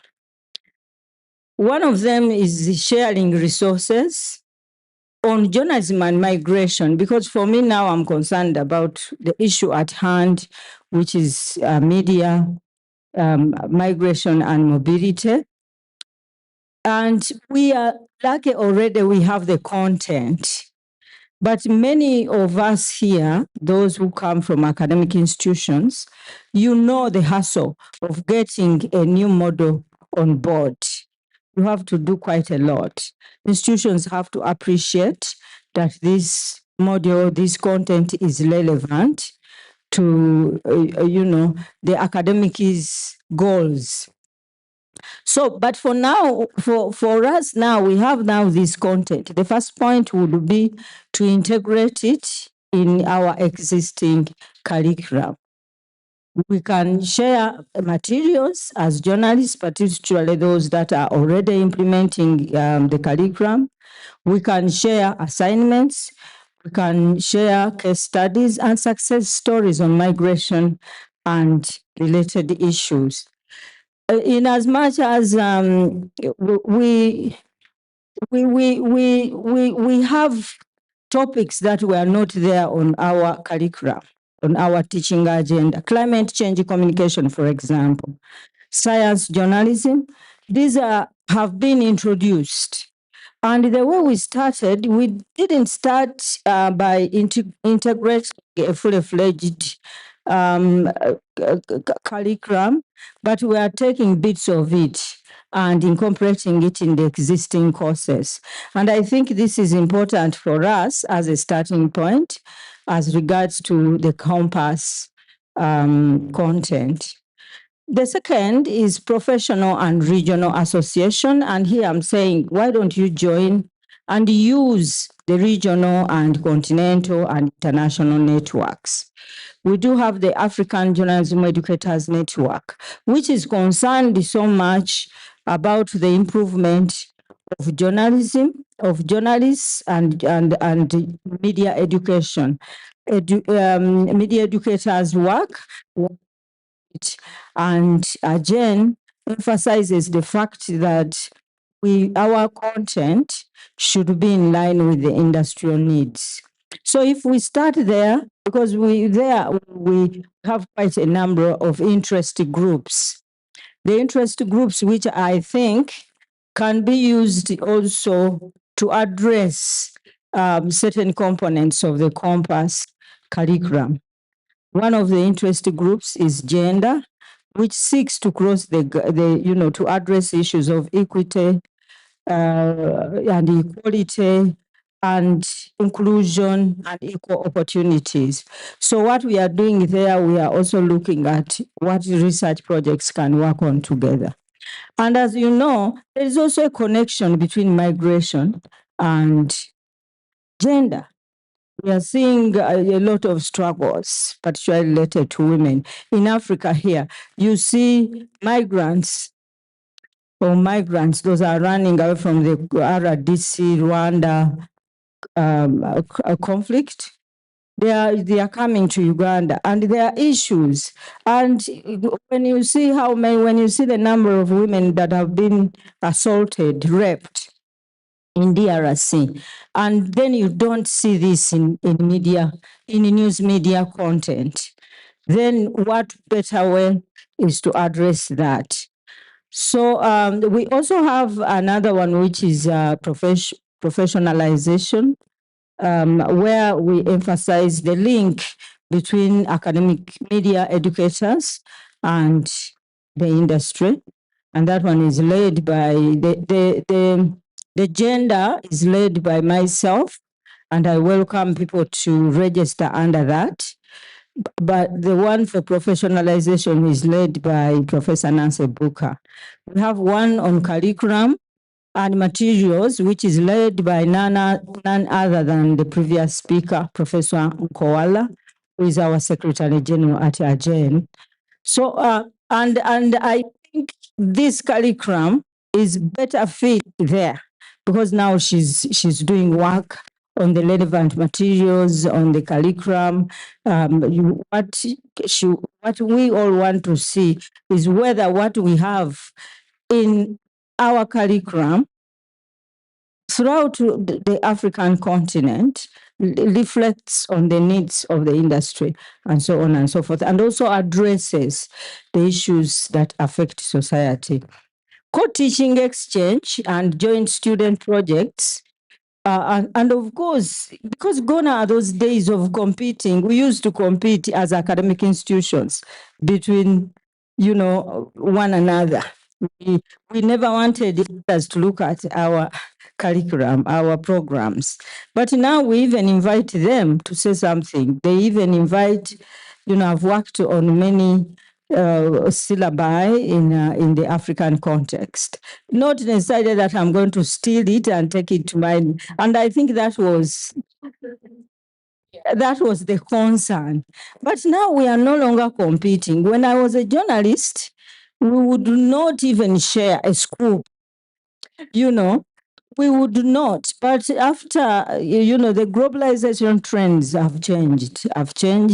We can call and say, hey, William, what is on your agenda today? Can we share resources? Can you, take this angle and then I will take this angle. And this way, we inform our says should be the key goal. So online sessions across countries, across border reporting projects, and virtual newsrooms can be used as a way of co-teaching, as a way of exchanging content, and as a way of a joint student. I will move faster because I'm to the online events like co-hosting. We have been doing this as IACA, the East African Communication Association. We have been having online webinars. We had one last year or the previous year with the SACOM. SACOM is where Professor Nkowala is the president. But when it comes to discussing issues that are related to migration and mobility, we have rolled out under CoMMPASS a great, I am part of it, so I'm blowing my trumpet, but we have a great publication, which is coming out very soon. And it was done by, is it 17? We are so many, 17, and it was a comparative study between Europe and African, nations selected, the title around that area. I think we'll get to know about it later in the week. So that was for me a driving force. We were, brainstorming. We each did our individual research, and then we shared, and then we got input from others on being different. If there was information missing, then we would go back to the field and get information. And we are using one similar research instruments, doing research in different countries of Africa and Europe. Mentorship and peer learning. This is one-on-one mentoring sessions across borders through video calls. We have done that. I taught a master's course here at UCU when I was based in Rwanda, and sometimes get in touch with one-on-one students and we discuss their projects. So this is what I'm saying, that we are not actually reinventing the wheel, but we are doing things that have been there, and perhaps we just need to rethink them, and then to start working together. Creating online spaces. We already have online spaces where educators, journalists can meet, students can meet, join, and then work on shared online innovations. The pitch labs. We had in Rwanda, we had the pitch labs where we invited students from Carleton University in Canada, and they worked with the students in Rwanda. And they were working either on an international project, or they were working on either a local project based in Ottawa or based in Kigali. So that is one way of creating online spaces and doing that. Then there is collaborative research and online teaching reporting. We have already done that. Collaborative research on online teaching, what works, what doesn't work. We academics, that is a gap that we need to address as well. So if we want to do that, then because of the funds that involved, we might also apply together for grants from institutions like UNESCO, Academia, Deutsche Welle Academy, Open Society Foundation, CoMMPASS.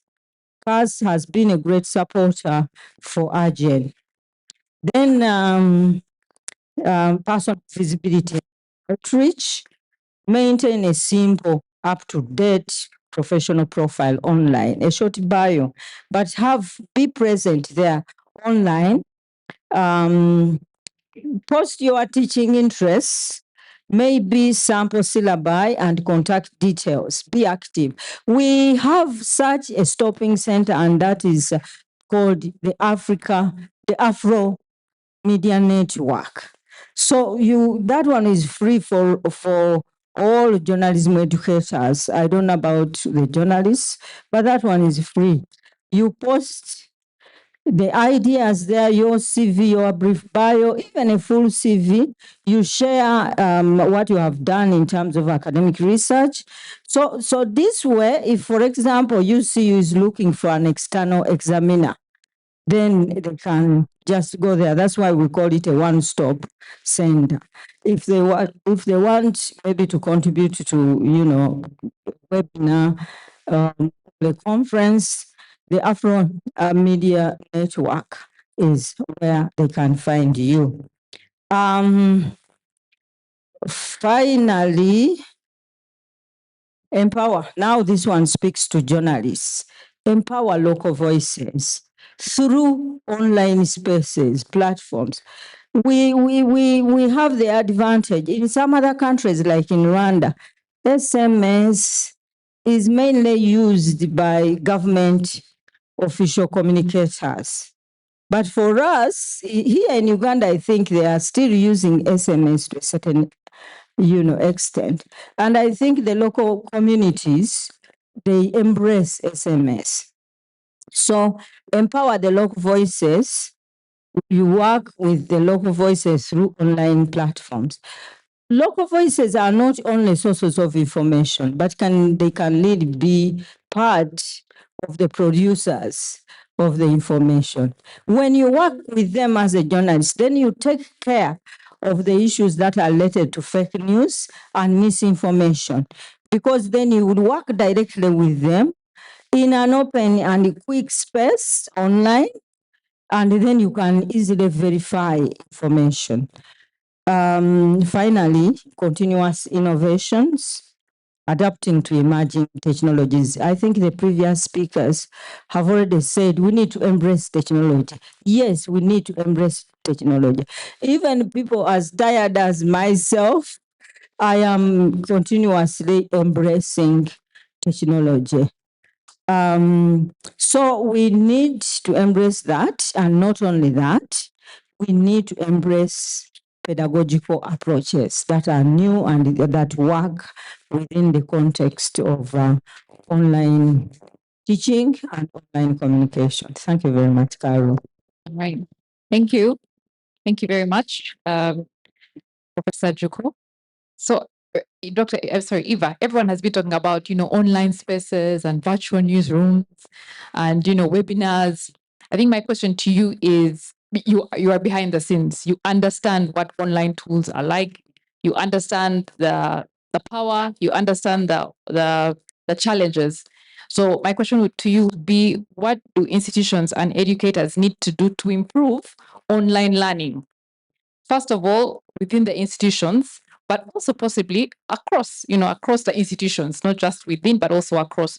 What are some of those things you have seen that would make it easier for the online educators, to do their work within the institutions, but also across?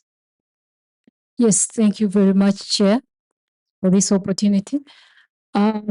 As a technical person, so I find many people here hyping technology, and that's where the error comes from. So, as an IT person, so normally I'm behind the scenes to support.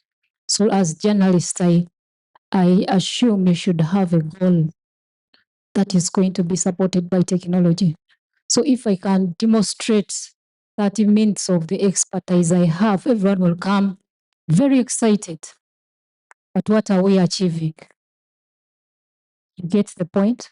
So the first thing is IT should be a support, not fronting the technology.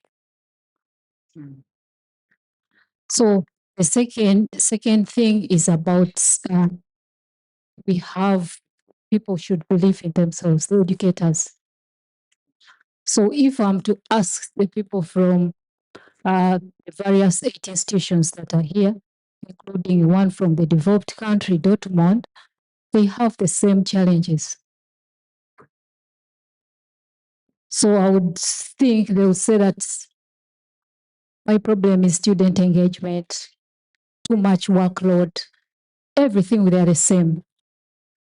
So we should learn from each other than what they think is that maybe Michelle from the developed country has the solutions. So we have to first believe in. They believe in themselves. If we had a network, for example, I've seen Dr. Kajumla's course having over 400 students. We can begin from there. How does he do it? So he's not an IT person, but has facilitated all his courses online, and that would help so much. So another thing would be, I think we should begin with what we have. So people are going to complain about the subscriptions. Technology, we need this much, but technology won't do everything. So I remember one of my students who was saying that our results are always delayed, so I have a system, but there's a lecture of 400 students marking. So not everything is going to be solved by technology. Begin with what you have. You get it? So begin with what you have. And then we have a serious issue my research, PhD research is in learning analytics. So just discovering those hidden patterns within the learning management system that I can use to support the teacher. So you find out that much as you can see Professor Chibita raising up a hand, someone sleeping, when it comes to online, that doesn't exist. Footprints from the interactions the learners get, the footprints that are from the interactions of learners, that is the data, rich data. So, but if you can ask among our universities who has made a call to find out what happened during the highest peak of COVID, what happened? So do you know why the students were disengaged?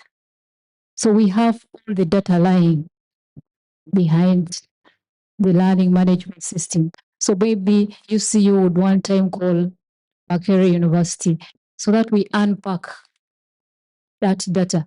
So and the problem is actually not on the learners, but the educators. So we find out that, for example, if you go, like our learning management systems are dumping sites. So they put an assignment, they need students have to do the assignment, they'll do it. So if you have a forum, you put something, attach 5 marks, the students will do it.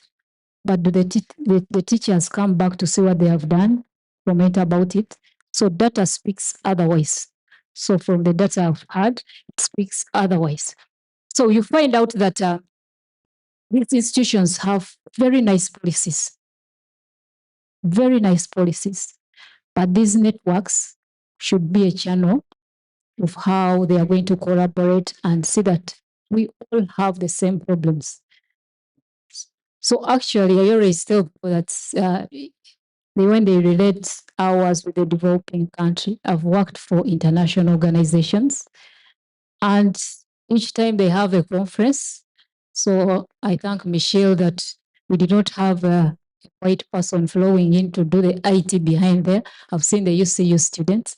So we find out that we have our own contextualized problems that the Michelles will not even solve. So you might find that those IT guys there have a cracked cable, but someone is even stepping on it so that we can still see there.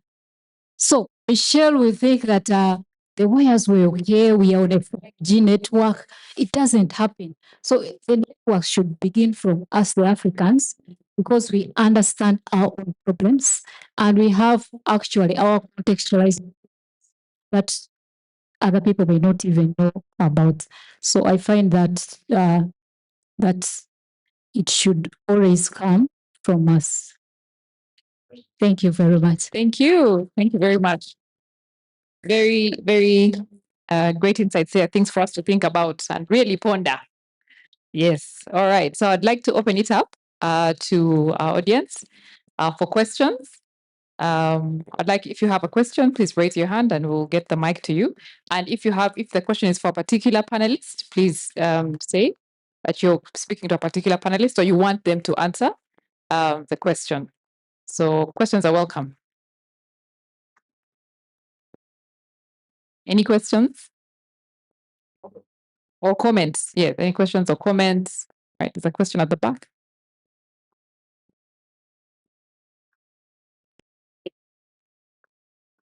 All right, thank you very much. It's really quite a rich discussion the whole day, but when you speak digital, it's very hard to exclude the advantage, but also disadvantage of the global village. Now, the coming of the global village introduced different dynamics to journalism, like citizen journalism. Now, for academia, I think the key issue would be upholding professionalism. Now, the question comes to how do we, as the academia, how do you push your influence beyond institutional level? Now, for example, would it mean that you'd have to, I was here thinking Are you going to have to design programs that are maybe corporate social responsibility, where you have to go beyond the institutions to engage people who are practicing citizen journalism? You have to design maybe courses that are not limited to the academic standards that are set to let people come and study.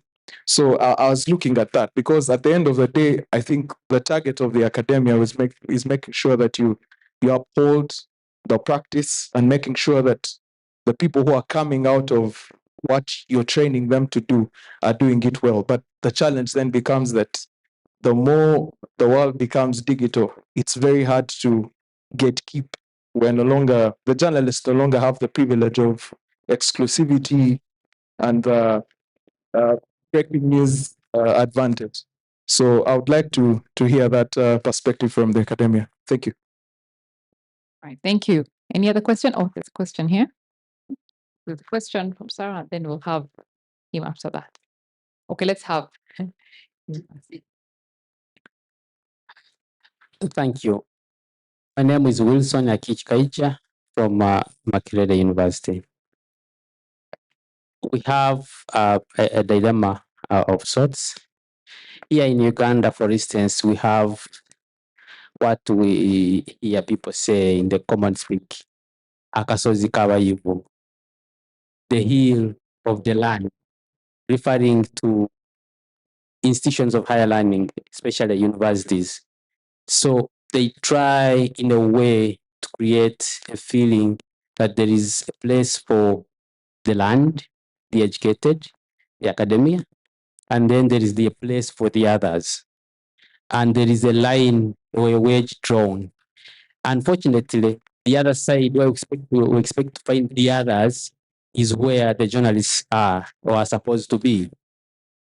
And what that means, Dr. Kaziwe mentioned it, we have a paradox where the hill of the land produces, does research, publishes, but when it comes to dissemination of what is published, then they need the support of the others who do not live or have never been at the heel of the land. And that's where the problem starts. So in the end, we have research that stays in rooms like where we are seated now. The ordinary person never gets benefit from that research. And that's where part of the problem is. And we have in the media programs on radio that are devoid of real content. And this side, we have content that doesn't find its way into the media. So what my take is that it's our role, this side, to engage the people and bring them on board. It's our duty to continue venturing into training, continuous training, to have them come on our side, or at least understand and disseminate what is produced this side. Thank you. Thank you for that comment, Wilson. Okay. I have a comment too. It looks like Uganda is a little bit different from Ghana. In my country, Ghana, if you even hold a PhD in communication, you can write news very well, and you don't have any social media following. Top media are not going to hire you anymore. Yep. You have to get a following to come to the newsroom, because the point to them is that we don't want to give a platform to somebody who is not having to sell. You should have known the deal already. So what that means is that in your training, that aspect must be trained immediately, because you have to add that. The difference is this: many of the guys, the top 50,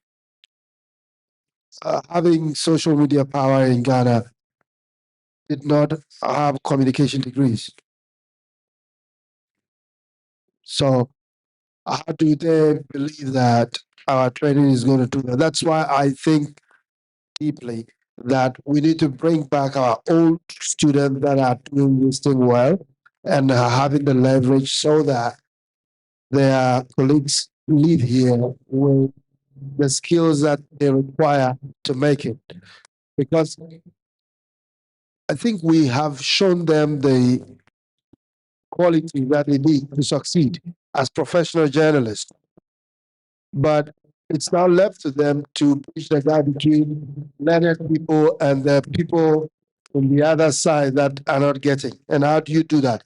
You have to be appealing to both to be able to do that. And we need to think deeply about that. Thank you. Let's have Sarah. Yeah, up the very front.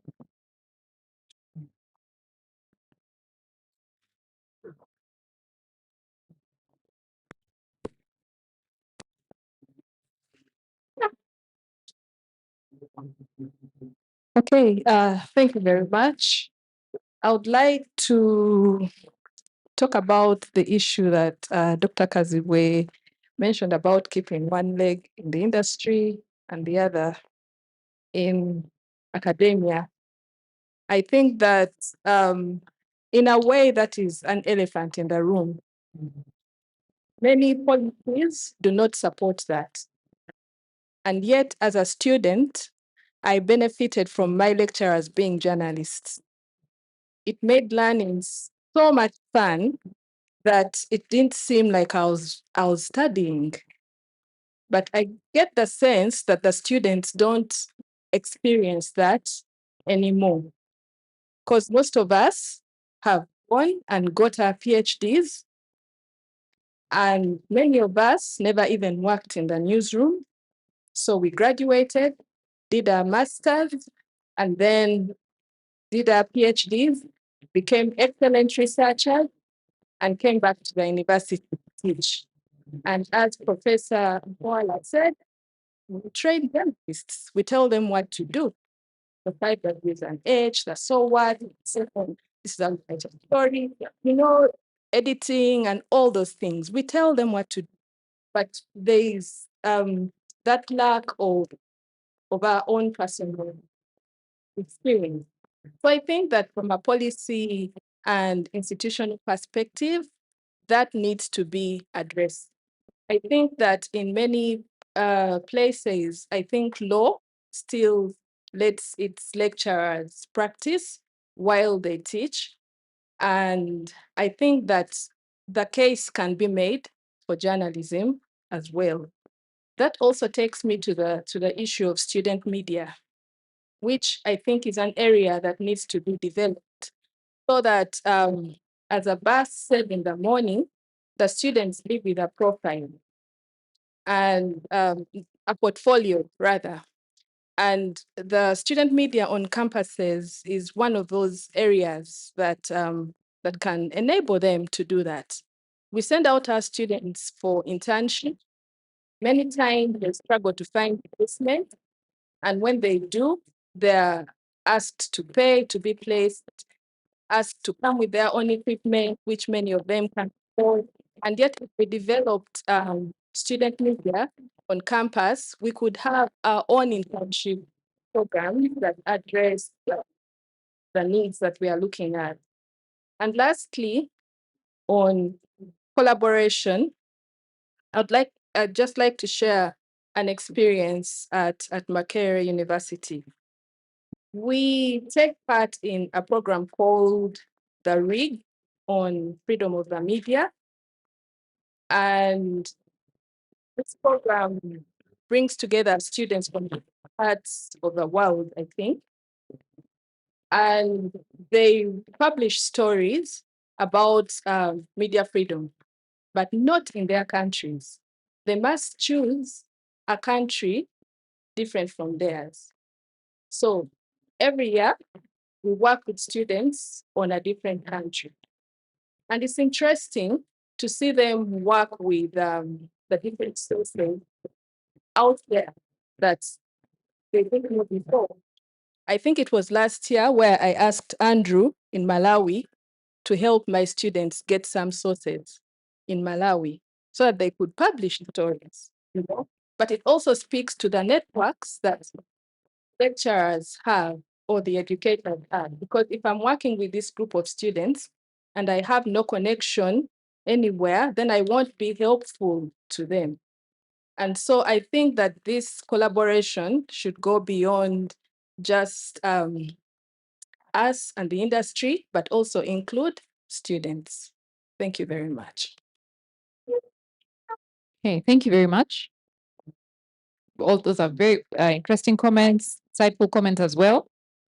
Dissemination of research. I think that's a very good point. A lot of research is done. Actually, one time I thought there is so much in these universities. We don't even report 0.5%, and yet very rich, very interesting information. So how we should find ways to disseminate that research.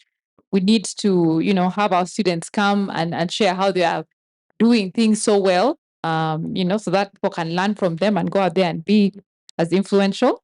And I like what Sarah was saying in terms of student media, which reminded me that in a hurry to introduce myself, I say that I am Professor Chibita will kill me. I am the supervising editor of the Standard Community Newspaper, which is a newspaper here at UCU, which is pretty much run by students, myself and interns and students. You're right. It's a very good way for them to learn and practice because it's different in class. And when you come and Carol is sending you back 5 times, to get that story done, or it won't run, or because of all that. So I think it's a very good place for them to learn and get all this. So I think pretty much we have. It was one question, and I'll just throw it back to my panel to finish off with. One or two would answer it. Was what Yuna asked. How can the academia push their influence beyond the institution, right? So in the institution, they are really influential. They have all this research there, but how can they push that influence beyond, especially in this, like you said, citizen journalism?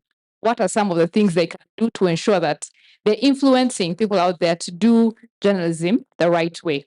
So maybe let's have one or two people from the panel who would like to answer that, and then we can wrap up this panel.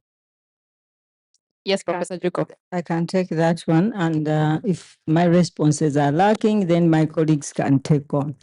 One way, to get out of our own spaces and go out there and also showcase what we can do is to have, time to time collaborations with the industry.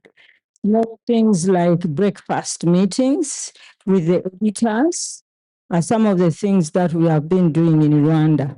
Breakfast meetings, then you get in touch, you ask them if the products that you are sending there actually have the expertise. But he also touched on the subject that how do we design the courses that we teach. There's a high degree of involvement of the industry. They are the key stakeholders. Whether we are teaching public, whether we are, designing content for public relations courses or communications, we have to involve, the industry because they are our key stakeholders. Then we also speak with each other from different institutions. We have peer reviewers who review, the programs before, and they also accredit, validate them. Then, like the National Council of Higher Education here, elsewhere they have similar bodies. Those bodies, they have expertise in the different fields of study or sectors, and they also read this. They also hire their own, reviewers to make sure that what is there is represented. But another way of going out is to make not necessarily academic presentations, but we also make, try to interpret our research to the communities. We go there, we share what we do. Our mandates mostly, go around teaching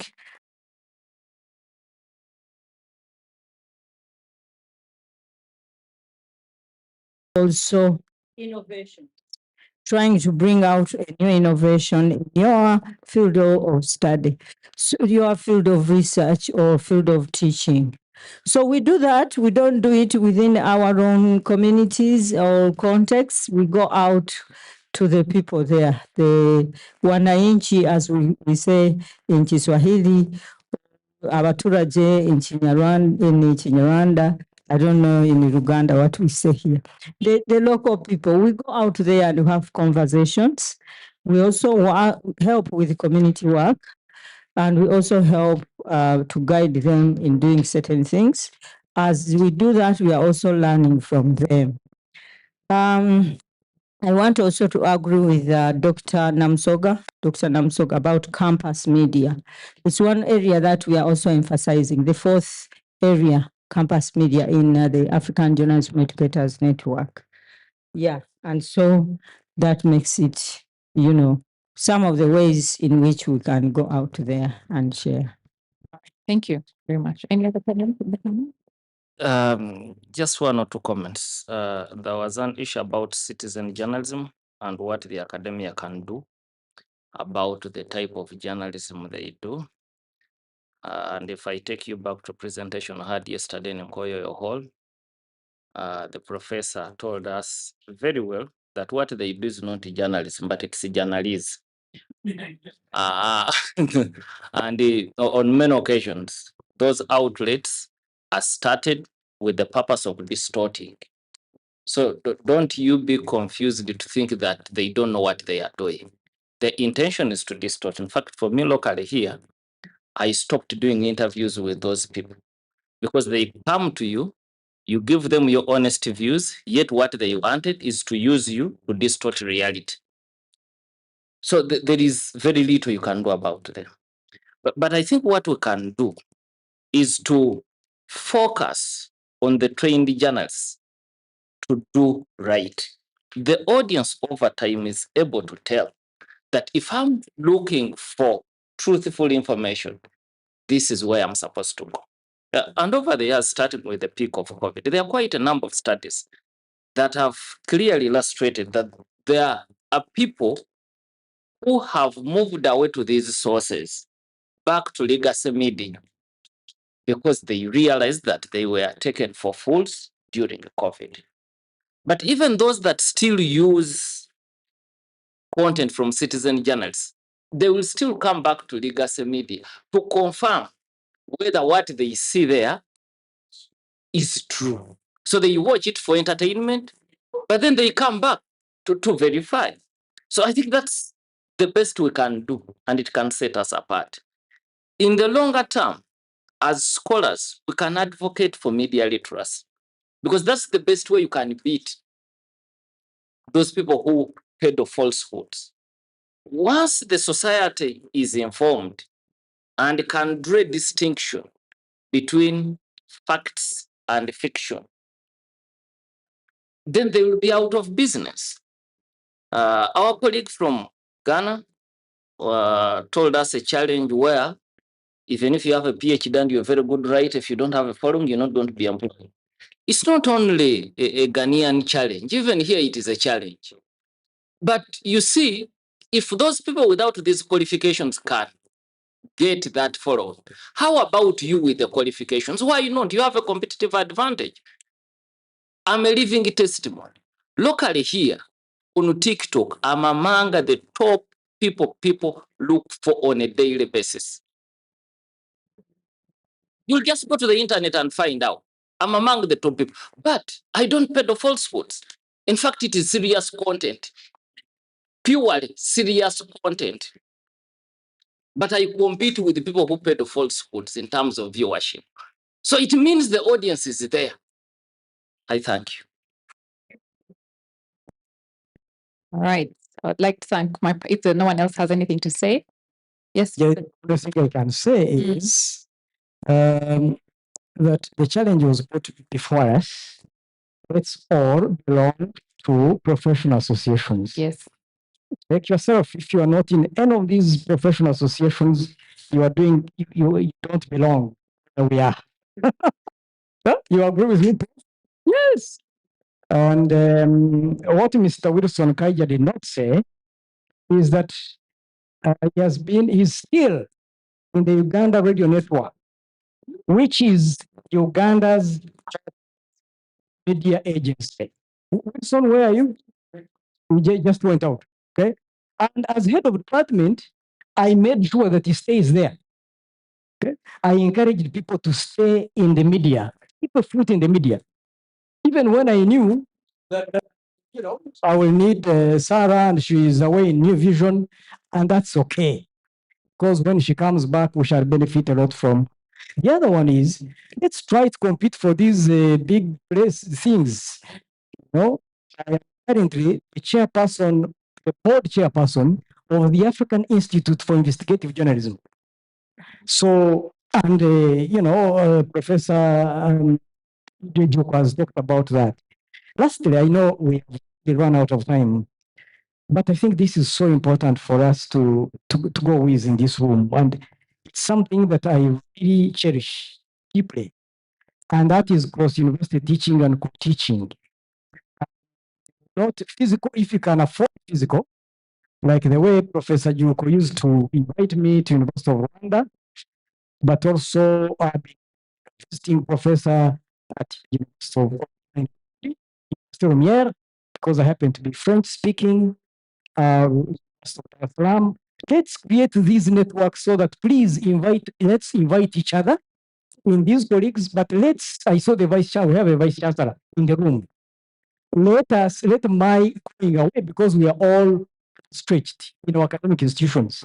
So there is no reason why I should go to University of Rwanda only because Professor Juko could not find someone to teach a certain course and he thinks William is better.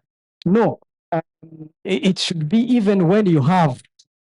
That is intentional. We intend to exchange stuff, and if we can't do it physical, online now has given us an opportunity. But for the vice chancellors and the professor Chipita, reduce let that count our teaching load.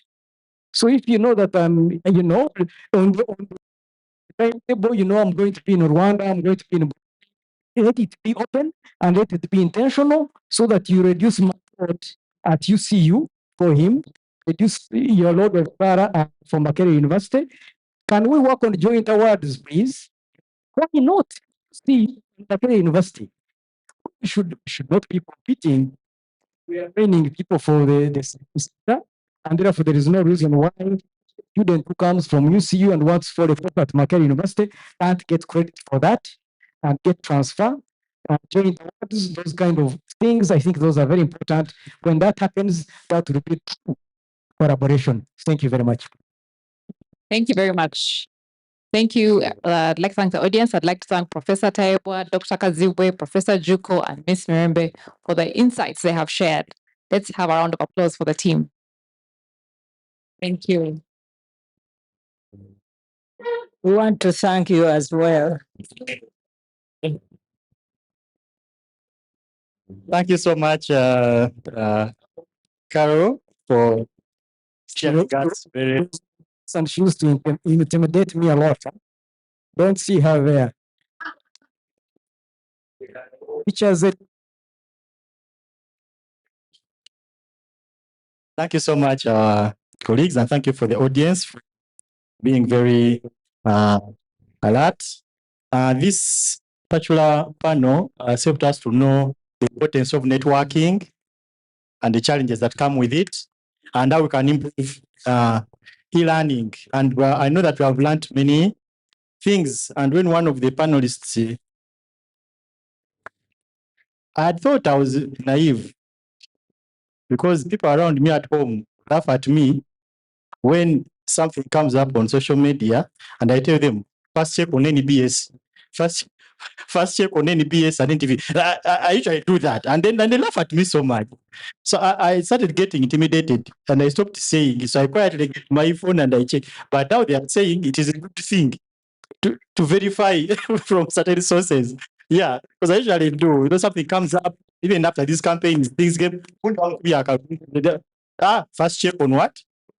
any business check on it. Yeah, just to be sure. But thank you so much for the lessons that we have learned.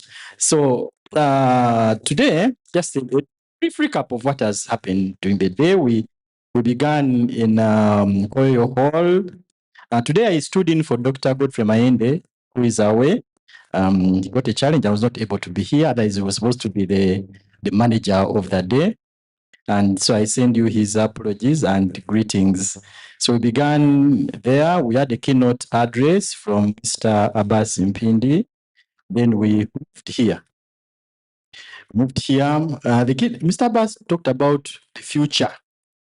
Let us imagine how the future of online journalism education will be. And so we deliberated a lot about it. We had another panel here that talked about that, where our students gave us feedback about our online course. Then we had some remarks from Mr. Patampola from the Ministry of Education. We again had an interview with Alex Talemwa here again, where we learned quite a lot, actually how to embrace excellence in journalism e-learning in Africa. Then we had another panel around micro credentials, and that was sometime before lunch. After lunch, we had Professor Sisanda Mpola, who talked about industry collaborating with academia in journalism, and he shared that the model that they proposed, that how best we can do that. And this was our last panel. So let us clap for ourselves and for our presenters. Start.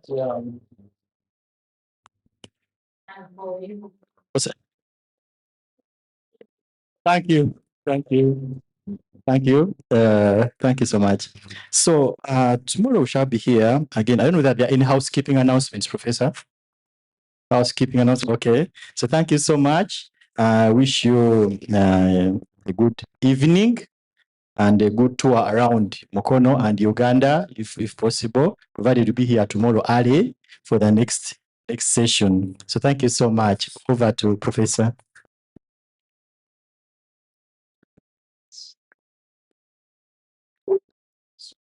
Thank you. Thank you very much, Richard. We've been very blessed. We had a wonderful MC yesterday, and we've had a wonderful MC today, and very, very enriching sessions. So thank you very much. Just to mention a few things, let me start with tomorrow. Tomorrow, we will have a presentation of a specific example of the value of online education in the redesign of curriculum. And this will be from Professor Kalenga Saka, University of Livingstonia. We look forward to hearing from Professor.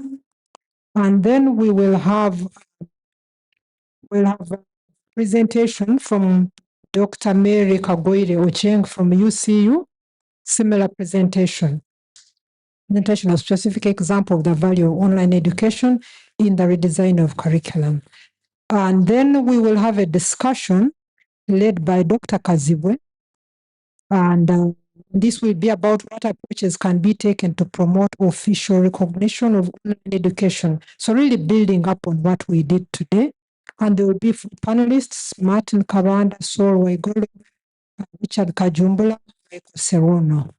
And we look forward to hearing from them. Then we will have a participatory workshop led by Professor Fengler and Dr. Michelle Leroy. Participatory workshop on proposals for recommendations to decision makers to strengthen excellence in online education that promotes an African digital narrative and is institutionally acknowledged. And then we'll have an internal CoMMPASS meeting, and we'll be guided who attends that. And this is about the last steps and perspectives for further collaborations conducted by Professor Suzanne Feng and Dr. Michelle. And that will end our day tomorrow. Tonight, there is no organized activity, so you're free to enjoy the evening and wherever you want to go. And I don't have any other announcements. If you are leaving tomorrow I don't know if anybody is, but if you're leaving tomorrow, please make sure that you sort out with wherever you are staying and so on, so that it makes it easier for you when the time to leave comes and easier for everybody. And if you are leaving in subsequent days as well, please ensure that the administrative issues are taken care of. I know there are people who are covered by BI, and there's been confusion about how do they clear, etc. I think we'll seek guidance tomorrow. People are too tired today. Now, the people that are paid for by the universities, you know what to do. So with that, I would like to thank you very, very much and wish you all a wonderful evening. God bless you.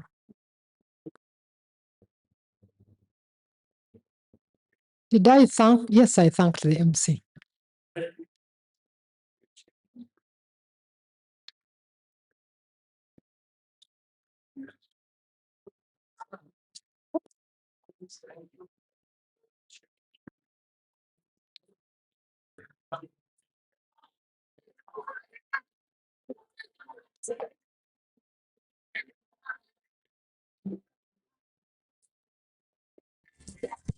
There's a cup of tea outside. Please help yourself to that.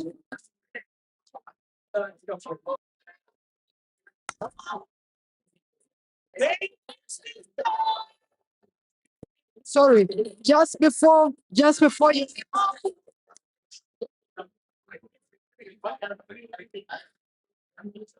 Just before you exit, let me just announce. Attention, I'm sorry I dismissed you too early. Tomorrow, there's been a proposal that we come back here instead of Nkoyoyo. Any objections?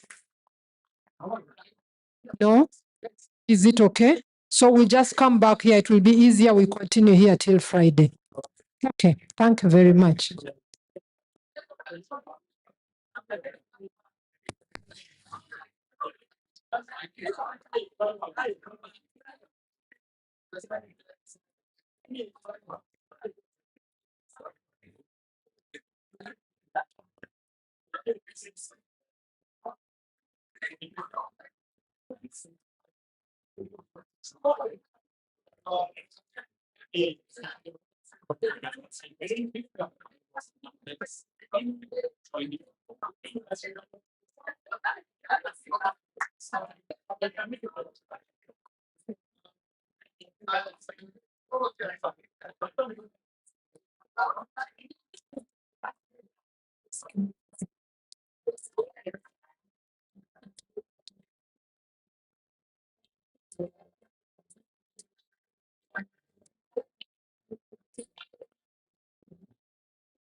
Celebrate this people. Father, I thank you for mercy from the walls of